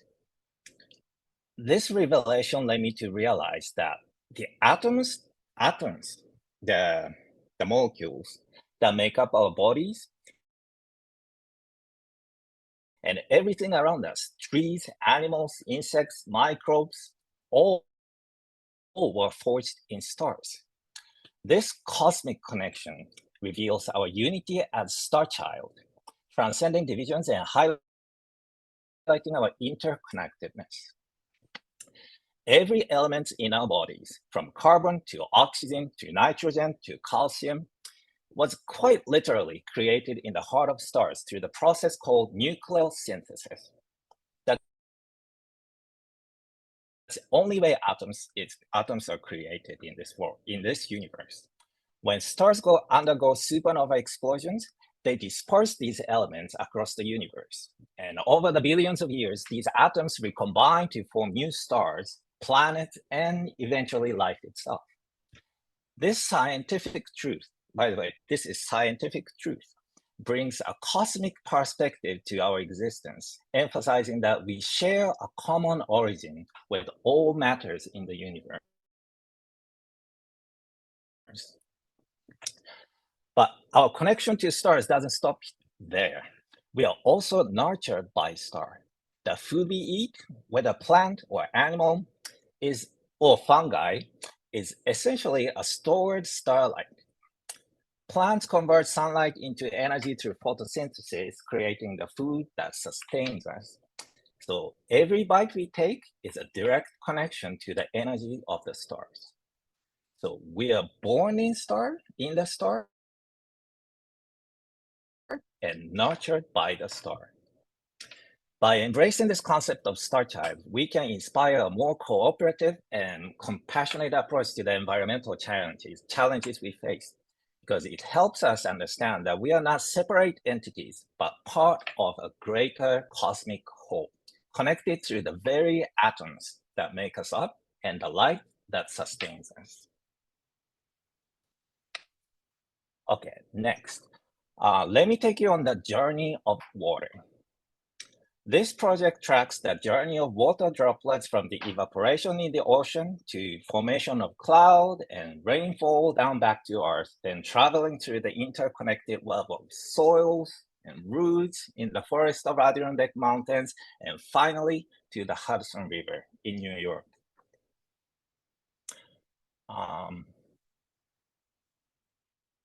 So that's me in the upper stream of the Hudson River. The water is clean and pristine. It's a place where you can see fish and other organisms thriving in a healthy ecosystem. However, as the water travels downstream 300 miles or 500 kilometers if you use metric, it becomes polluted by agricultural runoff, urban waste, and industrial contaminants. Here's the water near 42nd Street in New York City. It's the same river, just downstream after miles of travel. I mean, what happened? The main culprit is the agricultural runoff. Excess nitrogen and phosphorus used to fertilize farms, but not absorbed by the plants, find their way through groundwater and streams to the river. Mixed with trash and other pollutants, the journey of water is tainted by human activity, and all of it flows directly into the Atlantic Ocean. The very molecules of water, H2O, were also created in stars. Hydrogen and oxygen, fundamental elements formed in a stellar nucleosynthesis, combine to form water. So the cycle of water is driven by starlight as well, if you think about it. Solar energy causes water to evaporate, sunlight, and then form a cloud and eventually precipitate as rain. So this project, through videography and animation, follows the journey of water droplets, how they cycle through the earth, and how they get tainted on the way back to the ocean. It emphasizes the importance of understanding the water cycle and recognizing the impact of our action on this vital resource. By protecting our waterways, we can ensure clean water for future generations. And finally, I want to introduce the Plant Orchestra. It's subtitled Echoes of Earth. This project explores ecosystem health through sound. As we've seen, agricultural runoff is a major issue, largely due to the use and excess use of fertilizers. But silviculture offers a solution to this problem. Silviculture farming, it's a form of agroecology, involves densely mixed polyculture systems that mimic natural ecosystem. These farms use no tillage, fertilizer, or pesticides, allowing them to support a diverse range of plant species without contributing to nutrient runoff. Inspired by an art installation in Chicago that I saw that used tweeds to change color. So if there's a more positive tweeds, it turns like kind of pinkish color. And if it's more negative tweeds in the world, it turns like kind of purple and bluish. I wanted to create a way to hear the health of a silviculture farm. So this diversity of plants attracts various microbes underground, which help network disperse nutrients to the plants. And those microbes receive exudates from the plant's roots in return. And above ground, variety of pollinators are attracted to the diverse plant mix, regulating their population through predator-prey relationships. Hence, we don't need to use pesticide. So plant orchestra starts with establishing a silviculture farm. We monitor and collect biochemical data such as nutrient content, soil moisture, and microbial activity, and so on, and convert these signals into MIDI to create music. The resulting sound reflects the ecosystem's health, with harmonious tones indicating a thriving environment and dissonant sound when signaling disturbances. For example, a lot of disturbance in the soil or less water traveling through the veins of the plants could play no sound or dissonant tones. Robust interaction between pollinators and the plants and high activities of decomposition can create harmonious major tones. This auditory experience allows us to connect with and understand the health of our ecosystem in a unique way, making the invisible process of nature audible and tangible, and potentially opening a pathway to communicate with ecosystem. So, in conclusion, art has the power to change minds and foster a deeper relationship with and respect for soil and water. Through Star Child, Journey of Water, and Plant Orchestra, I aim to inspire a more cooperative and compassionate world by highlighting our interconnectedness. The division in the world today hurts me deeply. Everywhere we look, we see us versus them narrative. And I often wondered why. After many years of searching for the answer, I concluded that it's a symptom of deficiency in unity. Diversity, by its nature, acknowledges our differences. It's a form of division. It must be balanced with unity. Without unity, diversity risks reinforcing divisions, just as unity without diversity can lead to uniformity and exclusion. Unity in diversity is our goal. It's not about us versus them. It's about finding we in our diversity. By embracing our identity as Star Child and recognizing the intricate connection in our ecosystems, we can address the pressing ecological issues we face today. Thank you for your time, and I welcome any questions if there is. Thank you so much, Teresa. It was so beautiful and powerful. I can't wait to see this come to the physical installation and we get to all experience it together. So I would like to share a little bit from my perspective. Last but not least, thank you everyone for sharing the space, and I am really grateful for this opportunity to share space and also talk about it. And my perspective is very different. And as an artist, I don't have any specific academic background. I'm not a scientist. I don't have a 20 years of experience like Dr. Nini, or I don't have all that technological terminology.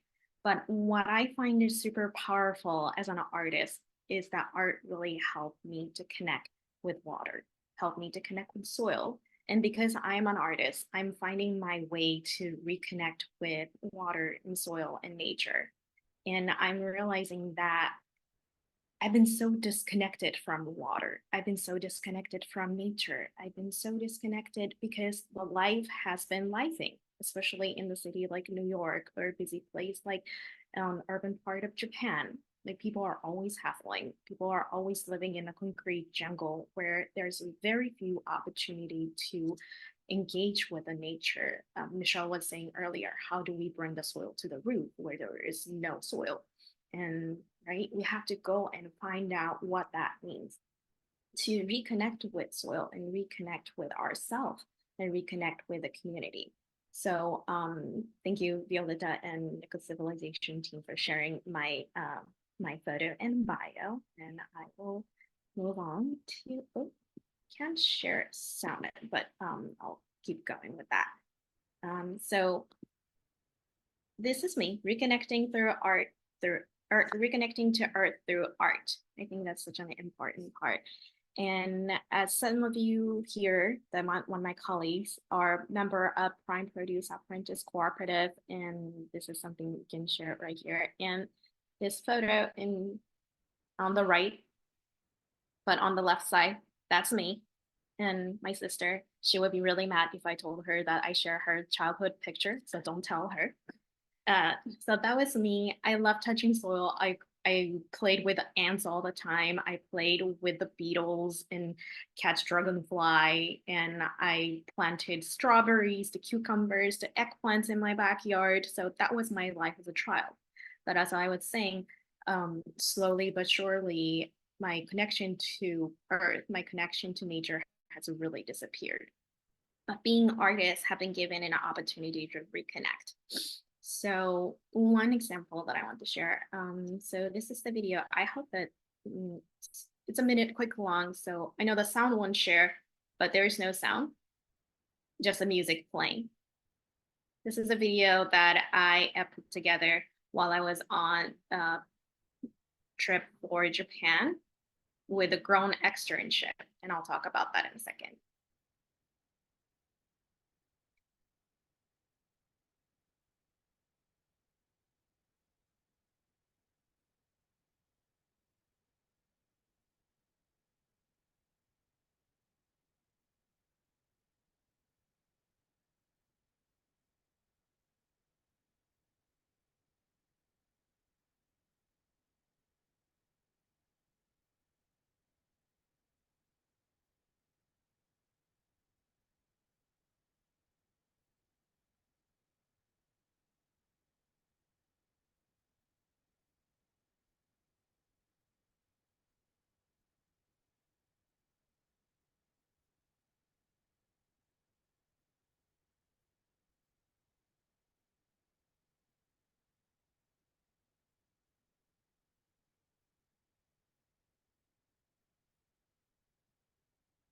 All right. So I'm just gonna pull up my notes. Sorry, guys. Give me 1 second. Okay, I will cheat with my note. So pardon me. Okay, so that was a Grow externship and the trip that I went to the Shimane, Japan. And Grow externship is a program that sends environmental scientists or environmental practitioner, sustainability practitioner to our partner cities such as Japan, as well as Hawaii and West Virginia. And this is another way of me through art and through documentation and journalism, and I'm connecting to the earth and this urban rural practitioner. And in this trip, the externals will experience field experience and learning from local farmers a specific technique. And they also have an opportunity for cultural exchange with the local students who have a very little exposure to international global experiences. So as well as the lack of curiosity for agriculture.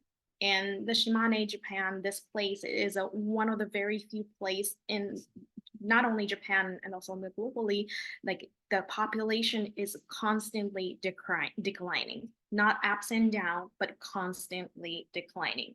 So the aging population is a severe problem, as well as a shortage of the labor for agriculture. A lot of the farmers who own the land, who have been practicing, have nobody to pass it down to. So that is a big issue. So where these extern comes in and they become a labor for the people who are not able to provide the labor because of the aging, and also people moving away from the small town, going into more bigger city like Tokyo for a big opportunity. And I put together those video, but something that I discover as an artist right now is the development of technologies in AI, making these videos and material have become super accessible for everyone. And it's so quick, and it seems like it's very quick. And at the same time, when you are intentionally making a documentary or a film, that maintaining the integrity of each story, so the local specific work, while navigating multiple languages and understanding the cultural nuance of it, it can take days or weeks, especially the amount of footage that we have to look over. So in the fast-moving digital age, this is a process that we have to embrace both as an artist and both as someone who's receiving the art. So it's just like the seed, right? Like seed doesn't come out in one day. It has to push through. They have to live in the ground so they can have the moment to come through. So the patience of the learning is the same in art as well as the art. Okay. And I want to move into the next one. And this, another exciting thing that I get to do by discovering and connecting art and water and soil, is that I get to go to different gardens, different community gardens, to document them. And this is a Kelly Street Garden where you had a tour with Renee earlier. And again, had it not been for being an artist or being a photographer, I don't think I would have been able to go to these places, right? And I even got to create a visual art. The middle two drawings are mine, and I got to create the painting and really embrace the time and really be mindfulness practice was able to have in that moment. So thank you, Renee and Kelly Street Garden, for reintegrating me into the mindfulness practice, as well as connecting into the soil and earth. And we are able to drink tea together, to make painting, and really connect with the community, right? Talk about the process of gardening. What type of species are there? And how do you dry tea? How do we brew tea, depending on what herbs are? And the building connection with each other, and remembering to share the gratitude for the community and the time that we spent together. And another garden that I would like to share that I got to experience. So this is another garden that I had the privilege of visiting as being an artist. On the right side, you can see me with slate. This is park called Children's Magic Garden in lower side of Manhattan, where I got to shoot feature film, which is currently in a film circuit, as well as looking for the distribution partners called House of Wolves. It's a beautiful film. We spent a great amount of time in that garden, and I got so many bug bites. It was not pretty, especially during the summer and humidity. That was not pretty. But because I was able to film there, I got to learn more about this garden and the history of this garden. And then later on, I learned that this garden has been facing legal challenges. And after 10 years of litigation and advocacy, the developer have finally donated the land. So this garden is permanently belong to the community. And this photo on the left were taken the day of the public announcement happened earlier this year. It was a big celebration. There was a drum line, there was dancers, and children were planted the seeds. And I don't know if you can see in this, like some of the kids that are a friend of mine and a friend of mine's children, and they literally grew up here. They grew up here learning about the garden, learning about the flower, learning about the neighbors and community. So had it not been for this film, me going into this garden, I would not have known about that. So I am grateful for this opportunity to share that as well. And next. Okay, so this is more in the realm of what I normally do as an artist. Like, so this is you can hear the sound, right? Yes, no, maybe. Okay. I'll keep playing. No. Okay. It's just music playing in the background so you can see the energy of how fun people are. This happened in the ground floor of Prime Produce Apprentice Cooperative, where I practice my art as well as a community work. And this is a hybrid exhibit called Plant Life in partnership with Persona Land as well as Figment NYC. And we had to exhibit artwork from local middle school students also virtually channeling in some folks from Curacao to Japan to South Africa. So connecting people across the generation, across the globe, and exhibit many different artwork from many places in the theme of plant life.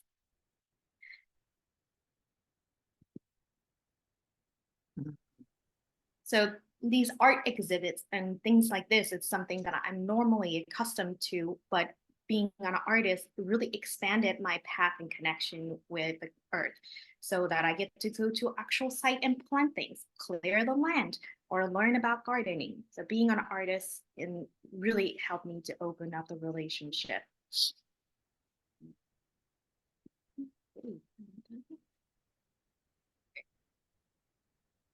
Not that one.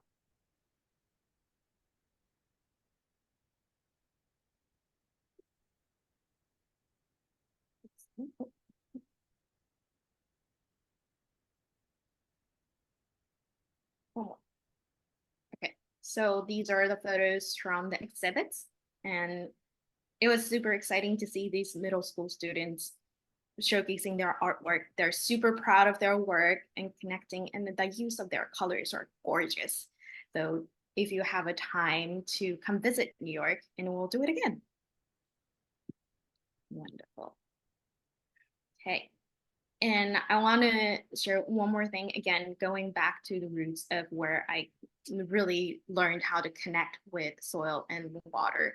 And none of these would have happened had it not been for Prime Produce, where I met some of my colleagues here and art and community work that I would not have started. And this is a cooperatively run multi-purpose space located in the middle of New York. Skylight Farm Lab, as we have been talking, has been like really a sanctuary for me. And people are disconnected from water and soil, like I am, and I was, and I have been. And like a lot of people tell me I'm too busy. I am too broke to go to the mountain and go to the retreat. I'm too busy. And I feel like gardening or anything that has to do with the nature have become so much more commercial, right? And it's a more visual asset. And I learned from kids that they don't know what the plant looked like. They don't know what strawberry looks like, aside from the red part, or they don't know what apple tree looks like. It makes me so sad. But because of being an artist, if you're curious, you get to have an opportunity to learn and reconnect with all the nature. And again, I grew up with soil. I grew up with dirt. And I grew up with touching ants and worms. And my adult life has transitioned to a different way, but art has bringing me back. So I want to thank Skylight Farm Lab, Seeds to Soil, the Tiny Plot, and a lot of wonderful work that people in my community has been creating so that people who have been disconnected really have an opportunity to go back. And I am going to wrap up.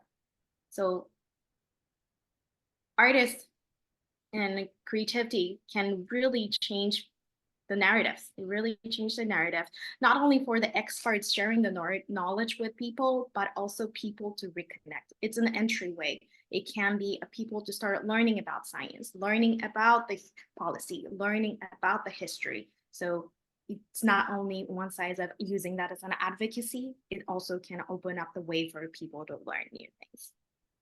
All right, so thank you everyone. And I will conclude my share. Thank you. All right, and we have a little bit of time, so I want to open it up for if anybody have any questions for any of the speakers, or if you have any artwork that you are creating. Let me just say a big thank you. What a powerful presentations. I would never expect from artists to be so concrete and so involved and tell the stories of such a depth on this particular topic, but I bow to you. That's what really sets the rhythm in the communities. And as I said before, opens up our awareness and capacity to absorb.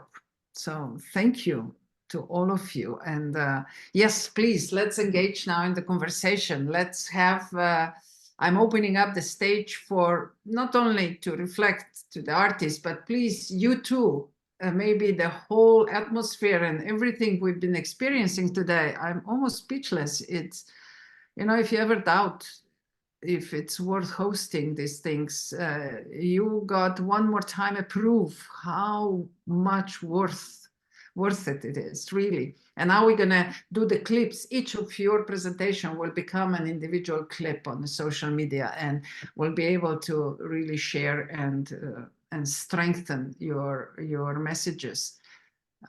Wonderful. So please, anyone can reflect, give a word, comment, and of course ask questions, which is even better. Hi, I didn't get a chance to build on what had happened, the presentation that I was listening to before this one. So I just wanted to add that, and it leans into the importance of public space. And I noticed that's something that Ecocivilisation is focused on as well, is the community garden space and how important that is. And I was on a work trip in Brisbane and dropped into a community garden and met Maura Gamble, who is a permaculture teacher. So I wanted to connect into the permaculture conversation. And she was so gracious, and she's become a major part and influence in my life moving forward.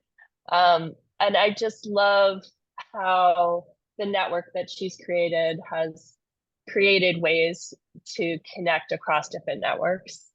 And I see that that's something that you're doing, and I really appreciate it. So I wanted to bring up her name as someone to possibly connect with, and with her network as well. Wonderful. That would be awesome. And please, yeah, just connect us. Let's have a chat, exchange our contacts, and then engage with each other, either through like this or even specialized events. We just want to really continue to foster all this cross pollinations of ideas and practices, and empower everyone who wants to act. That's, I think it's today so essential that we do recognize and empower small steps to the big change that lead to the big change. Lovely. Thank you, Michelle. Thank you.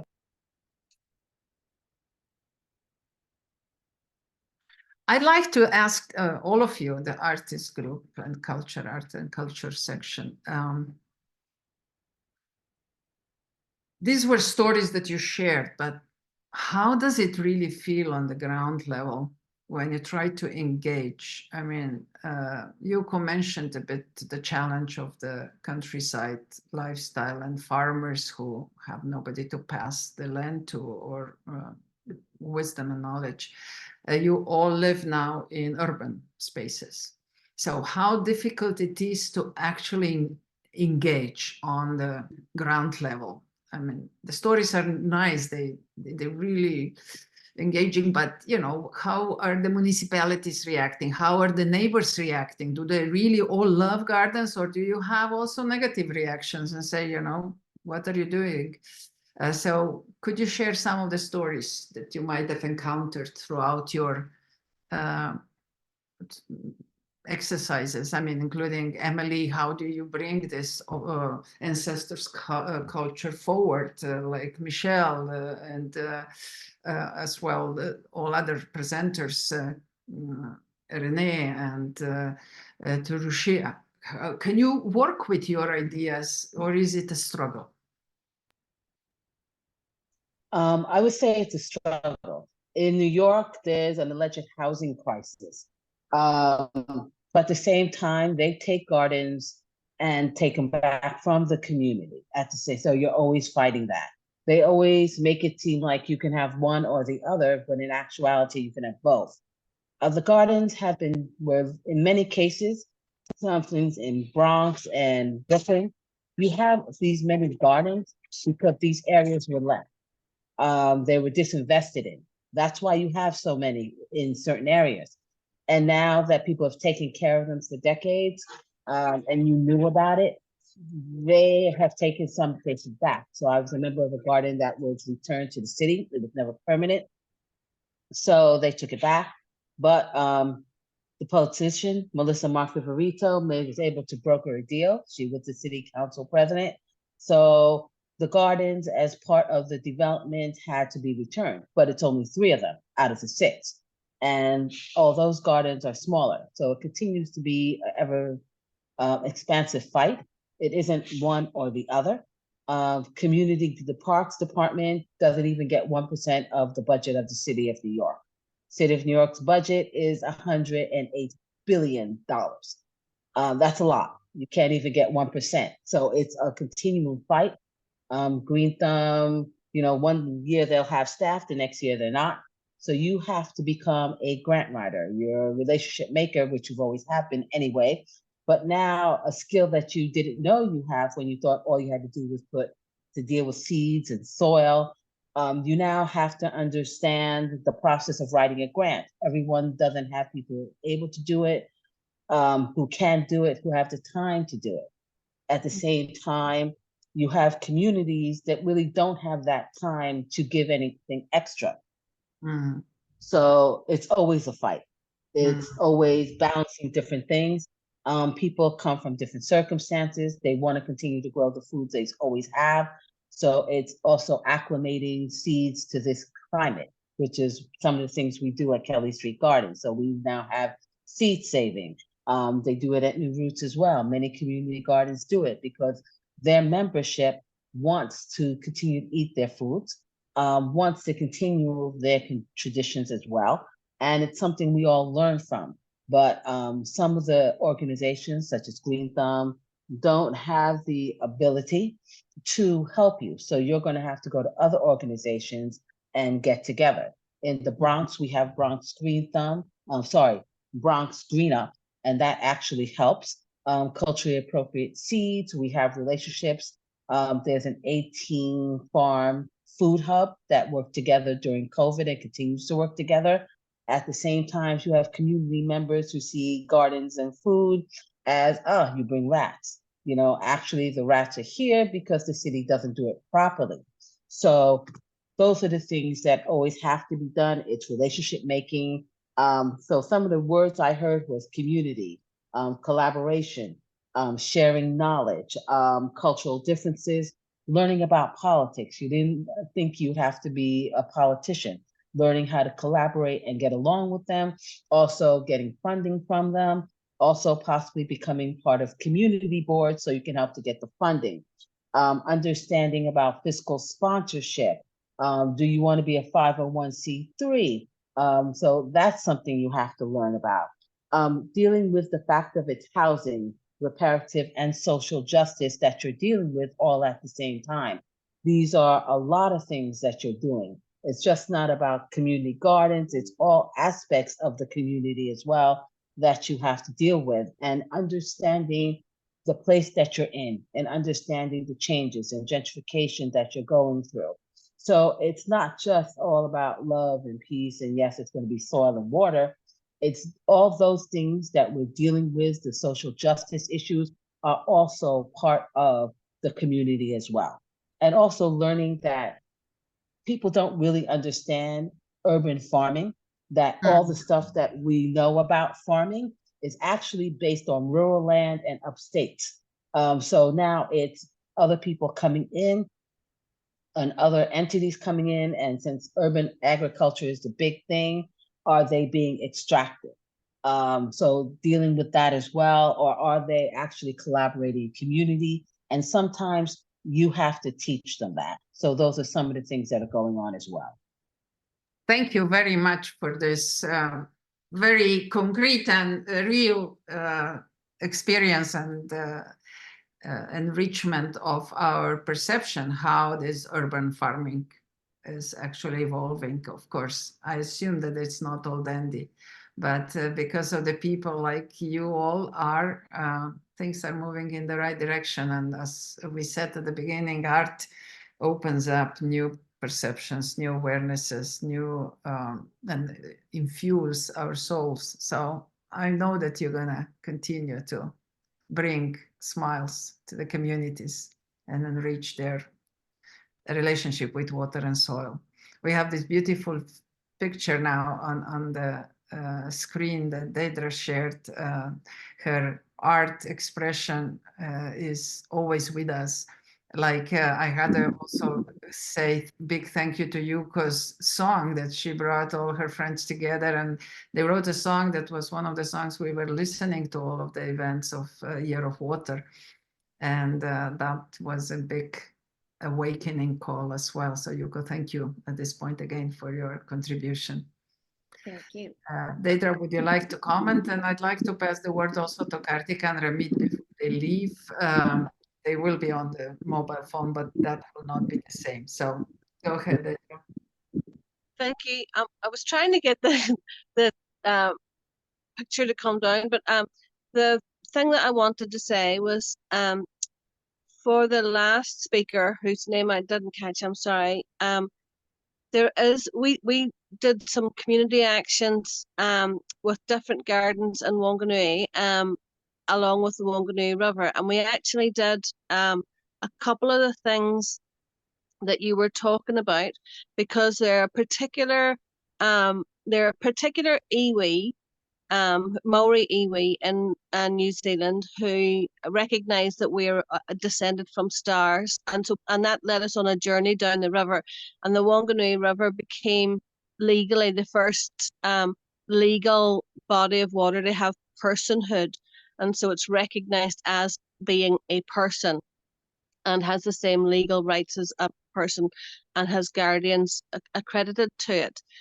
And also we had would you believe, a Unity Through Diversity campaign that was running alongside the river as well. And so and then when we had the exhibition, somebody brought in a machine where you could clip to the roots of the trees and the leaf of the trees, and it actually we could record the music from the trees as the exhibition was going on. The connection between soil and our souls and being grounded. Naina talked earlier on about the need for awareness and mindfulness. This brings the whole thing full circle, because our own need for awareness, mindfulness, and groundedness, and having our own souls on the soil that we stand on, connection, helps ground us, gives us those negative ions, but also is really, really good in suicide prevention and trauma response for grounding people so that they can actually work through it. And the things in the gardens, one of the groups of gardens got together and they found 2 strands, one of tomatoes and one of apples, that were these particular apples, Monty Surprise apples, have got incredible cancer protection from cancer properties, and that's been scientifically proven. And those particular apples, we grew lots of them and gave them out to the community, and so that built a really strong sense of cohesion within the community, because everybody had these apple trees that were given out on the Saturday markets. And then we did the same thing with tomato plants the following few years, but there's a couple of strands there, heirloom ones that have got high cancer fighting, whatever it is, and so way build up the resilience within the community. So in order to kind of activate the community to really take control of it and protect, then you get the community will come out and protect when the gardens are under threat from the council or from the other things, and I've seen that happen. So it does do that. So if you want to contact me, it's deirdre@duck.com, and I'm really happy to share any of the information from any of those. Sorry, I took too long. There you go. Thank you, Deirdre. Strong messages, another great connection. So please share it in the chat. That's okay. Kartik and Ramit, I know you're already jumping up your seats. Please, your closing word or maybe a reflection quickly.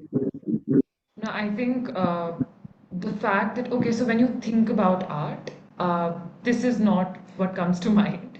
And For us. yeah, for us. Honestly, and you know, I know you said that you know, you think about everything quite differently after the session.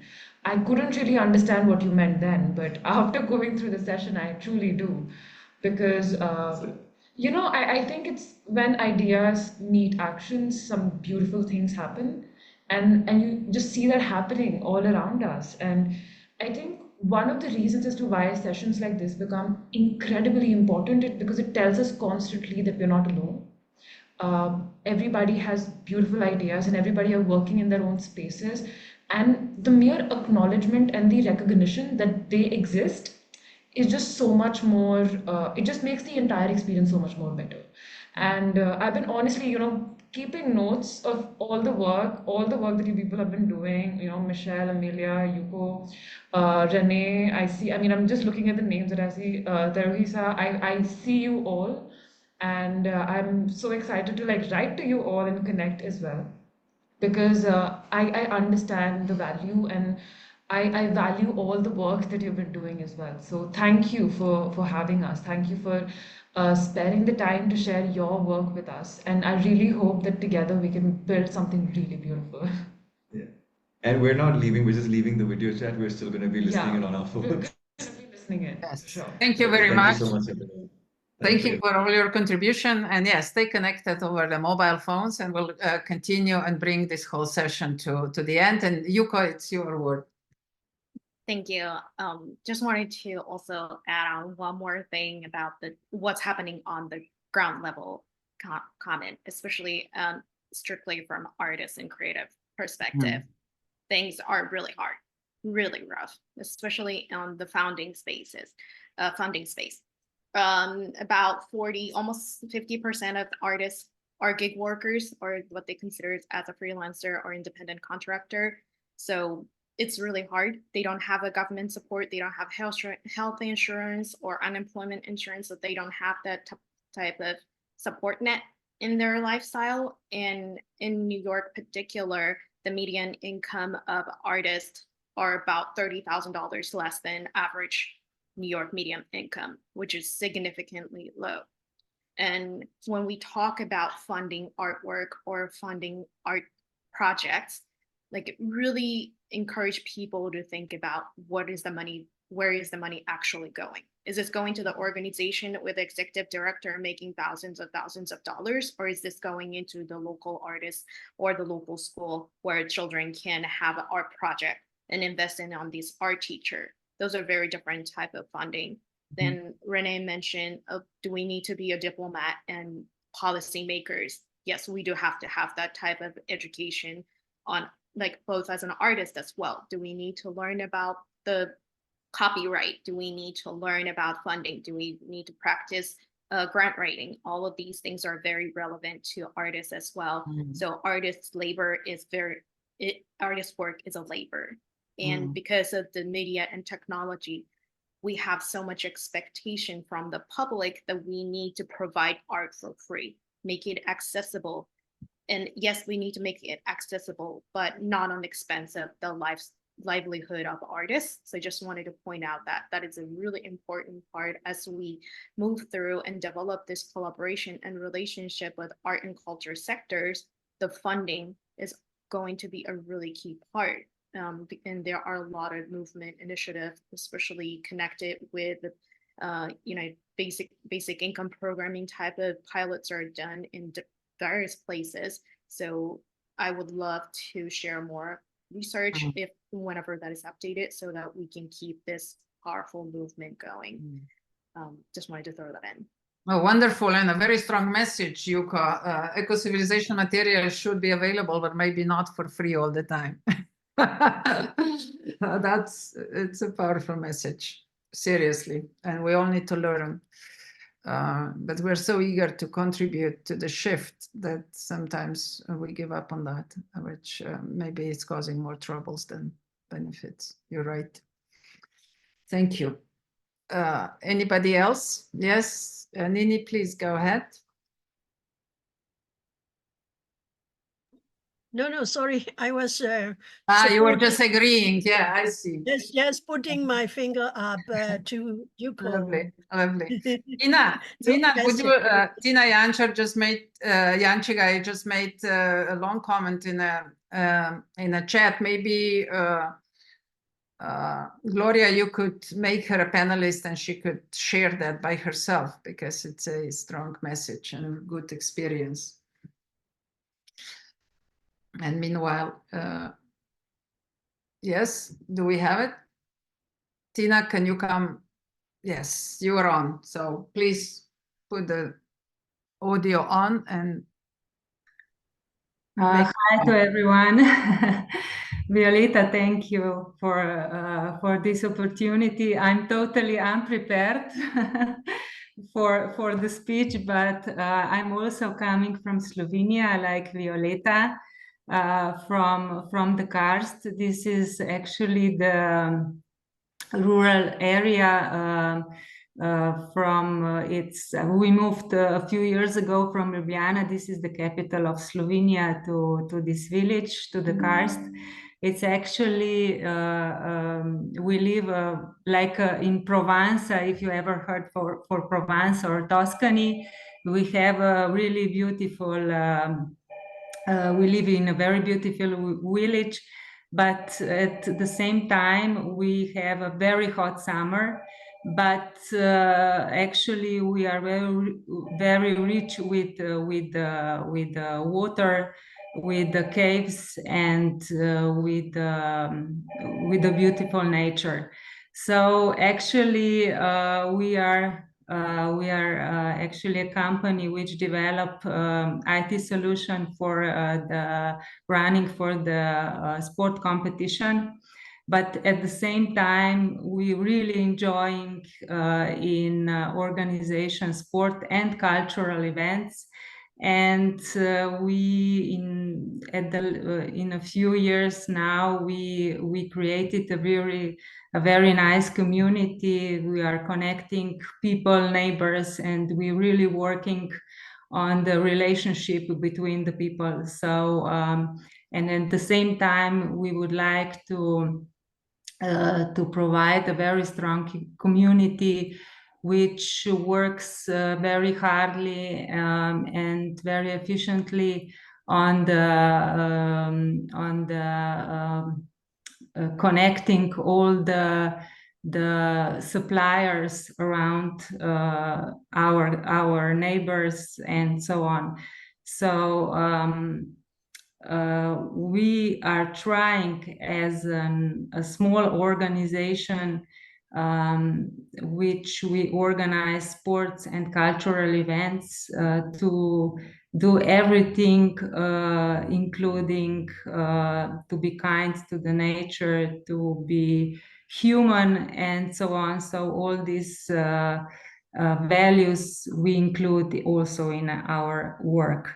So that's a short message from me. Yeah, thank you, Tina. The important, really, and valuable contribution to this is that the movement is not only from the countryside to the cities, but people from the cities are hearing the call of nature and moving back to the countryside. And you could do a lot of good work in the local communities on a countryside, bringing culture and art and awareness of the importance of land together. And especially the passing on the wisdoms of our ancestors, as we often say, the ancient future wisdoms. And that is a movement that we've seen here true in Slovenia, especially after the COVID crisis, and I hope it will continue to evolve. And we are the only country in Europe where the rural and urban areas have 50-50 number of citizens. So rural areas are equally empowered by people as the cities, which you could tell with the quality of life in the countryside. Yes, I agree. And maybe just I listened before to Yuko Kudo. I hope I named you, right? Okay. Because, and also the Michelle and the others, I think that's the most important topic, is to connect with the younger generation, to the children. And we also work a lot with the primary and secondary school. So the last year we also make an art competition, and with the children, and they brought us a very beautiful and very original ideas how to do sustainability in a sport area. So I was very we were very appreciated for this kind of experience. So the younger generation is very important in this process. Thank you very much for these additional thoughts as well, Tina. And I can invite one more, but then we will slowly have to wrap up today's session. Yes, Isha, please go ahead. Yes. Thank you very much for this great opportunity. I'm actually very, very happy to join this program today. I am from Ghana, West Africa, and I have to thank Madam Didra for giving me this opportunity. We actually have some discussion about ecosystem in link, but my link was being suspended due to the post and other things. I actually have a non-profit organization called JI Community Development Initiative, which is focusing on agriculture in women, youth entrepreneurship, girl child education, and health and nutrition, just to reduce girl child trafficking and sex labor, and then women abuse in the communities in the northern region of Ghana. And I'm very happy. I have learned a lot, even though I have joined in a very few hours. I'm so happy to learn from intellectual people like you, great and wisdom women like you, and I'm really appreciate the knowledge and the effort and time you people are putting across to nurture the world to grow in a very beautiful and lovely way. And I actually so happy, and I wish I can always have this opportunity to learn. And I'm open for my doors for partnership and other things, because here our main problem is the soil and the water. Water is very scarce in northern part of Ghana because we only have one rainy season in a year. And due to that, water shortage is something that is affecting women and children in the community, because here women are those who fetch water. Men don't go and fetch water. So women are suffering. So, and I took it to myself, and people are destroying the land, galamsey, and then other things, which is destroying the water body, and then animals in the soil, or let's take a pest in the soil, which will support crops grow and other activities. So it is a great canker here that we are facing.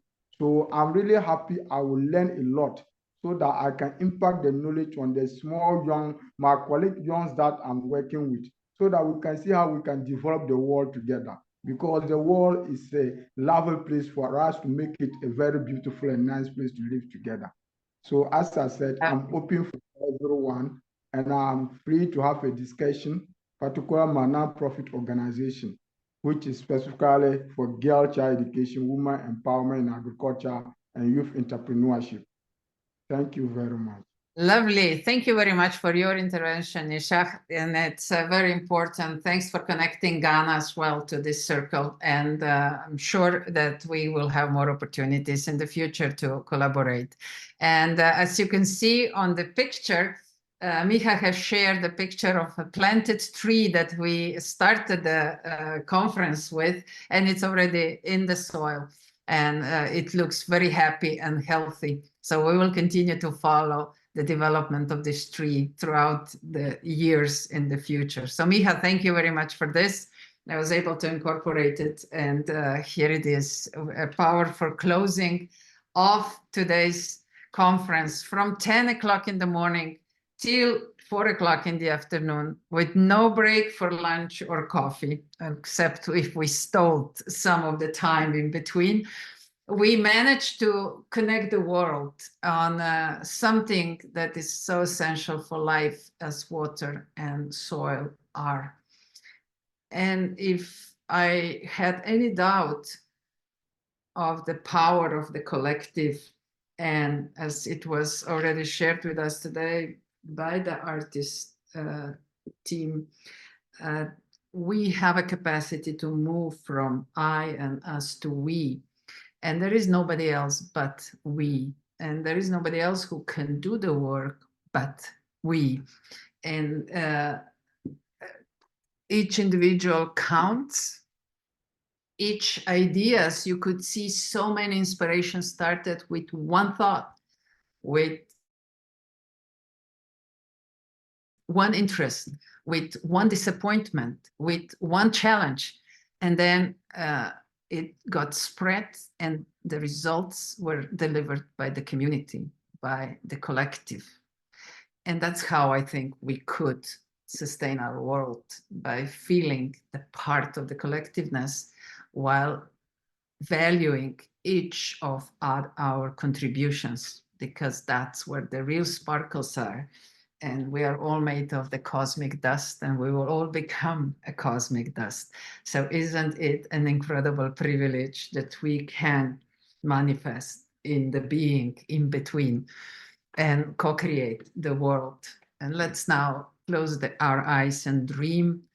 And it's a real pleasure to invite to the closing session again Eleftheria, who will, through meditation, help us to collect all these incredible impressions and stories and dedications and compassion to take all that we needed to hear, all that we needed to understand, all that we needed to learn into our dreams and awaken into even more powerful and even more self-aware and determined person afterwards.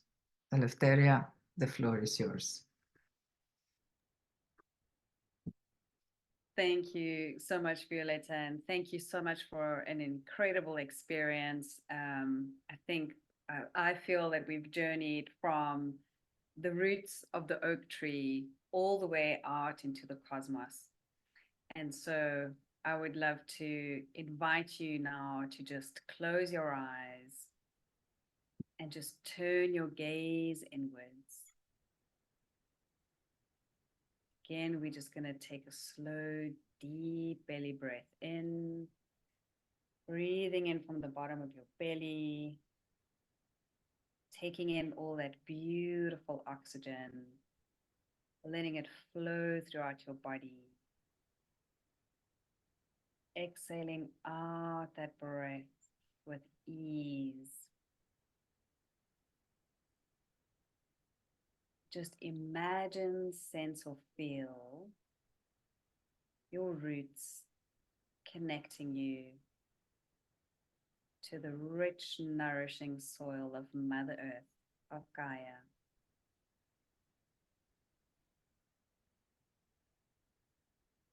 And knowing that these roots connect to the forest around the globe.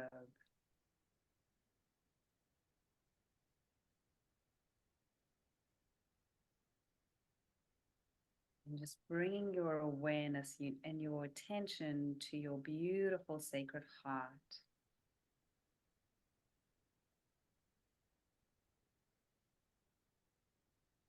In your own way, just open up to integrating and receiving everything that was awakened within you today.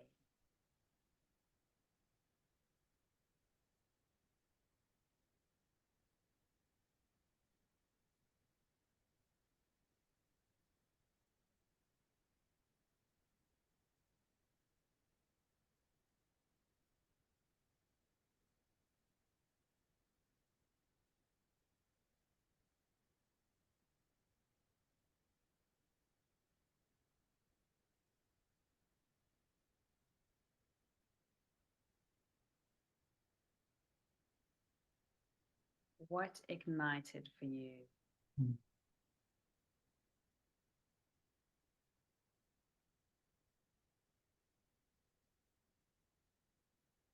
What was affirmed for you?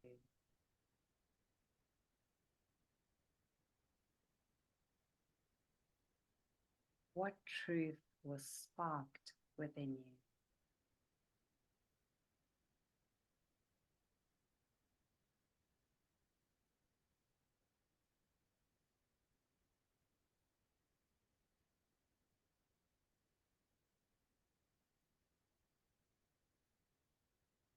And what connection to the collective has expanded within you?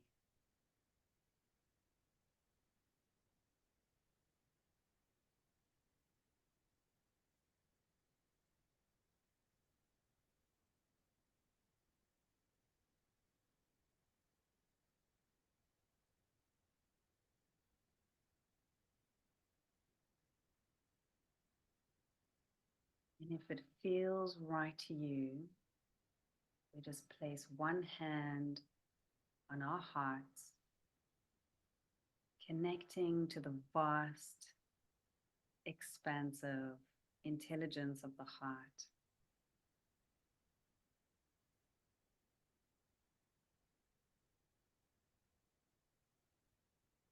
I want to invite you to just listen with a heart for one word which emerges from you.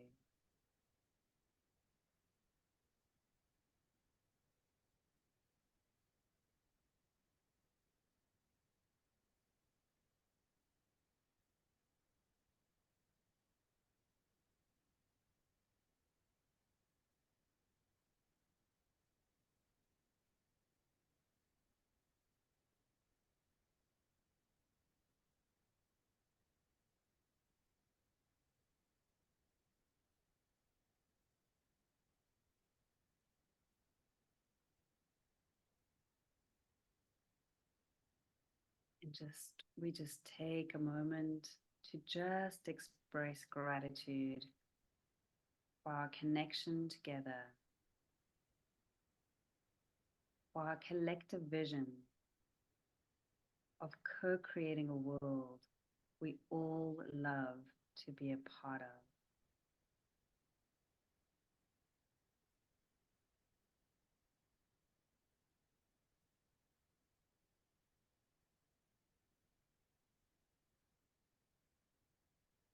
And in our connection together, may this inspiration and wisdom just expand from us out into the world, rippling through the waters and rise rooted from the soil.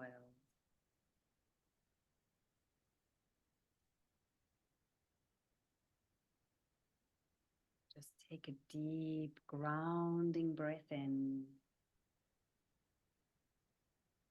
becoming fully aware every cell in your body, feeling your roots connected, feeling your hearts expanded, becoming aware of your heartbeat, your pulse, your breath.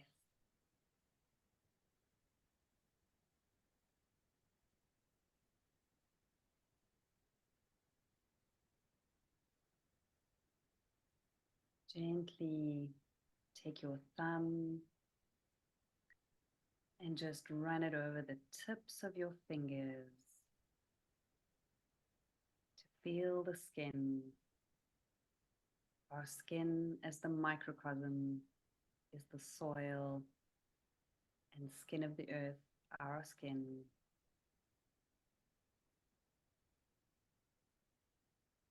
Gently wiggling the fingers, bringing your hands together, rubbing your hands together, placing them over your eyes. And when you are ready, gently release your hands, seeing through the heart. And I would love to invite you to share your word, which you received when you connected with your beautiful sacred heart.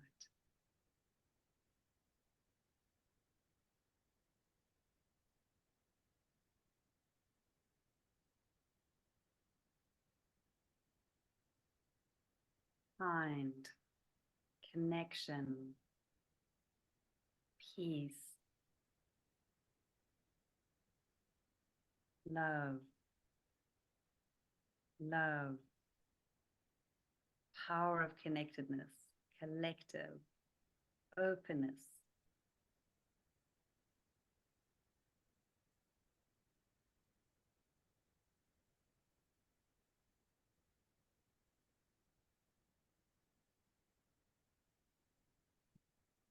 Thank you, Eleftheria. Lovely, wonderful. And besides the word, I will share the message, which is so strong and the best way to close it today, close today's session with. We planted a tree today, and whenever in doubt, just call upon its being and we'll share the strength and will connect us with the right people and in the right format to be supported the way we need it.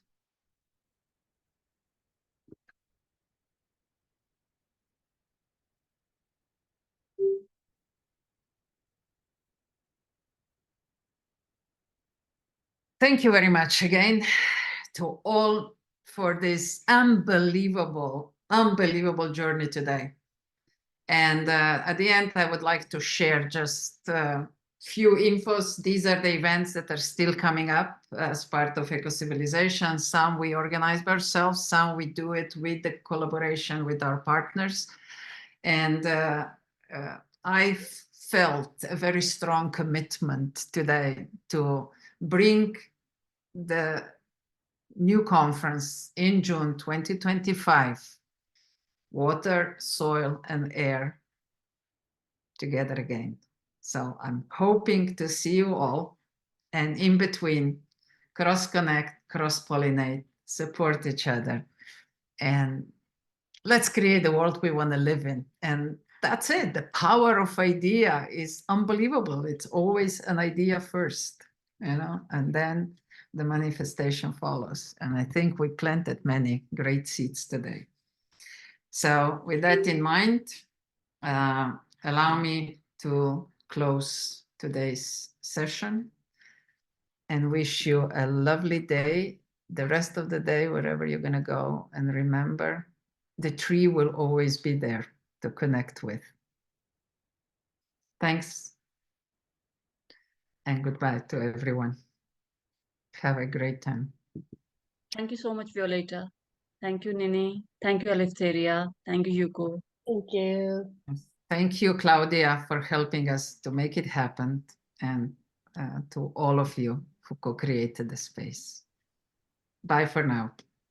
Bye-bye. Bye. Thank you. Love to you all. Bye. Sending love to you all. Hello, guys. Bye-bye. Bye. Claudia, please stop recording.